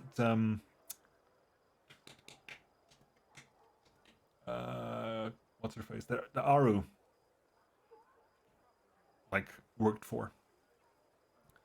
The number of demon lords she seduces in Essen is formidable. Nocticula's abyssal realm consists of dozens of islands and an immense sea of still black water. The sky is always dark there, with strange stars and a disturbingly large moon on the sky above. Each of these midnight isles represent a demon lord or other notable entities assassinated. With each new kill, her realm grows. The other demon lords treat Nocticula with a mixture of obsession and fear. The Mashdus cult has taken notice of Nocticula's rising power and has increased the level of hostility with her worshippers, causing some to believe that Nocticula may be close to becoming the second demon to ascend to divinity. She invited me to Alushanira, the city of demons in the depths of the abyss, the capital of the Midnight Isles. The Lady in Shadow highly values my ability to remain unnoticed. Kneeling before her throne, I listened to her praise and felt like a child being given a pat on the head for doing something simple chore for the first time. But this is no longer important. I now serve a demon lord, but this is our agreement. She will help me decrypt the scribbles I copied in the Ivory Labyrinth. In return, I will serve as her court mage and spy for the next 17 years. Now Alushanira is my home, and Nocticula is my Lady in Shadow. You trusted a demon lord? My Lady in Shadow has no reason to hide the truth from me. She does not care about my research. She offered to help me out of curiosity. She offered me help out of curiosity. I am something of a bizarre pet to her, both funny and useful. The storyteller shakes his head. She offered me help and I agreed. I must thank my lady for her generosity. 17 years of service for translating 17 phrases from Baphomet's Labyrinth. A bargain. Tell me about your life in Alushanira. Of all the places in the Abyss, Alushanira is the most civilized. My lady wants to make her capital the face of the Abyss. A place travelers from other planes can visit without too much fear. I don't care. I am here only to complete my service, get the promised reward, and return to Galarian. Strange as it may be, Alushanira's demons treat me honorably. They hate me, sometimes growl at me, but they never attack. I prepared many spells and I am ready to use them at any moment, but I've had no reason to yet. I have my own tower in the upper city, not far from my lady's palace. I've strengthened it with protective spells and set golems to guard it. I created a portal to Galarian at the top of the tower, one which only I can use. It will be my escape route if I need to flee urgently. I expect an attack every day, but it never happens. This might sound ridiculous and surprising, but I think the demons of Alushanira respect me. Go on. The storyteller stays silent for a short while, as if listening to something. I can't smell anything but sewage. I can hear some demons' snores or death rattles. Hidden by a cocoon of spells, I keep invisible watch in a dirty alley in Alushanira's lower city. Two winged shadows sweep past overhead, and a terrible, stone-splitting shriek rolls like a tide through the streets. But it can't hurt me. I know the ways of this city, and have protected myself from Valexia's wild antics. My voluntary partner, a young half-elf named Kenny, sighs loudly and says yet again, "They're not coming." I shrug, just as I have done every time before. I'm not keeping you. Kenny frowns and turns away in response. I sneak a look at my friend. His unruly locks fall all over his face. Kenny carefully sweeps them out of his eyes, thinking about something. I find myself enjoying his gentle movements and look away, embarrassed. Have a little more patience, my friend. Soon our goal will be here, I am sure of it. You mentioned Valexia. Tell me about her. The storyteller answers with reluctant admiration. The maddest succubus in all of those born in the abyss. Even my lady in shadow can't smile upon hearing the latest mayhem she stirred up just for fun. Surrounded by her 3 succubi friends known as the Sinners, she flies naked over the city, crushing buildings with her raging screams, grabbing poor passers-by, taking them up in the air, and dashing them down onto the rocks, getting into raging fights with no rhyme or reason. Truly, Valexia is the bane of Evolutionera, but also its wild heart. I didn't expect you to find out you had a partner. Storyteller lights up, and a timid smile appears on his lips. I didn't expect it either. Kaini is from Galarian, just as I am. He's a thief and former slave, an escape from the Cyclops of the Dying Empire. I met him before I left for Galarian for the Abyss, in my old tower. A thief who sought not my life, but shelter, a place to spend the night, and protection from his former masters. My charms worked. Kaini couldn't get past the ground floor of the tower. That's where I found him, sitting on my floor, entangled in my trap's living vines. I freed the hapless thief.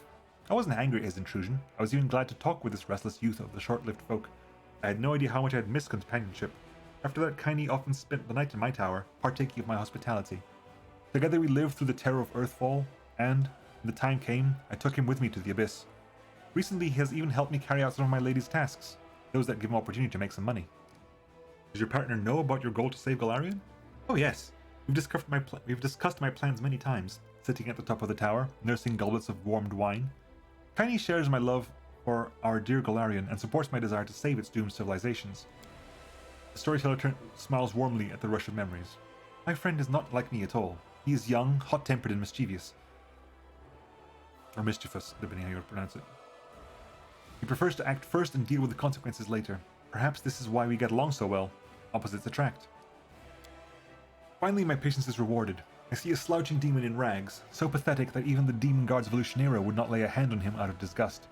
But my spell-enhanced vision can't be fooled. I see the incubus Zephorian, the ruler of Evolutionera, who answers only to the Lady in Shadow herself. Passing a step away from me, Zephorian stumbles and falls into a puddle of sewage, rousing disdainful chuckles from the few witnesses. But I won't be fooled by this game. Instead I concentrate, becoming even more focused. My lord, I have discovered this crystal of unknown power on one of the Midnight Isles. Have a look. A hand holding a heart-sized crystal, burning with purple flame, emerges from under the rags. The incubus's hand is shaking, the skin in his palm slightly smoldering from the touch of the crystal. The demon's reflection in the puddle of sewage ripples and changes. I don't hear Zephorian talking to his mysterious lord.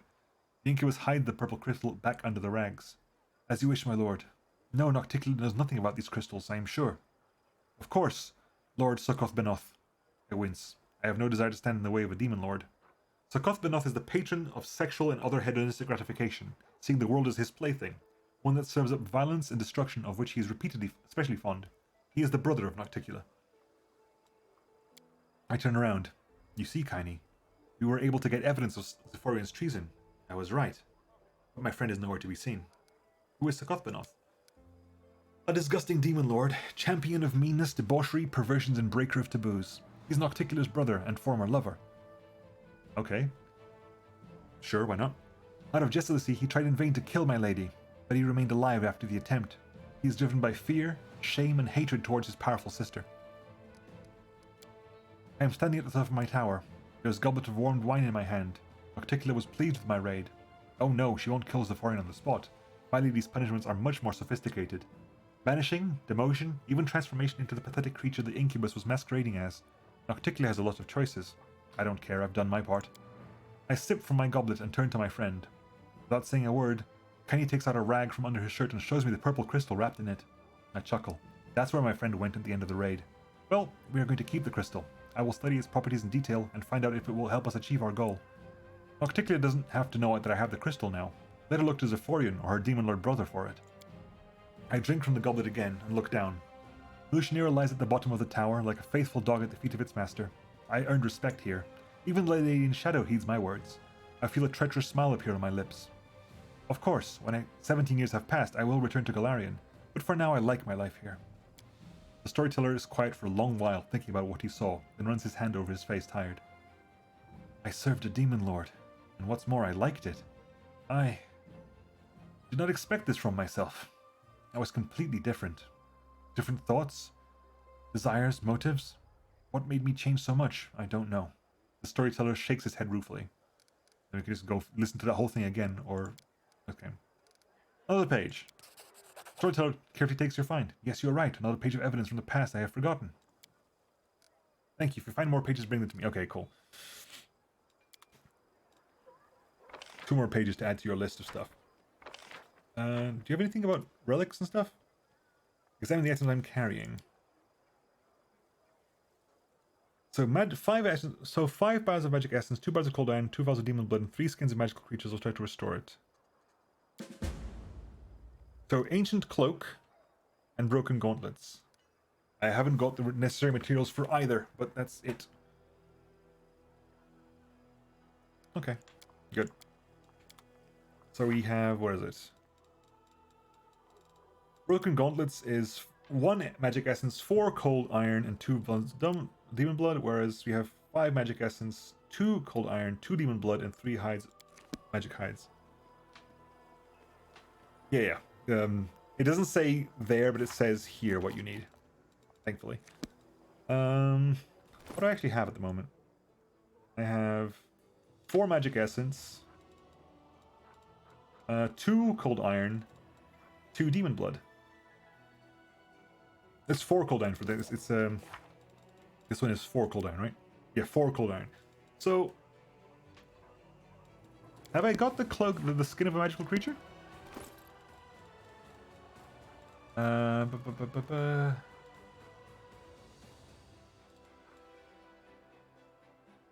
Don't think so. I don't think we found whatever the skin of a magical creature is.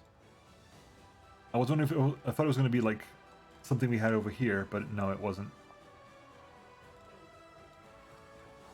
Let's go sell the weapons we don't need right now.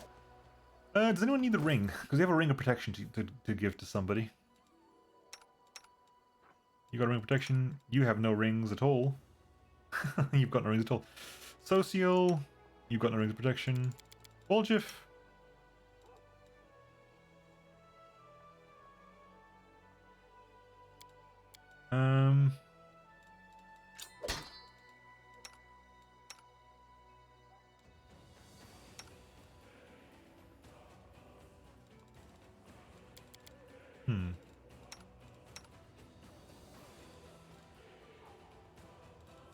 Well, we know Woljif is going to have to come out to us at some point, and so will Aru. So Aru's got the ring already. Woljif get the ring as well, because you're going to have to come out at some point.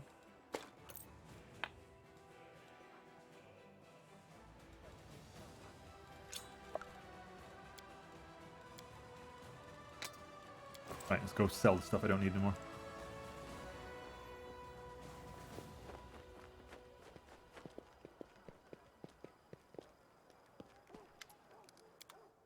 Sell that stuff, sell the daggers, sell these 2. That gives us 6,000 money. Deal.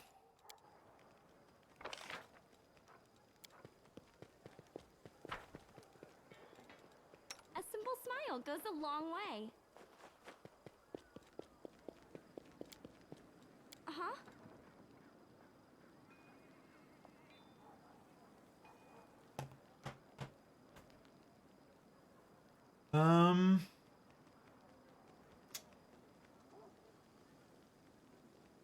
Let's do Green Gates. Let's do Green Gates. We gotta do Green Gates anyway. It's fairly close to base. Might as well take Aru and do the thing that we want Aru wants to do anyway. While we're here, we have about half an hour. Maybe it's not enough time. Maybe it is. 16 hours. No, stop, hang on. Rest real fast, because camouflage. There you go. Make sure someone's actually linked to that, otherwise we're going to be having problems.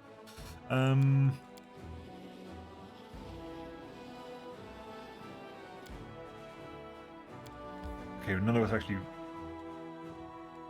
Okay, let's quickly, before we go in... Okay, we're still on the previous day. Good. Right.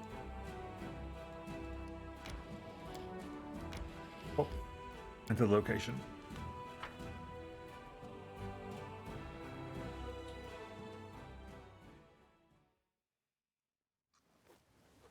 Go to the green gates, do some buffing.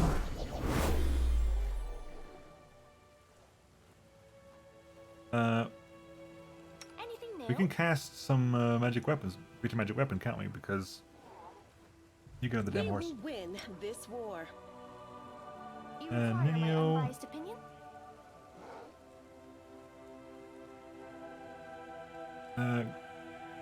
Primary weapon to you. Primary weapon to you.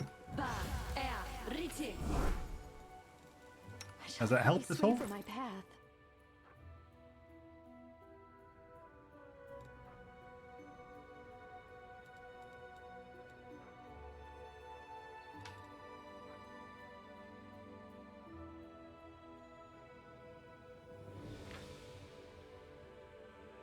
I don't know. Same thing with you. I'm not sure if that's worked in or not.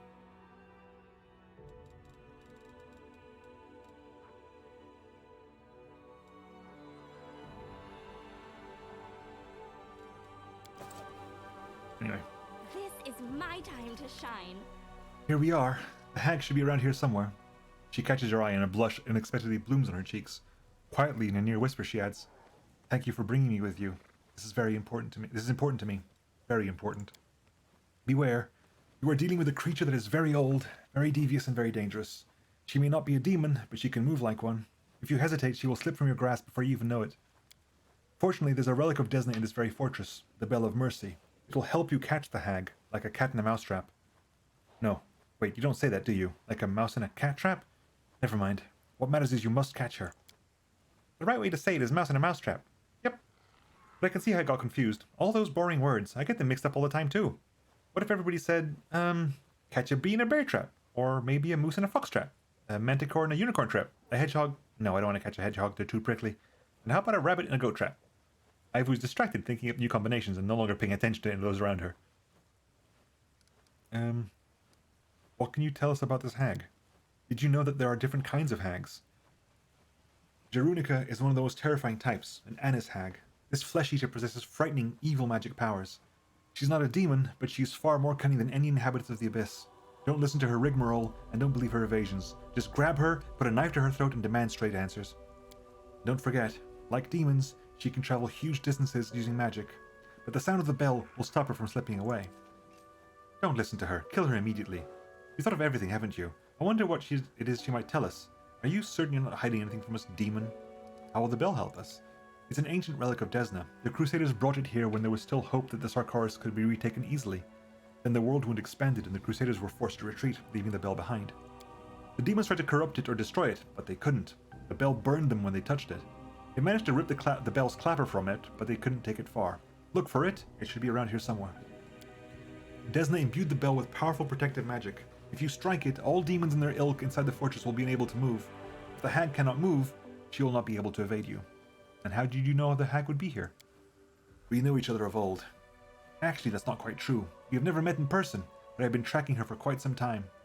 She shows up here and there, but every time I try to pin her down, she vanishes. I hope this time she won't slip away so easily.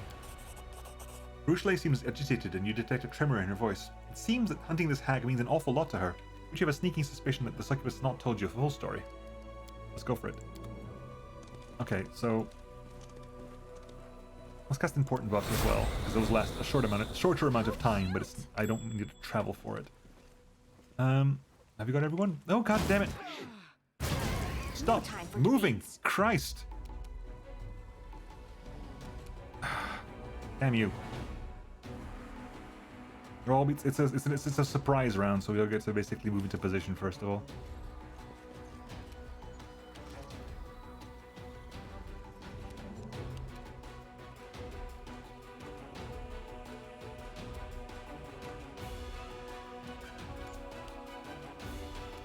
What do you have here? Directly devastated, some 2 Kalavakas, a Babao warrior, and a Vrok. How long does that last? 1 minute per level.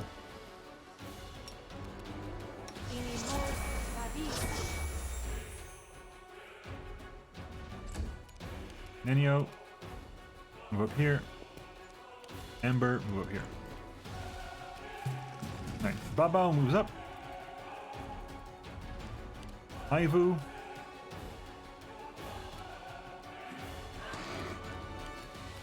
Camellia.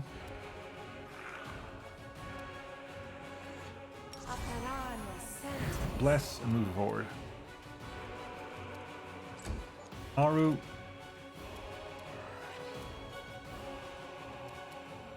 We could straight up cast Hurricane Bow, couldn't we? We can just start shooting. I will resist. Chandra. Can you get a good eruption off? You can.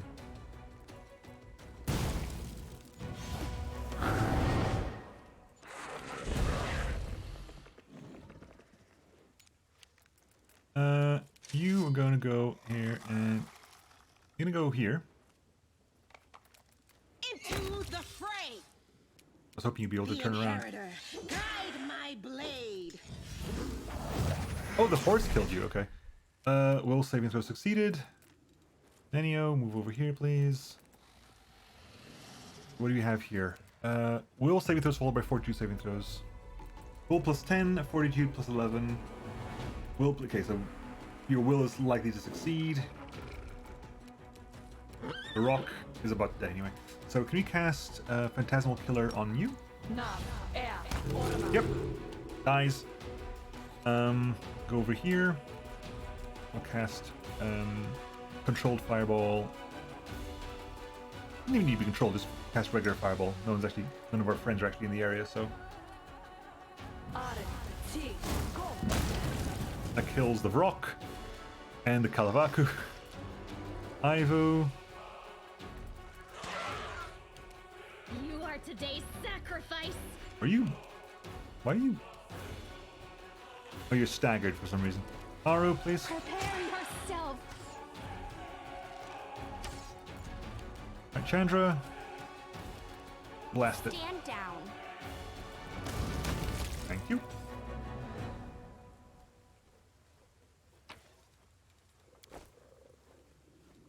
Let's just group up. You cast the Together channel. we stand. Get around a bit of a heal, because we just walked through that trap for no sodding reason. Loot a wand, I guess? Nope, that is a Aradin's Wrath. This holy scabbard, while equipped, alters the paladin's smite evil class ability, changing the type of AC bonus it grants from deflection to sacred. Additionally, the wearer's first attack every round is an additional... What? Okay. That's... Where does that go? It means that your Smite Evil gives you a Sacred bonus rather than a Deflection bonus, so it actually stacks with Ring of Protection.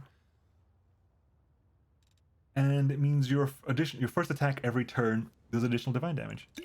That goes down there. Sorry, that goes down there. Okay, so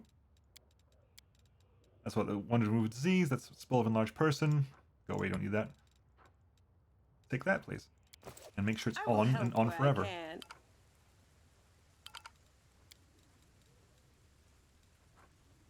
You can cast Hurricane Bow on yourself if you haven't already. Good. Let's keep moving. So exciting! I sense something. Halt. Everyone stop. Rely on me.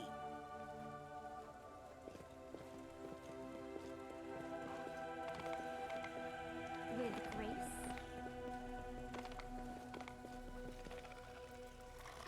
No time for idling. Hope maybe there's something over there. They choose to stand against me? No, nothing, it seems.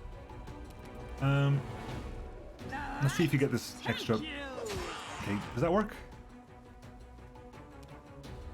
Yep. 1+1 divine damage, but hey, damage is damage is damage. Oh, there's a Voracious Wraith Drake over there, okay. Desna, guide my hand. Camellia. Go for their heart! Ember. Another Rift Drake over there. Okay, 2 Rift Drakes. What is a Rift Drake when it's at home? The dragon, obviously. Clinging Corrosion. Oh, hang on. Can you do you have any?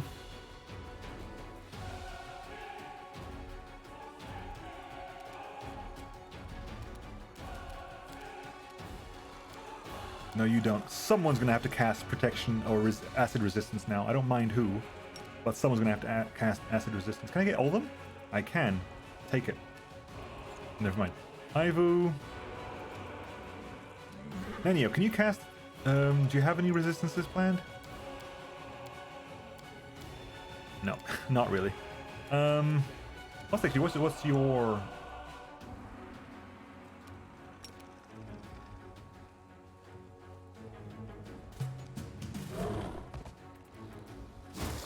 Yeah, that's the issue I was trying to stop. Into the fray. Thank you. Chandrinalar, hi. Eruption.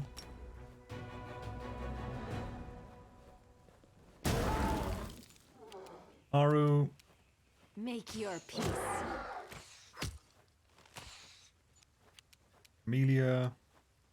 I'll cut you wide open. What you got? Was it you got slow? Oh, you're slowed. Shit. Only for a couple of turns though. Okay. In that case, heal yourself because you took the damage there.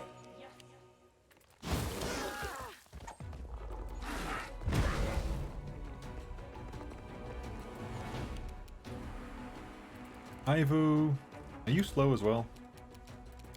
Yeah, you are. So we'll move over there. Nenio, take a few steps back, please.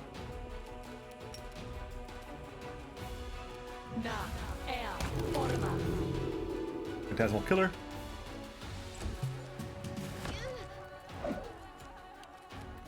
The inheritor, guide my blade.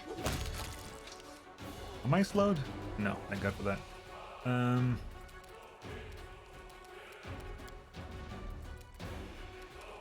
Away, you rascal. Haru, I will resist. thank you. Uh-huh. Who's got protection from something or other? Nenyu, do you have No reason to do you have protections? I like you. It's always fun to walk into Rift Drake getting shipped to the Fane Illusion. Hell yeah. This is protection. This is resist. Resist acid, please. It's gonna last for how long? 10 minutes. That's fine. Do you have communal protection either as well? Don't think we do. What's that? Remove fear. Okay, whatever. Helmet? Windmaster helmet? What's the Windmaster helmet when it's at home? +4 bonus to initiative. Okay. Who needs a +4 bonus to initiative? I'm using that. You're using that. You're using... Honestly? Sure. Yep.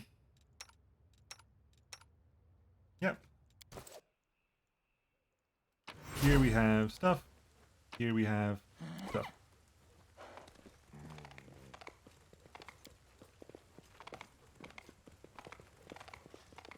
Something is not right here. Oh, acid rain. Sorry, blood rain. I only just noticed we have blood rain here. This is my time to shine. Oh, is that the way? Is that the way across? Oh, did you just miss a couple of shit? We did miss some shit, didn't we? God damn it.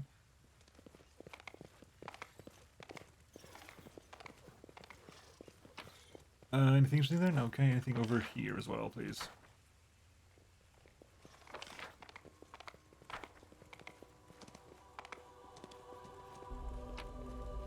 Ooh, cold iron. And an elven curve blade. And sellables, basically. I heed the voice of the spirits. Now what is that? I am helpful, am I not?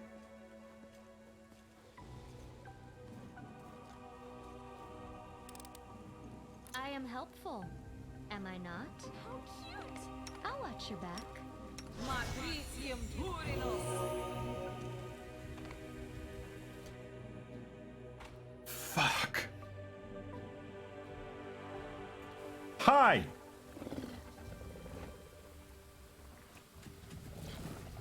Hang on, let's...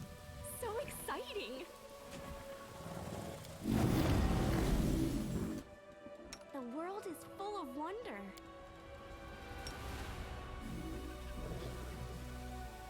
I will defend my dream. 120 damage to you. Oh, that's a... Okay, it's not... Maybe it was an overreaction. And hi! Fuck me. 2 Gribbles, a Clavacus, a fucking Glabrezu. Shit me. Hi. Ivu?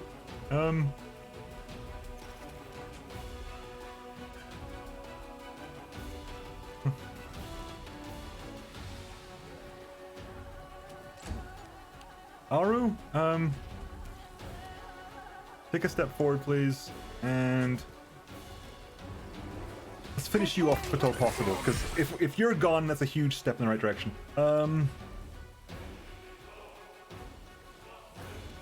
You can't move close enough to the Glabrezu, can you? No.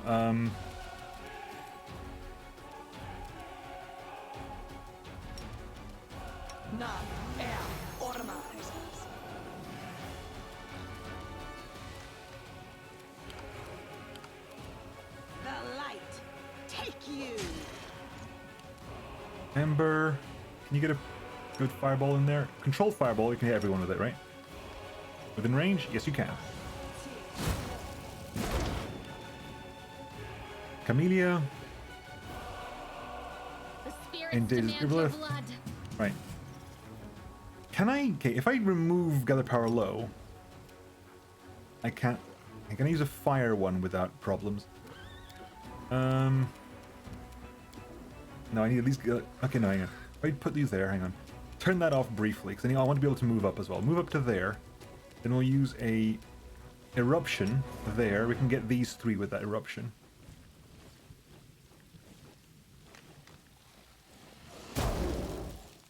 Okay, right.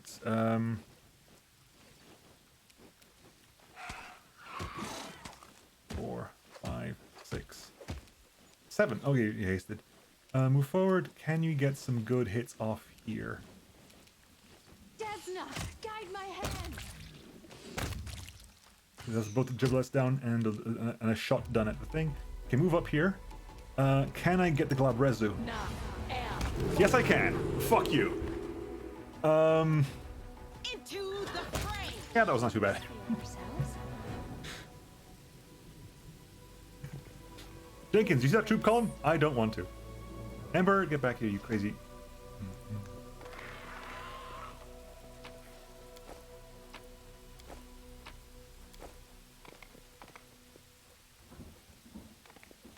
Because whenever I attack... Oh, okay. No, wait. Before we talk to you, we got to go find the clapper first, okay.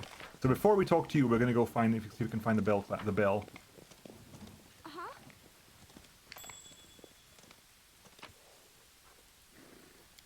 You got the clapper. I hope. Can you find the bell now? This. The bell tower, isn't it? My time to shine. The grave is well tended. It is much more recent than the chapel beside it. There is no name on the tombstone, only an elegant butterfly of Desna. Okay, so we had to go this way anyway. That wasn't like an optional thing. We had to travel that way. This goes into the belfry. How cute! Let's loot things we can in here. We have a flail, Demon's Terror. +2 speed radiant flail. Some dinosaur bones. Pick the lock, please. I am helpful, am I not? Boots of Free Reign. Permanent freedom of movement spell.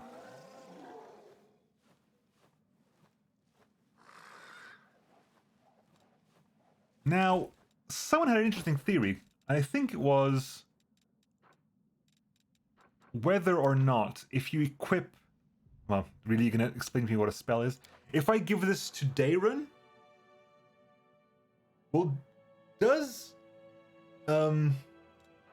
freedom of movement stop stagger? And if that is the case, if I give it to Darren, does it stop his auto stagger at the beginning of every fight? Because that would be really good for him. It would nullify his biggest drawback.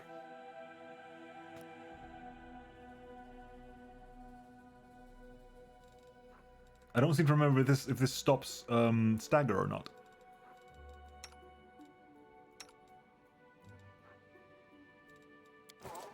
Right, is that everything here? That is everything here. Ring the damn bell. The bell, now united with its clapper, produces a melodious ringing. We just got cast. Good Hope just got cast on all of us. Interesting. Should I have the freedom of movement? Does anyone I know have the freedom of movement spell? Just so I can check. It'll have to be you, because you're the one who gets all the spells without having to worry about it. Do you have freedom of movement? Yeah, freedom of movement. Does that stop? Yeah, it's not obvious. I don't think it stops stagger, unfortunately. We'll test it out at some point with Darren. Until that point, you can wear it, because someone needs to anyway. Yeah, it doesn't specifically mention stagger, but it also doesn't seem to be mentioning a it doesn't seem to be an exhaustive list of things it works with. The way that's phrased, I would read that as it's not an exhaustive list of things it complains of it does. Do I have enough to rebuff? Because I think I need to rebuff before I get into that fight.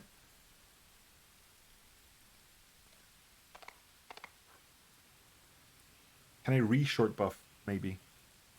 I'll re-short buff as best as possible. I don't think I can do this. I don't think I can do as many displacements again. So exciting! Can we re-short buff? The haste displacement triggered. We skipped 5 of them because they're still active, I guess.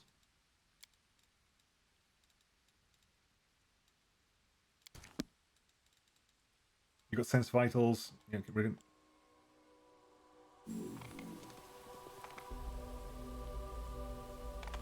We'll do this afterwards. Ah, Harushale, my dear. Are you there? And you bought friends? Good. Good. All the more for me. It does prevent his start of combat stagger. Nice. Okay, so... You don't seem to be affected by this spell ringing in any way, shape, or form. So you're a level 11 you're a Blood Rager, okay. Mage Armor permanent, Blood Rage permanent, Fast Healing permanent. Immunities? You're not immune to fear. Okay, so what exactly are we doing here? Let's just remind ourselves, why are we here?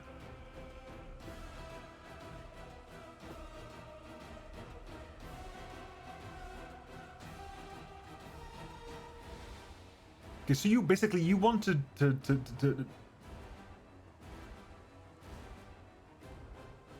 Oh.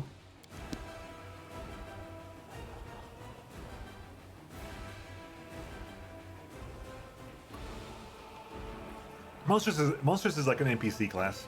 You can't have a level as a character. But it's basically so that they have hit dice. It basically gives them hit dice more than anything else.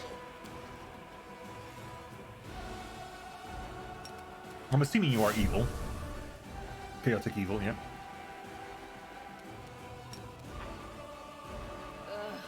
Did I mess up? Oh, really? again? I can't go straight because of that. Fine, whatever. In that case, go behind you and start hitting you now. The Inheritor, guide my blade. So you got protection from arrows and displacement. That's gonna be fucking annoying. There are splat books and all that sort of thing, but yeah. Well, I always mean stuff like that, right? There's always stuff like I don't usually mean that in the everyone can use it situation. No, it goes through that. You are today's sacrifice! Nenio? Now, in theory, you're not actually immune to death. Sorry, to fear effects. You're immune to death effects, not fear effects. So, in theory, we're going to delay this until after you, because we can use Evil Eye saving throws on you, which lowers your saving throws by 4, at which point you have a +9 to will, +12 to fortitude, saving against difficulty class 31. You literally can't you literally cannot pass the will save, and you need to roll a 19 to not die. Provided we pass your spell resistance. Your spell resistance is currently, what was it? Your spell resistance is currently 28. Nenio's, yeah, no, when the entire build of Nenio is the fact that Phantasmal Killer is a fear effect, not a death effect. A lot of things are immune to death effects. Fear immunity is okay, undead are immune to fear, but other than undead, very few things are. So it's worked ridiculously well. What's your you get a plus 18 for spell pen, so you need to roll a 10 to get through a spell pen. Screw that noise, delay for a turn. You cast Ode to Miraculous Magic, gives everyone in the party a +4 morale bonus to overcome spell resistance, and further increases the DC of will saving throws by 2. So you've got Ode to Miraculous Magic on now, which means you have your thing should be way higher than that. End your turn. Cast Heightened Phantasmal Killer on that hag, please. Spell resistance. You need to roll a 6, and I rolled a fucking 4. Thank you, Nemo Luck. I cannot fail anything else, but I fail that. We are gonna kill her with Phantasmal Killer, though. I've guaranteed this. Which is gonna be even funnier if it's a situation where you can't actually do that. Instant enemy, please. Make your peace. Um. The light take you. Yep. Never mind. Never fucking mind. I wonder we did. I thought we weren't gonna have to actually kill you because we need to talk to you. Stop! Stop! What are you doing, you reprobates? The beaten hag cowers on the rocks. Gone is the terrifying monster you were just fighting, and in place is a small and frightened old woman. Why did you treat an old biddy like me so harshly? Haven't you any shame, you great brutes? Don't listen to her. She's just stalling for time. Arushale raises her weapon. What do you know about the demons with strange abilities? Where are they coming from? Speak! What demons? What are you on about? Under Arushale's cold gaze, the hag's face breaks into a grandmotherly smile. Ah, now. Those demons. Wouldn't they be friends of yours, Aruma dear? What are you picking on little poor old me for then? I tell you everything I know, but you know far more than me on that score. The color drains from Arushale's face and the hag's smiles grow wiser, stretching from ear to ear.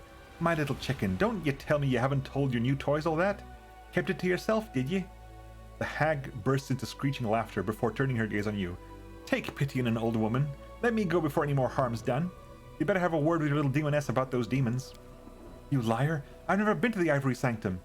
Arushale's desperate outburst is drowned out by another round of cackling from the hag. Where does it say you've never been, eh? Where? Like you haven't been sniffing around it, seeing who comes and who goes? You didn't see all that? I suppose you didn't even know they were password neither, aye? Your demon girl's lying through her teeth, as per usual. Do you two know each other? We've never met in the flesh till now, isn't that right, dearie? But I know an awful lot about her and her tricks, and her dalliances with mortals. She's lied to everyone. Everyone. To your side and ours. She's telling the truth. I lied to you. I used you. I could have told you where to look for those demons right away, but I needed someone who could help me get rid of the hag. When I was freed from the dungeons of Dresden, the demon set her on my tail, and I could not have dealt with her single-handedly. Hearing this, the old woman lets out a screeching cackle and shakes her whole body. What are you laughing at? It doesn't matter what I've done. You won't be leaving here alive.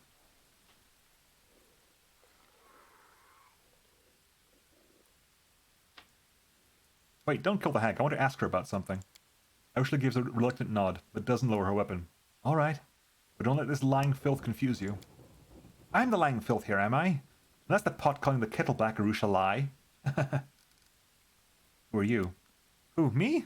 I'm just a humble old soul, peaceful as they come. I've lived a fair old while, since the days when these lands were green and no one had even heard of tell even since these lands were when these lands were green and no one had even heard tell of demons before. Us hags aren't as wicked as people make us out. Yes, you are. Just this nasty gossip. People don't know us. They don't understand us. That's why they fear us. They trot out all sorts of rubbish. That we feast on human flesh, that's true. That we bow down to demons, maybe. And the like. The truth is we're Fae. Genuine Fae. There's even a tale about it. Want to hear it?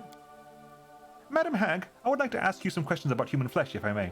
A pencil and paper appears in Nenio's hands. Tell me, how much meat does one hag consume in a day? How many villages of average size are necessary to feed a hag on an ongoing basis without the population being reduced to zero? Are you so scrawny because you constantly undereat? The hag's eyes flash momentarily. A sickly sweet smile appears on her face. It's all nonsense, it is. If it's not nonsense, then it's got nothing to do with poor old me. I eat roots and berries, mushrooms too. I've never eaten a human in my life. Go on, tell us a story then. I love stories. But some of the stories I've heard were very bad. About cruelty and monsters and children who were roasted alive in an oven. It's not that kind of story, is it? Listen well. 'Twas a long time ago, so long ago it's now beyond remembering, when there lived 3 sisters in the first world, in a forest known as the Cimarron. Beautiful they were, the sisters, the kind of beauty that make folk stop and stare. Suitors came from all corners of the land to woo them, but the sisters just laughed, and they boasted to each other about the fine gifts they received. They boasted and bragged until a century had passed, and then another, and bit by bit their sisterly affection turned into a deadly rivalry. Each sister wanted to show up the other two, to win the suitors away from them and grab all the riches for herself. The magical forest, sensing the shift, changed too. Thorns and barbs sprang up everywhere. The animals sprouted fangs and horns. Even the little birds began to squawk vile curses and oaths in place of pretty tunes. The matchmakers came less and less after that, until the road to Cimarron was forgotten altogether. As she tells the tale, the hag grunts between words, lisping and smacking her lips. Her gnarled fingers are also twitching, sketching intricate symbols. Watch out! She's casting some kind of spell! Trying to trick us, is she? She won't work. Hell yeah! Fuck you, hag. You were gonna die anyway. Hags are evil. I've played enough D&D to know that true. Oh, that might be the level up. That might be the level up. Ursula's eyes are plaintive as she holds her gaze. There's much I have to explain, to confess. But please, there's something I want to show you. Come, it's not far. Oh, the grave. It must be the grave that we spotted before. Yeah, it is the grave we spotted before.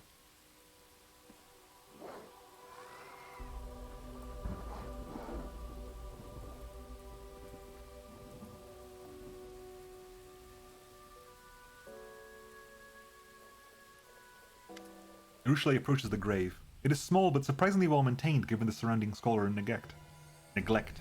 Ursula touches the cold stone, decorated with Desna butterfly, like she's greeting an old friend. Silently she turns to you. She retrieves a map from her bag, makes a mark on it, and holds it out to you. First things first. Here, I wasn't lying to you about this. That's where you'll find the Ivory Sanctum, and in it, the secret of the demons with the strange powers. The entrance is hidden under a pile of skulls. I don't know how to open it, and I've never been inside, but cultists enter it somehow, which means that you can find a way to get inside. Thank you for the map. I appreciate your help. The succubus shakes her head. I lied to you. You trusted me and I used you to get rid of the hag. This doesn't assuage my guilt, but it's the least I can do. Who does the grave belong to? My last victim. She was a priestess of Desna. I seduced her and drained her soul. She died in my arms, and I decided to bask in her final reveries, so I dove into her fading mind. Dreams are Desna's domain. The goddess noticed my sacrilege, but for some reason she showed me mercy instead of punishment. She opened my eyes to who I was and who I could be. When I returned to my senses, the first thing I did was bury my final victim here, and to make a vow before her grave that I would atone for everything I had done. I didn't even know who she was. I seduced her, deceived her, and killed her, and she saved my soul. Ursula wipes her eyes. If only I could die and give her back her life. But I can't, Chandra. All I can do is live on and help those who are still alive. How did you know the hag would be here? When I was freed in Dresden, the demon set her on my tail.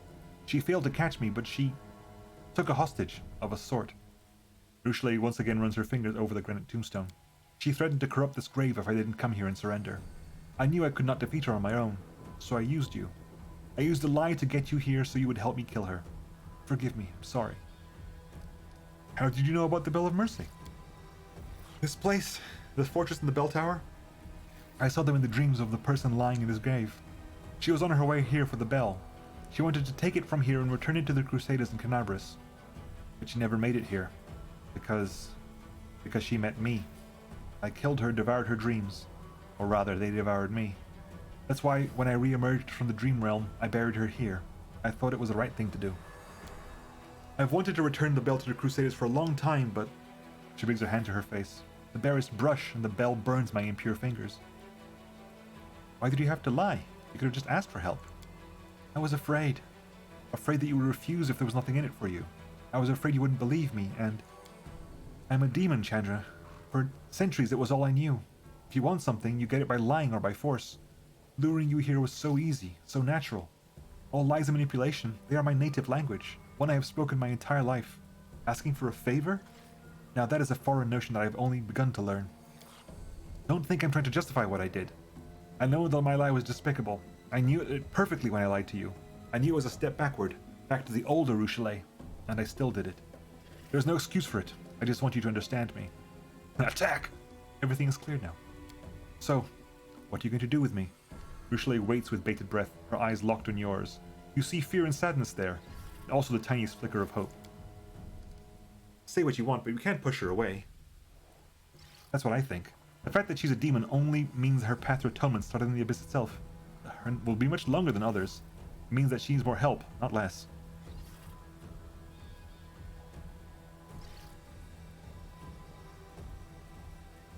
One or two, folks. That's all you get. I think forgiveness and self-forgiveness is important here, because she's going to be beating herself over the head for ages for this. I'm actually edging towards one, because she's the kind of person who will probably like be holding this over herself for a long time. And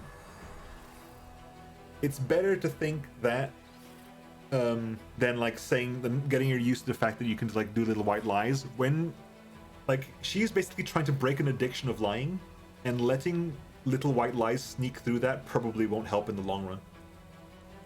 She is chaotic good, so I don't think there's a problem with me doing two, but I think I'm gonna go for one. I forgive you, and please try to forgive yourself. Thank you. I will try. Specifically in her case, like one or two work. In her case specifically, I think one would be better, simply because she is so used to lying that I don't necessarily want to give her like, okay, you can use little white lies, because she probably needs to cold turkey her lying. I'm assuming we get to, we all leveled up. We definitely leveled up after that one. Fucking hell, we got like a bunch of experience. We needed like 4,000 to level up. I think we got like 7,000 or 8,000 out of that. I'm assuming we get to keep the bell or something.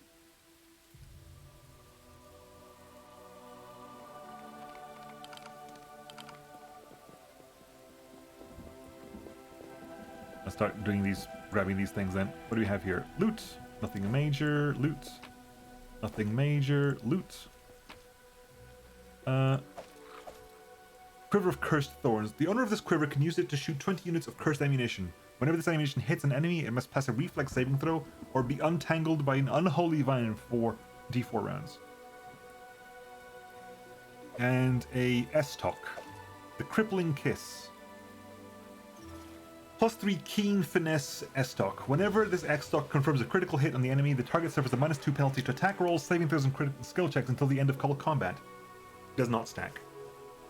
Fair enough. Not bad though.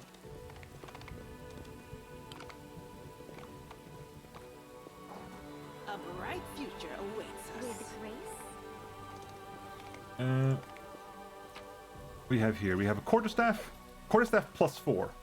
You've just read an item, quarterstaff. It can bypass adamantine or cold iron, because +4 bypasses adamantine. +3 bypasses cold iron, +4 bypasses adamantine, and +5 bypasses alignment blocks. It's a regular +4 though, so it's literally useless. And Amulet of Circulating Blood. Whenever the wearer of this amulet is under a Blood Rage effect, they gain fast healing 5 for the duration of the effect.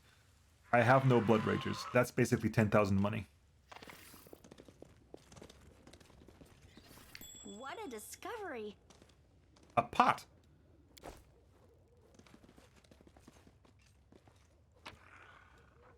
Old Sarkorian diary in a burned building.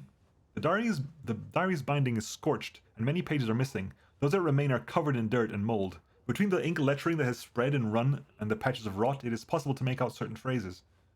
A troop brought news from the west. The plains have fallen. The clans have been slaughtered, and the beasts are feasting on the slain warriors. A few survivors were found, but attempts to get them... Hang on, let me open the whole thing properly. Oh, for fuck's sake. Attempts to get into the fortress failed. Our own warriors fought their way back with difficulty. The outlying fortifications are overrun with scum. Only the reinforcements from the east will have any chance of breaking through this noose that is slowly closing around our neck. All we can do is wait. So what is this about in general here? It's about the defenders of the tower.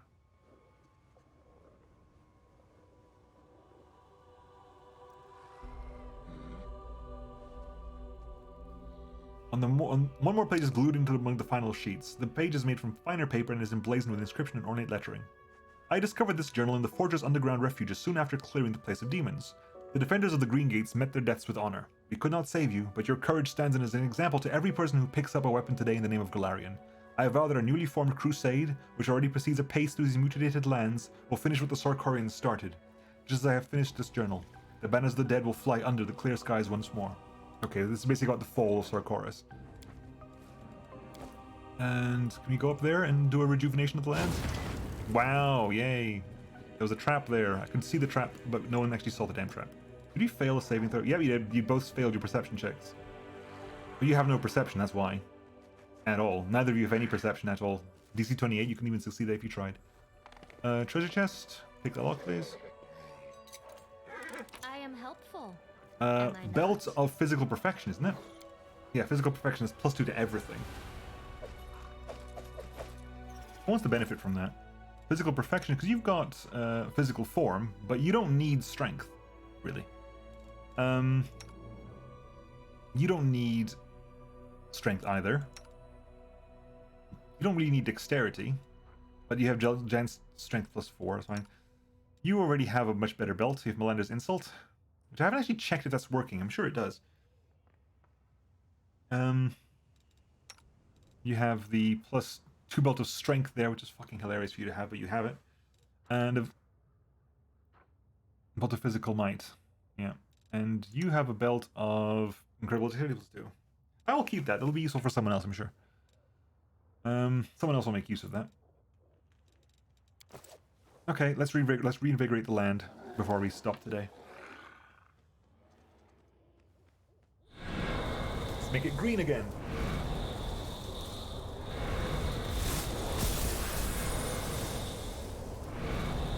Rainbow!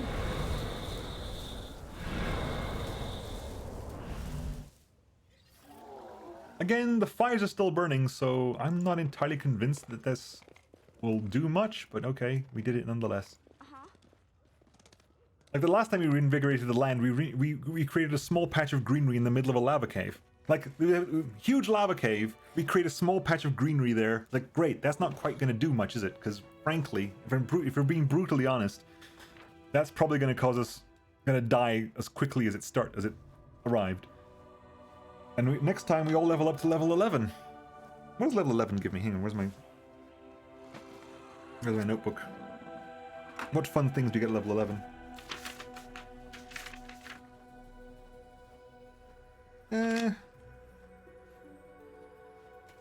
I don't know. We'll find out. Anyway, folks, that's me done for now. I will be back next week with Monday. Monday, we don't entirely know what we're doing yet. Are we going to do that new thing, Barrick? Are we doing the new thing?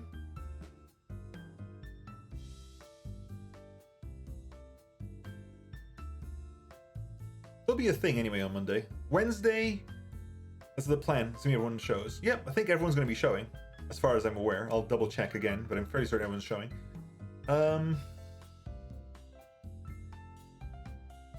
Yeah, I'll ask around as well. And what am I thinking here? Wednesday should be Gloomhaven again. Then Friday and Saturday carrying with more Pathfinder because I'm keen for Pathfinder. See if we can find someone to raid, but Saturday is again not one of the best raiding days.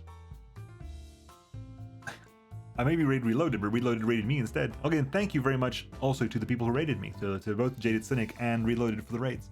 Much appreciated. It is not something that usually happens. So it's always nice to see it.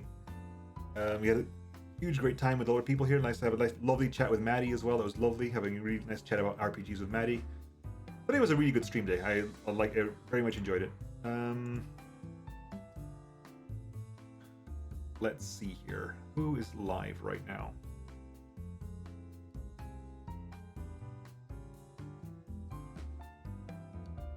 Nobody. Eric, do you have anyone live on your end?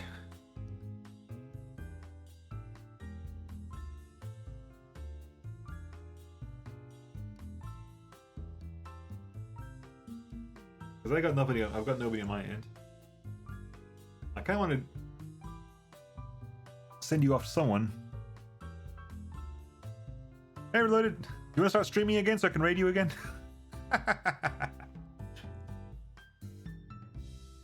Oh. Gotcha. God damn it. Ow.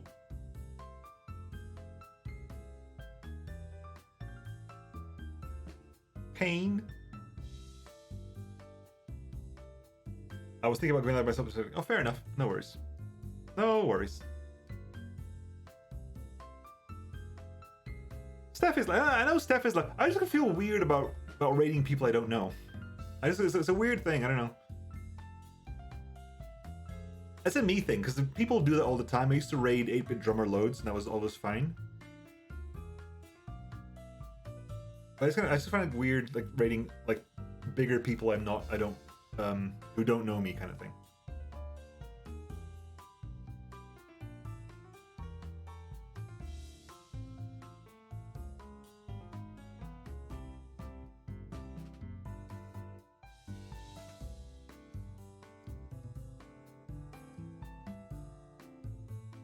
This is only out to the music.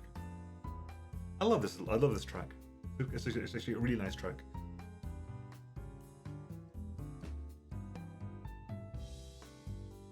Purple Bird. Who is? Let's look at Purple Bird. Purple Bird. Did I spell that correctly? Yep. Let's go for it. Sounds good to me. Raid. Purple Bird. Gotta spend the points though, Barrick. You gotta spend the points. Spend the points. Let's cut into that.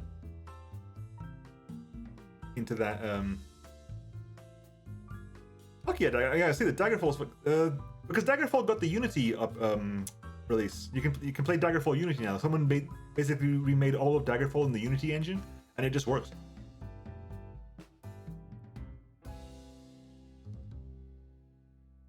Just do it. There you go. Boom. Cool, folks. I'll leave you to some Daggerfall, which is arguably one of the best Elder Scrolls games. Like, it's between kind of Daggerfall and Morrowind, I think. But yeah, I'll catch you on Monday. So I will see you then. I think that from the looks of things, this is definitely Daggerfall Unity. But I will see you then, folks. Take care of yourselves. I'm gonna go rest. Bye bye.